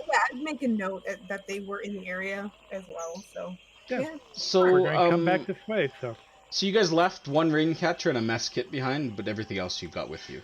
Is that right? I grabbed my pot. I Or said no, he I, grabbed his pot. Yeah, Oh he yeah, grabbed you his grabbed your mess kit. That's right. So just one You're rain just catcher the left brave, behind, valiant rain catcher. Yeah. and the torch you catapulted off into the distance. Yeah. we left the rain. And my trap. yeah, I thought you said that you were grabbing. there was 2 out there. I grabbed one. Oh man, I would have grabbed the other one too. Woulda, but didn't. Maybe didn't notice. solitary guard. I didn't hear. I thought that the rain catchers were taken care of. No, Jonah ran up to the other one and said to protect us. Guard the camp, says and ran. All right. He's learning from Archie and Gerald. Are you going to Speaking to objects. you're gonna set up normal camp since you're on the west side now? Or Yeah, seems Yeah, so. might as well because we're not worried about zombies, just intellectual little pukes. Yeah, I would try to. Are we going to do a fire? I guess that's the other Maybe question. skip the fire tonight. Yeah. I'm gonna go scout out away from us, just 100 feet or so, or whatever, just to And I will cover the canoe. So do you guys want to Jonah go? with the canoes. listen. okay. Archie Make- would just be like, "See, do you guys want some holes now?" So I'm as you fresh out of traps. as we yeah, go. if you can give me a, are you stealthing out there, Blackwind? Yeah, I'm gonna stealth out there too as best as I can. Just Okay. I mean, Give me a We're probably perception learning check everything. and a stealth check. stealth first, I guess. Sure, whichever. Because I'm order. moving out that way. At least I'm rolling half decent. Yeah, not bad. With disadvantage, And pretty okay. perception. Yay. Oh, I thought there was a 2. Okay, so 2 things. One, you notice that Salida is following you, about 10 feet back, and she just kind of like, when you look back and see her, she kind of gives you like this thumbs up sign. Nothing says yes, like thumbs up. And yeah, she and when you get a chance and she kind of catches up to you a little bit, she kind of just like crouches down next to you and whispers. She's like, I just want to make sure it's wandering off in the dark and all. If anything happened to you, buddy system. I'm not going far. I just wanted to at least have a. That's why we were able to spot those guys just because I happened to separate that little bit. Yeah. So, she nods, and when you get like a certain distance out, she kind of like would point to the right. She's like, I'll circle around back that way. You circle that way. We'll make a perimeter. yeah. She nods and Thumbs up. slinks off into the trees. Never to be seen again. No. The rest of you guys are making camp, not making a fire, but setting up your tents at least. At least you can get out of the rain a little bit, because you are soaked. Underl suggests, if possible, until sunup at least, we take double watch. Makes sense. Nobody alone. Yeah. So we'll say Archie, Jonah first. Aelin, when Selita gets back, she would go with you. Blackwind and Undril, and then Baz and that's Jonah. I was like, who am I missing? No, Jonah's first. Yeah, we don't have enough to double up on 4. Right. Yeah. Yeah, but Baz's would be kind of in the kind of pre-dawn, partially light kind of. Is that idea? I would tell, and this goes for like every night with Gerald. I would just tell him to obey the commands of whoever's on watch, like of the party, basically. So that if something pops up and they need him to do something, he will listen. Okay. Cool. Well, the night fortunately passes without incident. In the morning, the rain has let up somewhat, but it's still lightly drizzling, and it will for much of the day. But definitely enough to have no problem with water for today. You guys, in the morning, or is there anything else you want to do or talk about at night before we fast forward to the morning? Or on your watches? It's up to you guys. I think trying to keep it low key. Yeah, I will consider this night one of my short rests, so I get my key points back. Okay. Sounds good.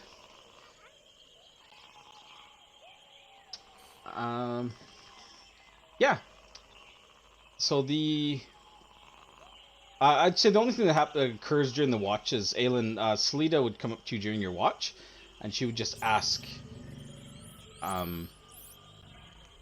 She's just like, she would point to like the snake bite, which is still probably hurting a little bit. I mean, you only got 1 hit point missing, but she's just like, a bite doing okay? And she's like, I don't mean to hover, but you did say you weren't feeling the greatest yesterday, so everything good? Oh yeah, I'm doing fine now. That fruit actually helped a lot. Yeah, he seems to be on the mend.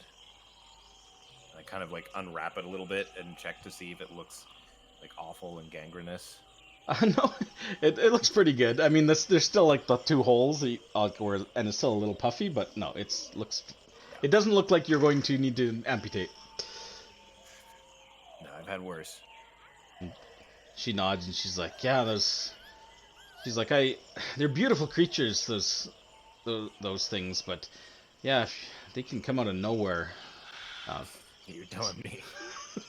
She's like, the rain didn't help. It was hard to see anything out there in that. Hopefully it's lighter in the morning. Anyways, and then that's what normally attack prey much bigger than them. She kind of shrugs and says, alone, not usually, but if startled. She's like, and she kind of like, this probably says a little bit lower, and she's like, perhaps if someone was firebolting the water, might have startled something underneath there. But I'm sure that wasn't. Argue with the results, though. I said I was sorry. Shh, sleep, Jonah, sleep. Your watch is soon. I said, wait, I already have my watch. Anyways, she's like, okay, well, you let me know. Again, shivering sickness is claimed more than one hardy adventurers. Don't let pride be your fall. Will do, I appreciate it. And she will go off to her side of the camp to keep watch. In the morning, yeah, it's light rain. You guys are breaking camp, and what would you like to do? Carry on down the river? Yeah. Seems like we should keep moving. Yeah, that would be dry rations today, right?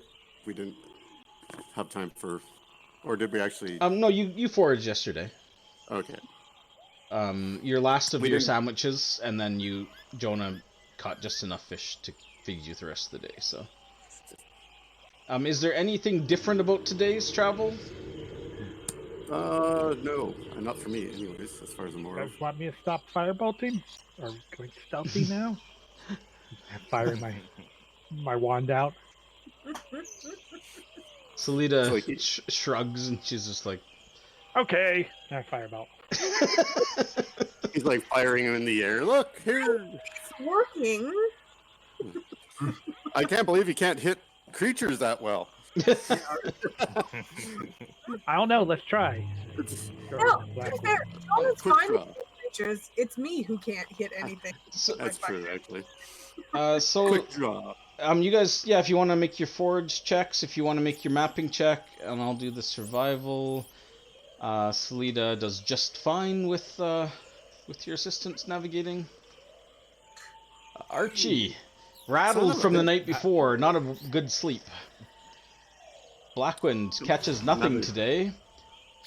Having a horrible Jonah? horrible time. Maybe they're getting wise to your tricks after several days of firebolting the water, but neither of you managed to catch anything this day, and there's no sandwiches.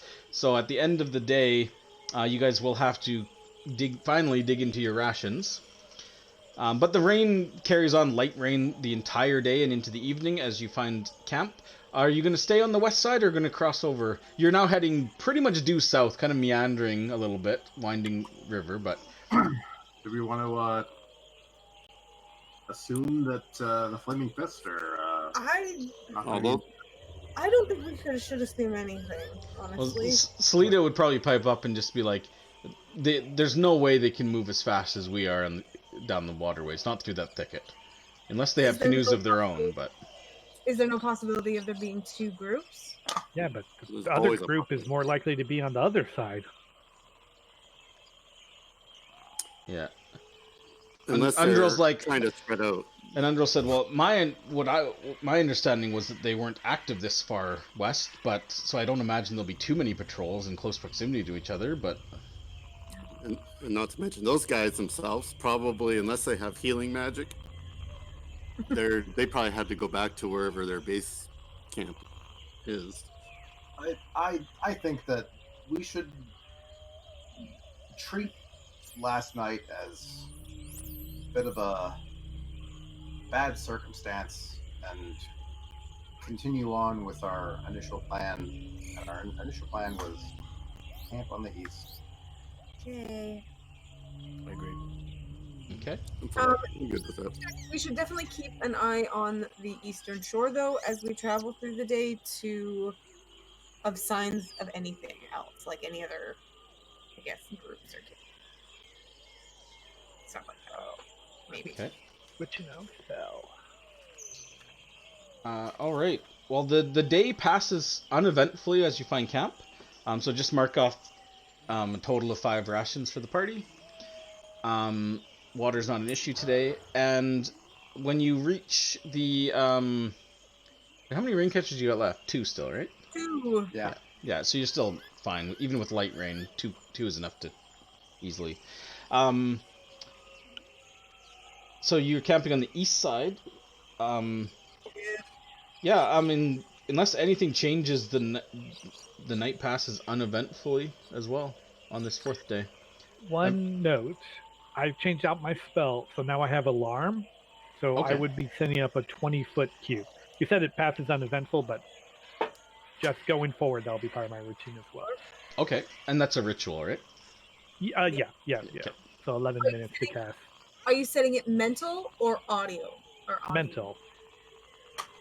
And it only how does alarm work with this mental? Is it you only that hears it, and then you have to Yes, alert and it everybody can else? wake me up. Okay. It will wake him up if what, yeah, if something passes. Yeah, I just didn't know if it like hit the whole party with a mental alarm or just yourself. So, Just me. okay. Nice. Yeah, it doesn't. And what triggers it? Tiny or large creature. Uh-oh. I would still set it up that way. Okay, I'm how- gonna Have a regret it. sleepless night. Does it? Do you have to like reset it up if it goes off, or does it just last the entire time and anytime anything comes in, it triggers? I think it stays. I think it just lasts 8 Yeah. hours. Okay. Yeah. So with Alerts a him next time. yeah, so you can decide, Jonah, but if tiny creatures are enough to set it off, you will Yeah, you don't probably have to. be awakened quite frequently as small geckos and lizards and like little voles and things come to investigate the camp. Birds and monkeys, like there's a lot of life out here in the jungle that would set it off that are tiny. I think about 2 hours into it, I would just dismiss the spell then. Okay. Well, because I was gonna say, if you set it up, You can like, designate creatures that won't set off the alarm. Yeah, but I can designate creatures, but not like creature type. Yeah. if unless- you set it a couple of feet off of the ground, then you would at least miss the tiny creatures running under it. I totally. We will discuss this in the morning, but 2 hours into it, I'm just going to dismiss it. And over breakfast, I will talk to you about it. And then you can be like, "Oh, set it up." I'll be like, "Yeah, that's a good idea. We'll try that tomorrow night." Yeah, that way the small scurrying creatures on the ground aren't going to constantly trigger it. Okay.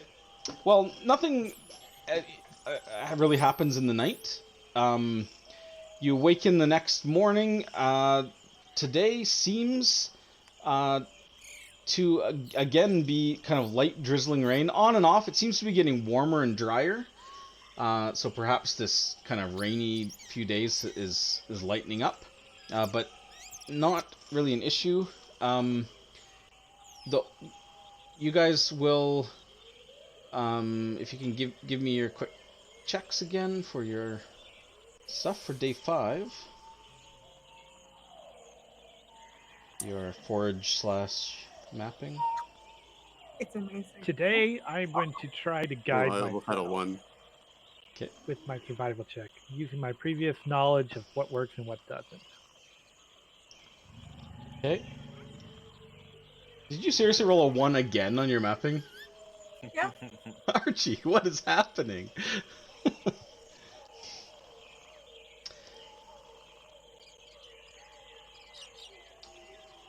Okay, so you guys can roll each. You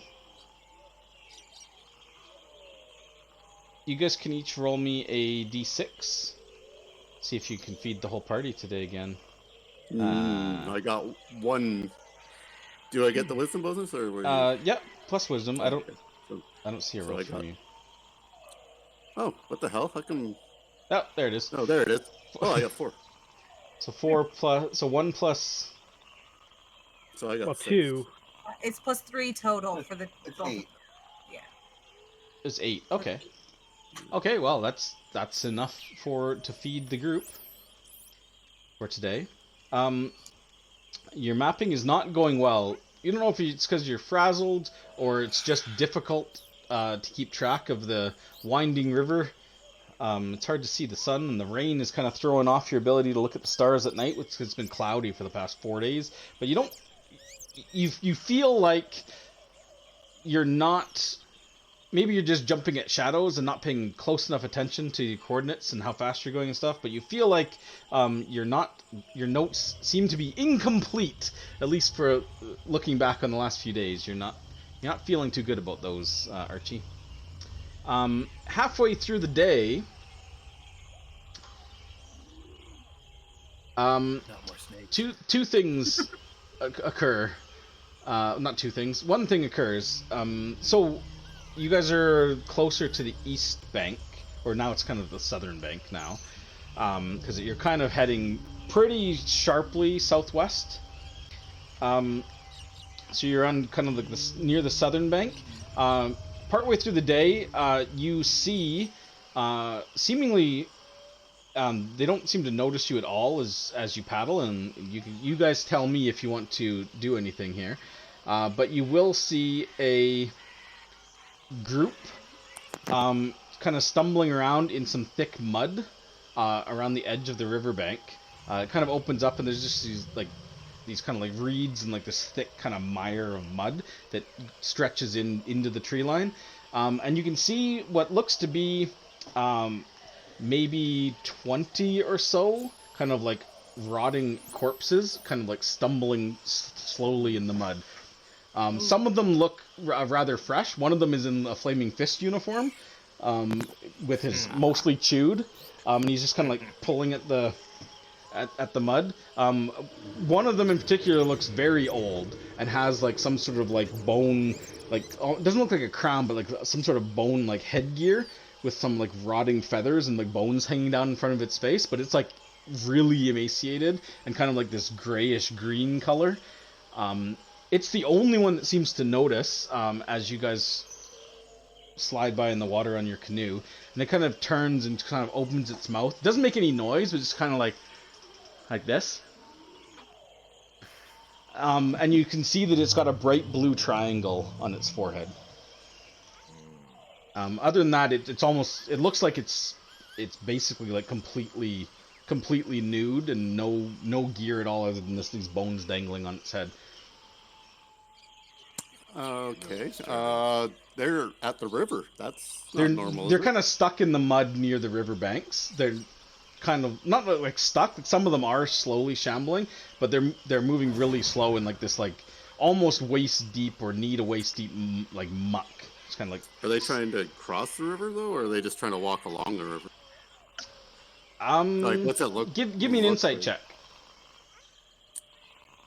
To get in the mind of a zombie.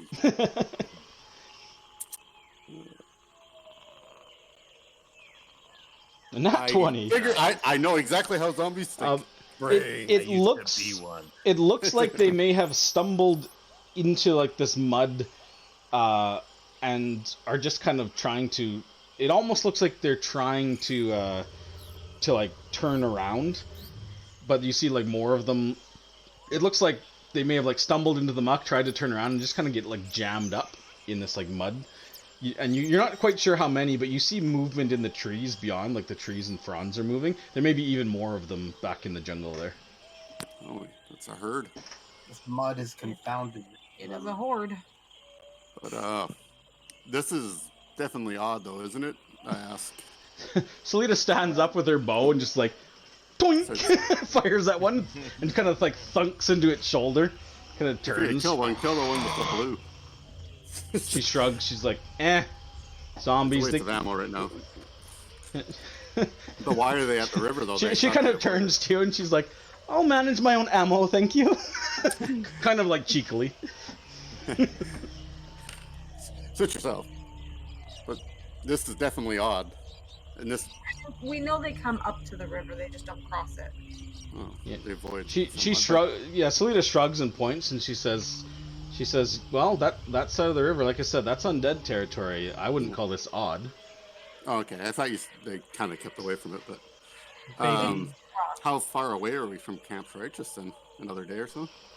She kind of like looks around. She's like, yeah, maybe a day and a half.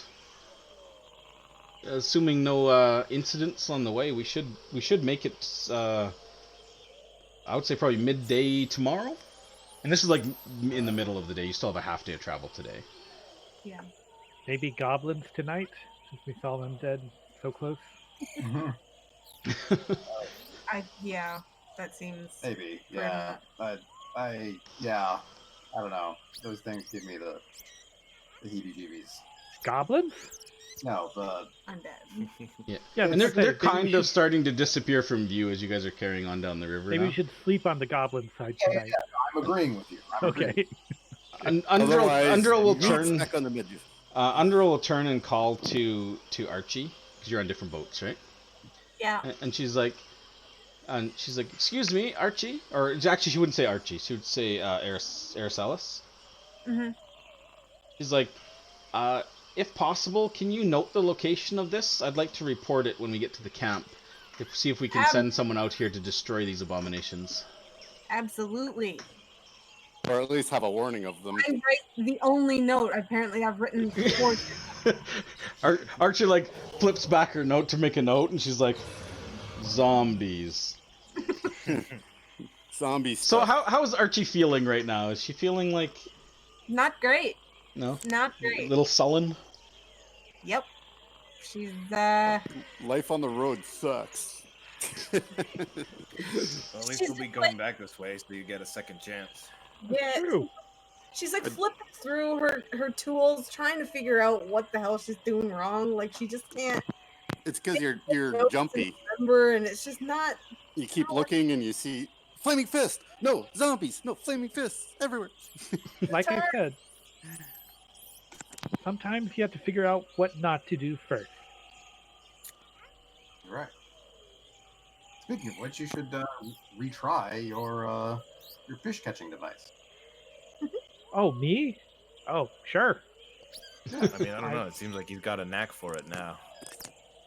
Well, Yeah. I guess I'm just thinking, you know, it could be a way to sort of passively do it, so that you can spend your time doing other things. I think that's a good idea. I'll work on it tonight. All right. The rest of the day passes without incident. The rain stops by the evening, and it's a clear, bright sky. For the first time since leaving the port, it's actually a clear night, and you can see the stars. And they're you're probably not super familiar with. Well, I mean, I guess Archie would probably have been paying attention, but the stars are very bright, and constellations you're probably not used to seeing cover the sky. And the moons are bright enough that it's like actually a pretty nice light. Like there's a lot of like starlight and moonlight tonight. I'm gonna actually take out my tripod and set it up tonight with my spyglass to actually like get a good look at some of the stars and point out if anybody cares. If not, I'll talk to Gerald.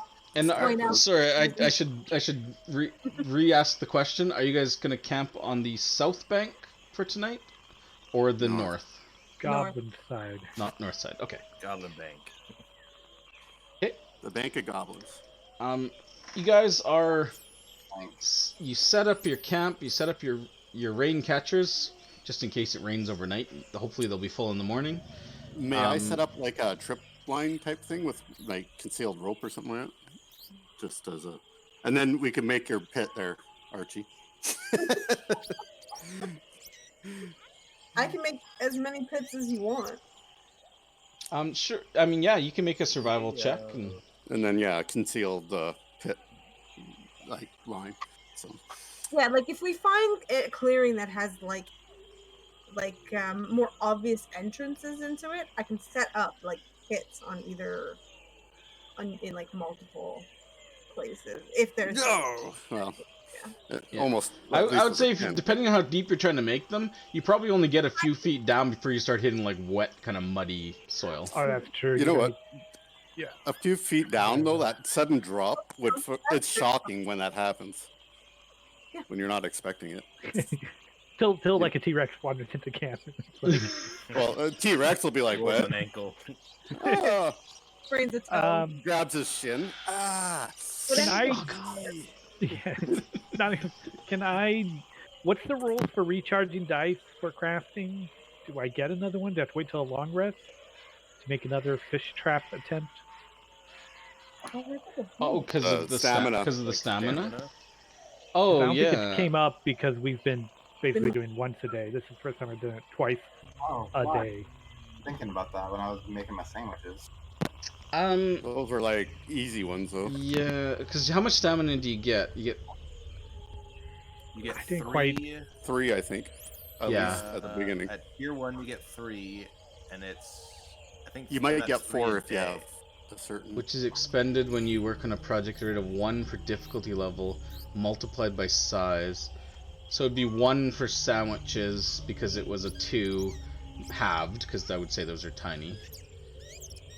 So you did that 3 times, so 3 stamina, yeah, Baz. Okay, and then that other one would have been a small project. So that would have only been 1. So yeah, you still have like 2 stamina. All right, I will try to make another one. Well, Or should this? well, but also says an entire day's allotment of stamina equates to 8 hours of work. Oh yeah. Time in smaller increments are determined by the GM. So I would think that, like, putting sandwiches together isn't gonna take 8 hours worth of work. Yeah, you're right, and neither is. Yeah, you definitely have plenty of stamina left. Let's say that. Okay. Yeah, I think the stamina generally is more for like larger scale Large projects. project. Yeah. Yeah, Sure. Stuff that'll take more than just an hour or two to make. I'm building a carriage, you know. Like, Right. Yeah. Here's my boat. Or like crafting a sword. restaurant. Well, Yeah, but even for me, like crafting a really well detailed, nice map is gonna take. Drawing takes a long time. So Yeah. a bigger, nicer map would definitely take a full day's down. Oh no. So 10 plus 3. Not my proficiency half, right? Because I'm doing a general, right? Isn't that what we said for general? Yeah. Yes, It was a general. that's right. Half rounded down, so It's 11. No, it'd be rounded up. 12. Okay. Yeah, it's still not good enough. The DC is 15, so you spend time working on it, iterating. This one's more of a square, but it still doesn't look as good as your. At least it has, only one opening this time. Yeah. Now the gaps in the bars when you're done are too big. Yeah. might be able to use You might catch a real big one, Joan. That could work. catch a raccoon or something. The night. During the night. During whose watch will it be? Let's roll a d4. Are we on the ground or are we in the trees? If you're on the Ground. north, We're you'd be on the ground. Not on zombie side. But I do have the alarm 5 feet up, or Yeah, and there's a trip line rope that Blackwind's put around, and there's a few kind of shallow pits with muddy water in the bottom. But maybe in the dark of the night, if something's trying to come through, it'll trip in on. So whose watch is it? On watch order number 3. This will be Blackwind's and Undrill's watch. The two half orcs are hanging out in the middle of the night. When Undrill doesn't hear this, but Blackwind you will. You hear movement in the brush, moving towards the camp. It's probably about. It sounds like it's probably about 50 feet or so along the riverbank. To like the from the direction you guys came from, like to the east. It sounds like something fairly heavy crunching through the underbrush, and then you hear a relatively kind of a strange kind of low, almost like a honk sound. It's kind of just like kind of a low pitch, kind of like honk. It's a cobra bird goose. And then you hear a couple quick like chirping like honks after that, like honk honk honk. It sounds like coming from different directions, and these other ones kind of feel like they sound like they're more like further back. Do they remind me of the sounds of the Colosseum?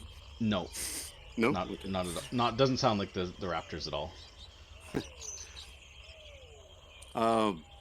I motioned for her to wake up the others. Undrill kind of moves about. Probably goes to Baz first because he takes the longest to get his gear ready for battle. Kind of goes over to Baz. Takes the longest to get up. She kind of shakes Baz's shoulder, and then she kind of like puts her finger to her lips and is like, "Shh, Blackwind's hears something to the east." And then kind of goes probably over to Aelin next, and then Salida, and then Jonah, and then Archie. Kind of makes a circle around the camp, kind of like shaking people just lightly, trying to keep it quiet.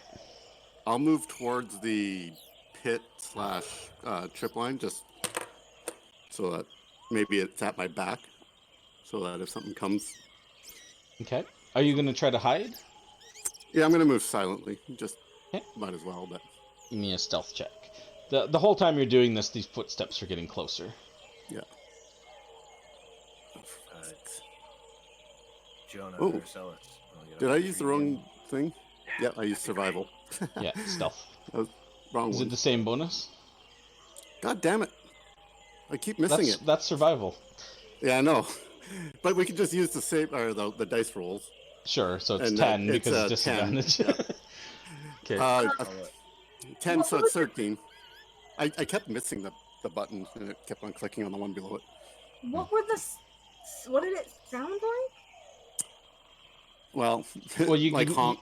You can hear it again as Interpret. it gets closer, and now it's probably only about 30 feet off. It's still in the brush, so you can't see anything. But it echoes again, and this time there's like 2 or 3 more that echo back, and it's just kind of like a low pitched, kind of long, like almost like a honking sound.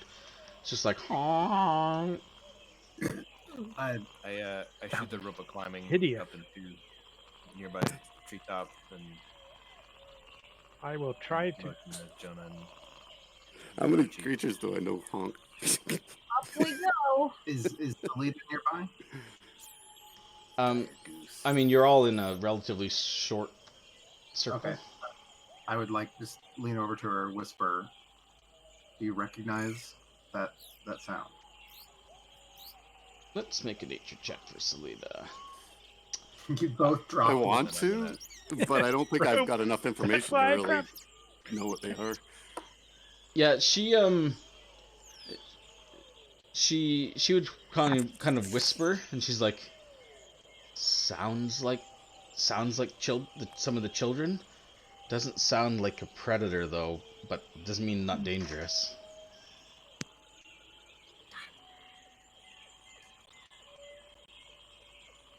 And then she kind of like creeps over to the edge of the brush, like on the back side of the trip line, kind of like hisses forward towards where Blackwind is, and she's just like, Blackwind, do you see anything? Do I actually see them yet? Like No, not yet. You can just make out at the edge of your vision because you can't see very far in the brush. It's not so much the light or your vision that's the problem. It's just there's too much brush in the way. But you can kind of see some like movement in the brush. I motion just outside my view. I can barely see movement. And as you're motioning, there's actually there's a cracking sound, and you see one of the big ferns kind of like move forward and kind of like hit the ground, and you see a large kind of like bipedal, like lizard creature.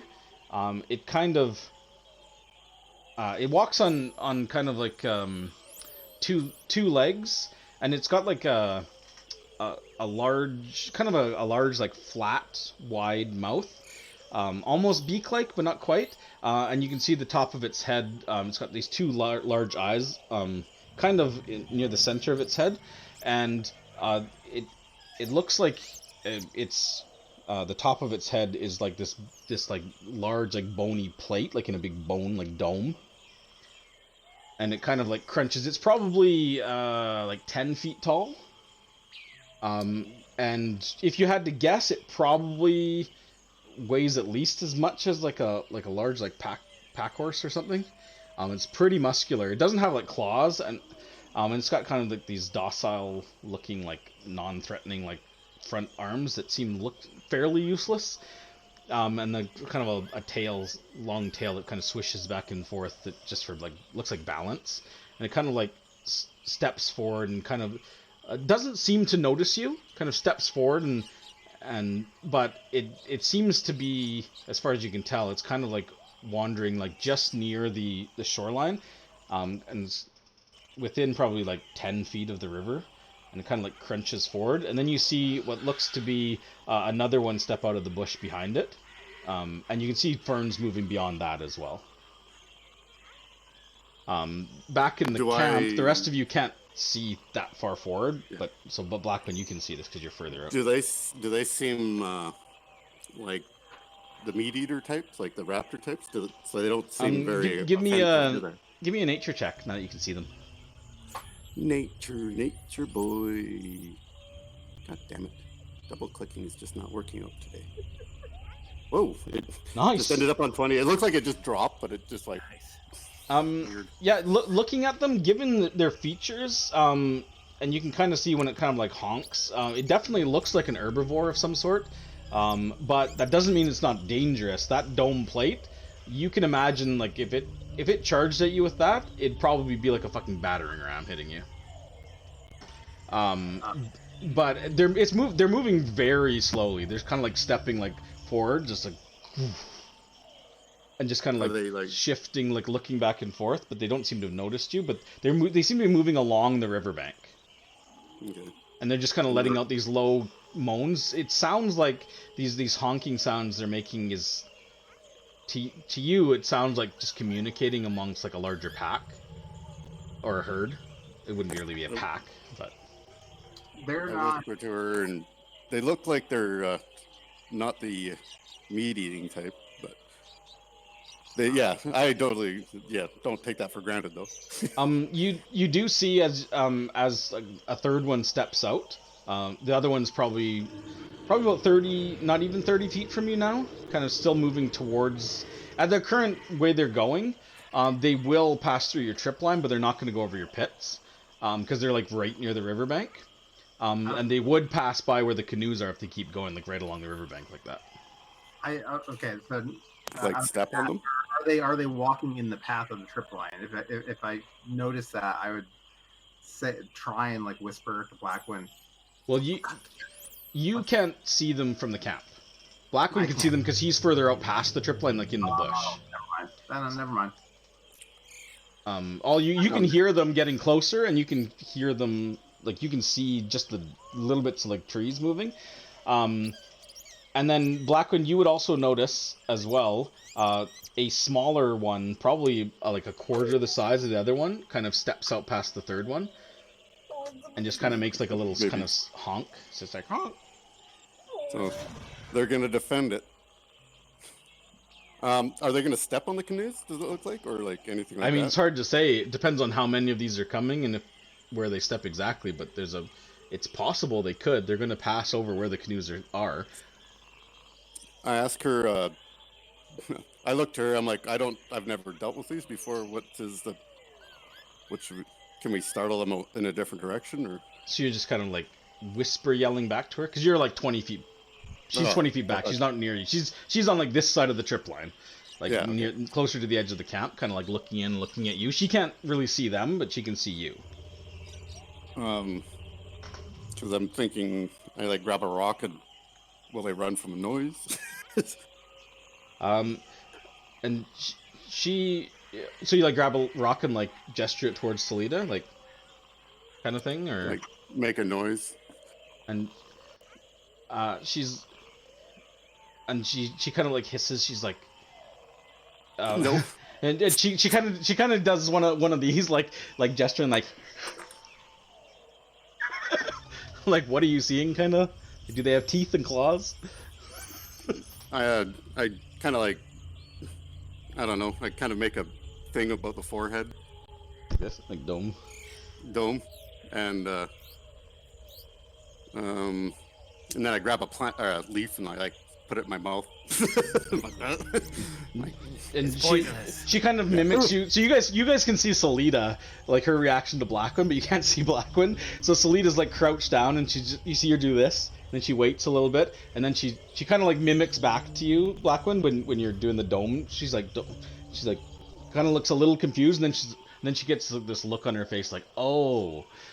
And then she kind of turns back to you guys, and she's like, I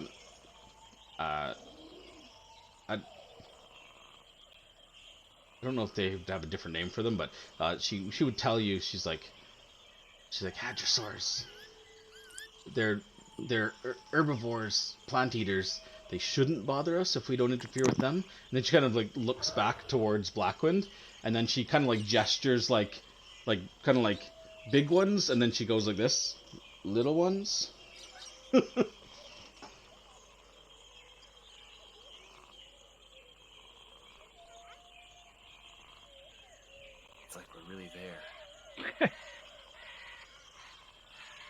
Brian, are you there?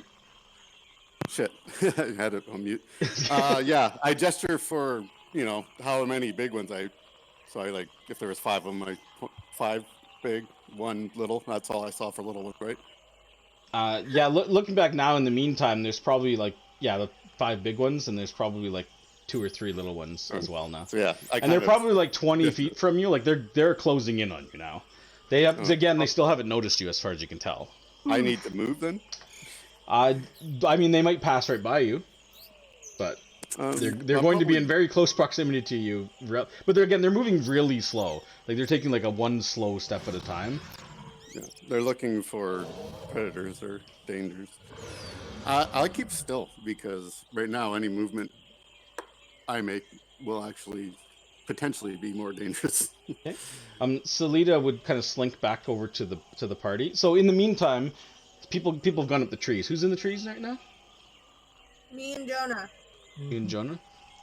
Undrel, I think, would stay wherever, like with Baz and Aelin, if you guys are still on the ground, like just weapons and shield or weapon out. And Salida kind of slinks over to you guys, and she's like, "Okay, looks like we've got a herd of hadrosaurs." And she's like, "They're a bit ornery if they're young or threatened. It seems like Blackwind is saying that there are young with them. So best thing we can do is just be quiet and stay back from them." And she points up at the trees. "Wouldn't be a bad idea if we could all get up there and just kind of wait for them to pass." Then she points towards the canoes, and she's like, My concern is if they're following the riverbank, if they disturb those.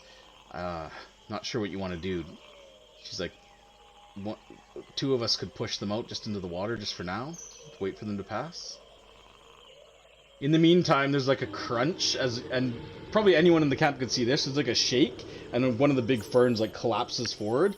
And Blackwind, you can see that there is like 2 or 3 more. So now there's like 8 big ones and probably like a half dozen little ones. And they're probably like 10 feet from you now. And the first one's probably tall enough now that you guys can just glimpse it in the dark and through the trees. And it's like 10 feet tall with this like domed head, like the size of a large, like the length of like a large horse, bipedal, but it's not. But yeah, just moving really slowly. And now you can hear like the honks clearly. I would just quickly whisper to Salida, like, so are they walking, like, are in the path of the canoes? And she kind of like shrugs, and she's like, "Oh, I mean, if it's an entire herd and they're following the riverbank, they might pass right over our camp here." She like looks around at the tents and the canoes and the rain catchers, and she's like, "I mean, they're not destructive creatures. They move awfully slow, but I don't know if they'll damage anything passing through. They're close enough now. I don't know if we have time to deconstruct, but we could at least push the canoes." I'm gonna slowly and as quietly as I can, like, grab the rain and just like move the canoes back. Like, I'm trying to get a mental picture here of like our situation and like the geography. Like, can I see the canoes from where I'm at? Yeah, you guys are just offshore, probably like 30 feet or so off the shore, like in like a little bit of a clearing. The canoes are pulled up on the land, near the shoreline, and then so they're like again like on the riverbank essentially. And then you guys have your tent set up in this little clearing just north of there, so you have a clear view of the river and your canoes, and then you're surrounded by trees on all sides. These guys are coming from the east. And given how they're spread out and how many of them there are and how big they are, it looks like they're going to pass by like following the riverbank, which could take them directly through your camp, depending on how spread out they are. Spread out they are. We don't know. Okay, I'm gonna grab the rain catchers, and because those are the only like things other than like our packs and stuff and the tents that are like just out and about, right? Yeah.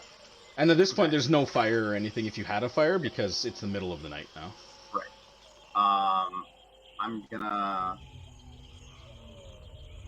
take I'm gonna throw my pack on. Take the rain catchers and like I'm just gonna move into like tree, like dense tree cover, because I feel like if there's a lot of them, like they're not gonna like bend over trees. You know, like if Ferns, sure, ferns, but but yeah. not like full blown. They'll just naturally go around them. So you want to protect the ring catchers We can't lose. in the forest. Can't lose another one. Salida is like, should I? Did she point to the alien? She's like, should we move the canoes? What do you think?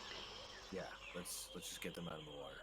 She nods and she kind of like, she's like, okay, just 1 second. She kind of like scurries back over where where Blackwind, you can see her and she's in sight. Now, Blackwind, you're like sitting this like as still as you can be.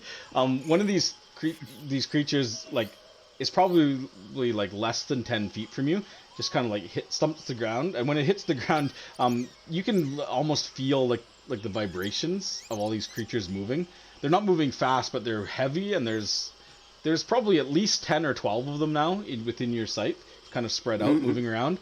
And they're kind of moving past. They don't seem to notice you, but one of them is coming like right up on you, like you could reach out and touch it, and it's just kind of like slowly like.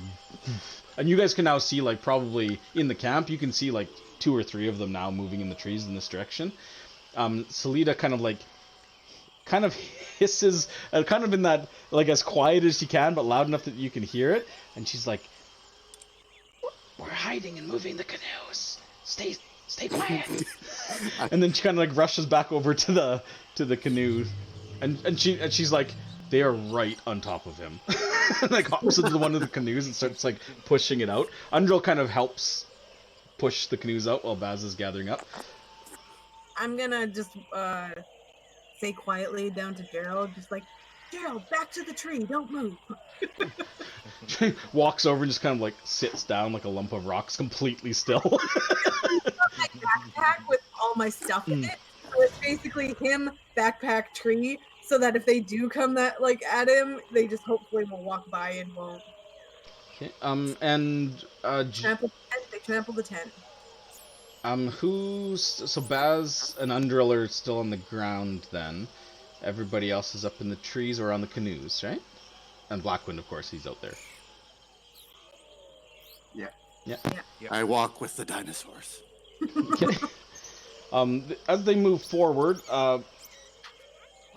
Blackwind, could you give me one more stealth check? The first couple like pass you by, and they're getting very close to where your like rope line is. Okay. I hope they just like knock it. I gotta make a stealth check to kind of move to avoid them. No, just to stay still and quiet enough to see if they don't notice you. The first few didn't, but there's more coming in. Sure. I'll use inspiration to nullify my disadvantage. Okay. So Smart. I click advantage, and it should equal out, right? Yeah, exactly. Yeah. So stealth. And here comes the advantage survival roll. I'm just kidding. Yeah. Nice. Nice. Okay. So yeah, the other one's passed. One of the small ones kind of like hops up next to you, obviously sees you and kind of like turns and just kind of like, kind of like hops forward. And it's about the size of like a large like mastiff dog, but it looks like its dome hasn't grown in fully yet, so it's just kind of like got this flat forehead, and it kind of like leans forward and like pokes you with its beak, and it's like a hard poke, like someone like jabbed you. It just kind of like pokes you. Do you react or do anything? Kill it. It kind of like when you do that, it kind of like hops back and is just like, ah! And then it kind of like looks at you a bit, and then one of the larger ones just like kind of turns its head and kind of like nudges it, and it kind of like honks again and moves forward. The big one doesn't seem to notice you. Yeah. Out below the line of sight kind of thing. Yeah. Yeah, and these creatures, Undril kind of like goes over. Baz, you're in the trees. You're gonna try to hide. You can give me a stealth check. Undril is going to try to climb up in the tree, so I'll give her athletics. You guys have the rope out still, right? Yep. Yeah. Yeah, she'll climb up. Yeah, she climbs up easily into the trees next to you guys. Okay. Nice. That's not bad. Yeah, these creatures, and bearing in mind, it's like light rain and dark, right? And so these creatures kind of slowly move through. Nobody's on the ground. But yeah, there's probably about 15 or so, maybe more, but they don't pass close enough for you to see them moving through, and maybe about like 7 or 8 small ones kind of hopping around. They move slowly through. It probably takes a good like 40 minutes for the full herd to pass through very slowly. I would say, let's roll me. Actually, who wants to do it? Roll me a D100, a percent. Not me. I'm terrible. By the way, the tripline ropes, the first big one that passes through it, just kind of like, it doesn't even slow it down. It's just like, just pulls it off. I wasn't expecting dinosaurs. Does my alarm go off?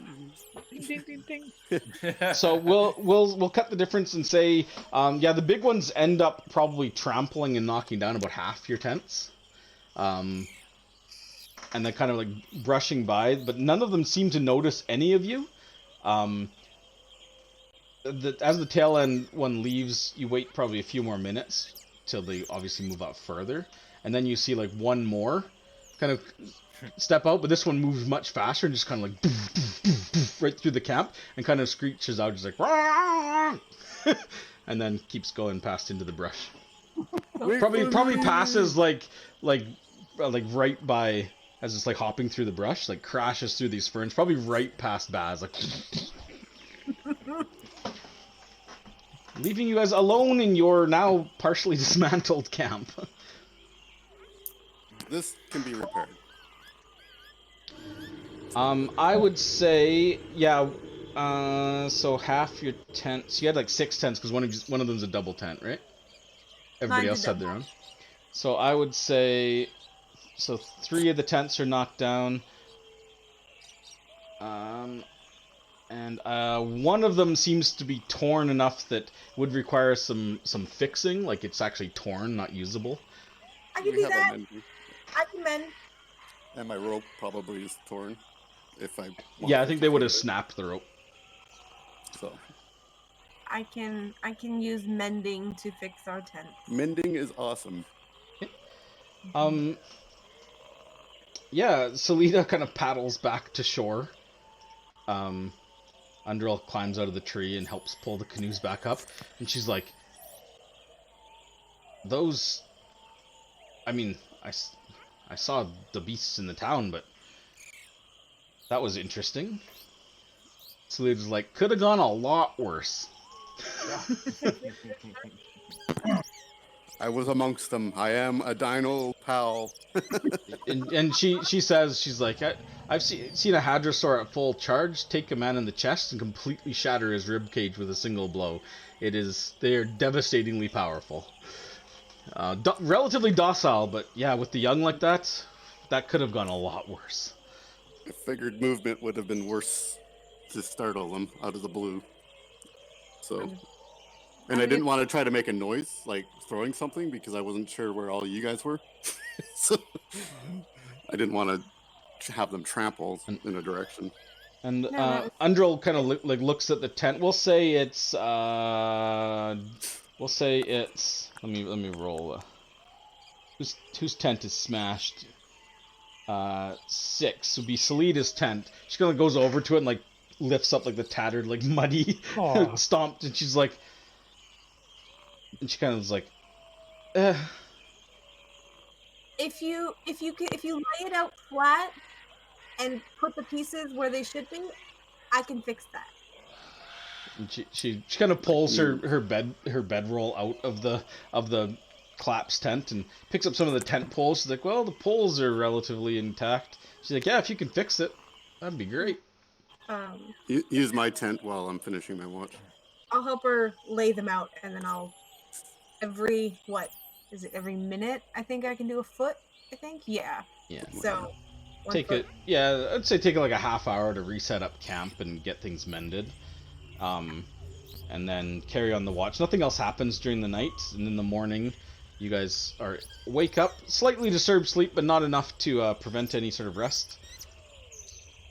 and you awaken on the dawn of the 6th day, having survived a hadrosaurus herd. Today, it seems that there is very light rain, just a little bit of cloud in the sky, and you can see that there's a light fog that's kind of like rolling across the river. Oh no, it's the fog. It's not, no, it's not blue. It looks like normal fog. You just pick up all your stuff and get ready for the day. So Salita says we should make it by mid-afternoon to Camp Rachis. We're nearly there. She's like, all in all, pretty good trip, I would say. Yeah. Really? I This am is, going. this is considered a good trip.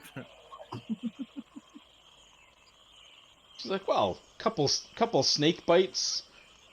Ran into some of the locals. Nothing too hostile. Yeah, this went pretty well. And flaming fist. She's like, yeah, but the fist. I mean, sure, we probably broke that one guy's leg and put a big gouge in the other guy's foot, but... And then she kind of like paused for a sec. She's like, I just hope that guy with the bow didn't get a good look at any of you. That could cause problems. Well, it was dark out and he looked human, so we should be okay. Oh, it was rainy, dark. So yeah. Yeah, rainy and dark. And he had a sore foot. And everybody knows you can't get good stuff with sore feet. Well, you probably didn't get a good look at any of our distinguished party-looking people as well. And Under would even say, he's like, yeah, his aim and his when he went through the camp and didn't see Baz, which I don't know how that's possible, but I wouldn't be too concerned about him getting any distinguishing features off us in the dark and the rain, not with his eyesight. We've never met a stealthier Loxodon.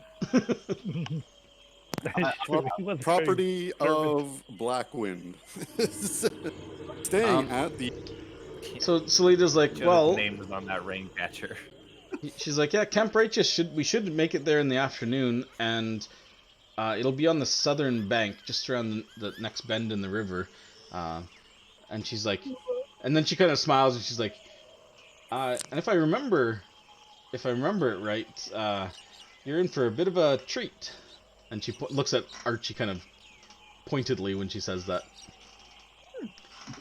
She's like, I won't spoil it.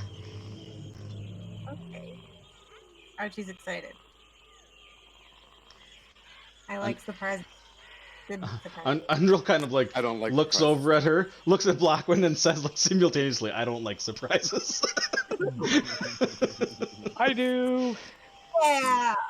She's Surprises- like, and Salita shrugs and kind of smiles, and she's like, no, this is a good surprise. I promise. Scout's honor. Oh, All right. Oh, say let's make way. How's my sarcasm detector? It was on a 1, Liz. I know. Yeah, I mean, she seems to be in a pretty good mood about it. No, don't. Is she like being sarcastic? Like, Doesn't seem to be, but We get there. it's just a lack of around. proper sleep. Everything seems okay. All right, let's get out of this Okay. godforsaken jungle. let's do this last roll. I'm going deeper into it. I already did Cartography that. looks good. Survival. I did yeah. my survival. The only way Oh, nice. through is forward. Yeah, no problems navigating. Pretty good cartography. Blackwind gets 6 food. Yeah, plus 2. So one person needs to eat. Andrel will eat her own food. She's like, I can resupply at the camp easily enough. So she doesn't mind eating. She just eats one of her own rations, so you guys don't have to worry about it. The day, yeah, it passes pretty uneventfully. Just a very light rain. The rain catchers, if the light rain keeps up like this, you may need to look at boiling water again on your next rest, because you won't be able to refill from your rain catchers unless it starts up a little bit. But nothing occurs during the day, and as you lazily make your way down the canoe, You notice, first thing you would notice, and Blackwind and Baz will pick this out immediately. Off to the side on the southern bank, or the southeastern bank that you guys are kind of following now, by about 2 in the afternoon, you see what looks to be a large, like, stone head, kind of on like this square block, just covered in vines, but it's prominently like sticking out about 10 feet off the shore, just kind of like That's a on surprise. the edge, and it just looks like just like a carved, like, human face. Is this like an Easter Island face, like just for visual? Kinda, Or- yeah. It's kind of like that, Or- but probably a bit squatter, not with like the long head, but it's kind of like a squat, More round Buddhist round. type Yeah, Buddha head? but it's just a head carved in on a and sitting on a block and just covered in vines and stuff. And Selita points and she says, "Ah, it'll be just around the bend, just past this."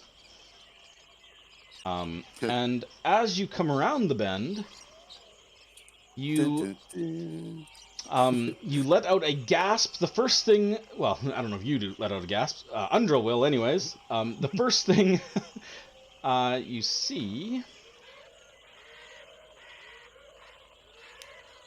I'm going to share a gigantic image with you. I have a feeling it's going to be anarchy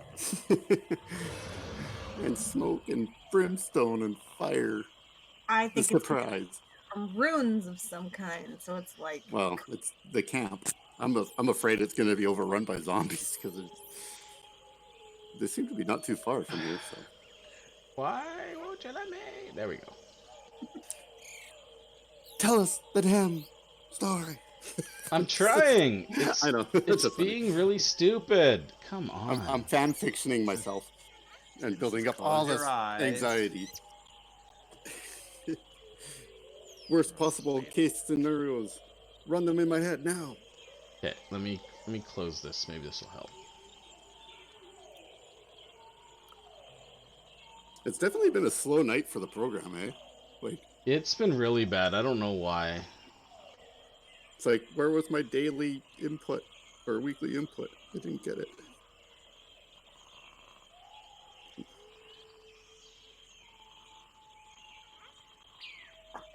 Sorry, just give me one sec.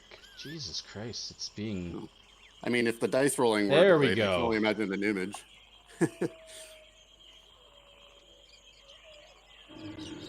Okay. Here's a big map. You should only be able to see one corner of it. Ah, it's just. It's so big. Can I zoom out? I mean, you can make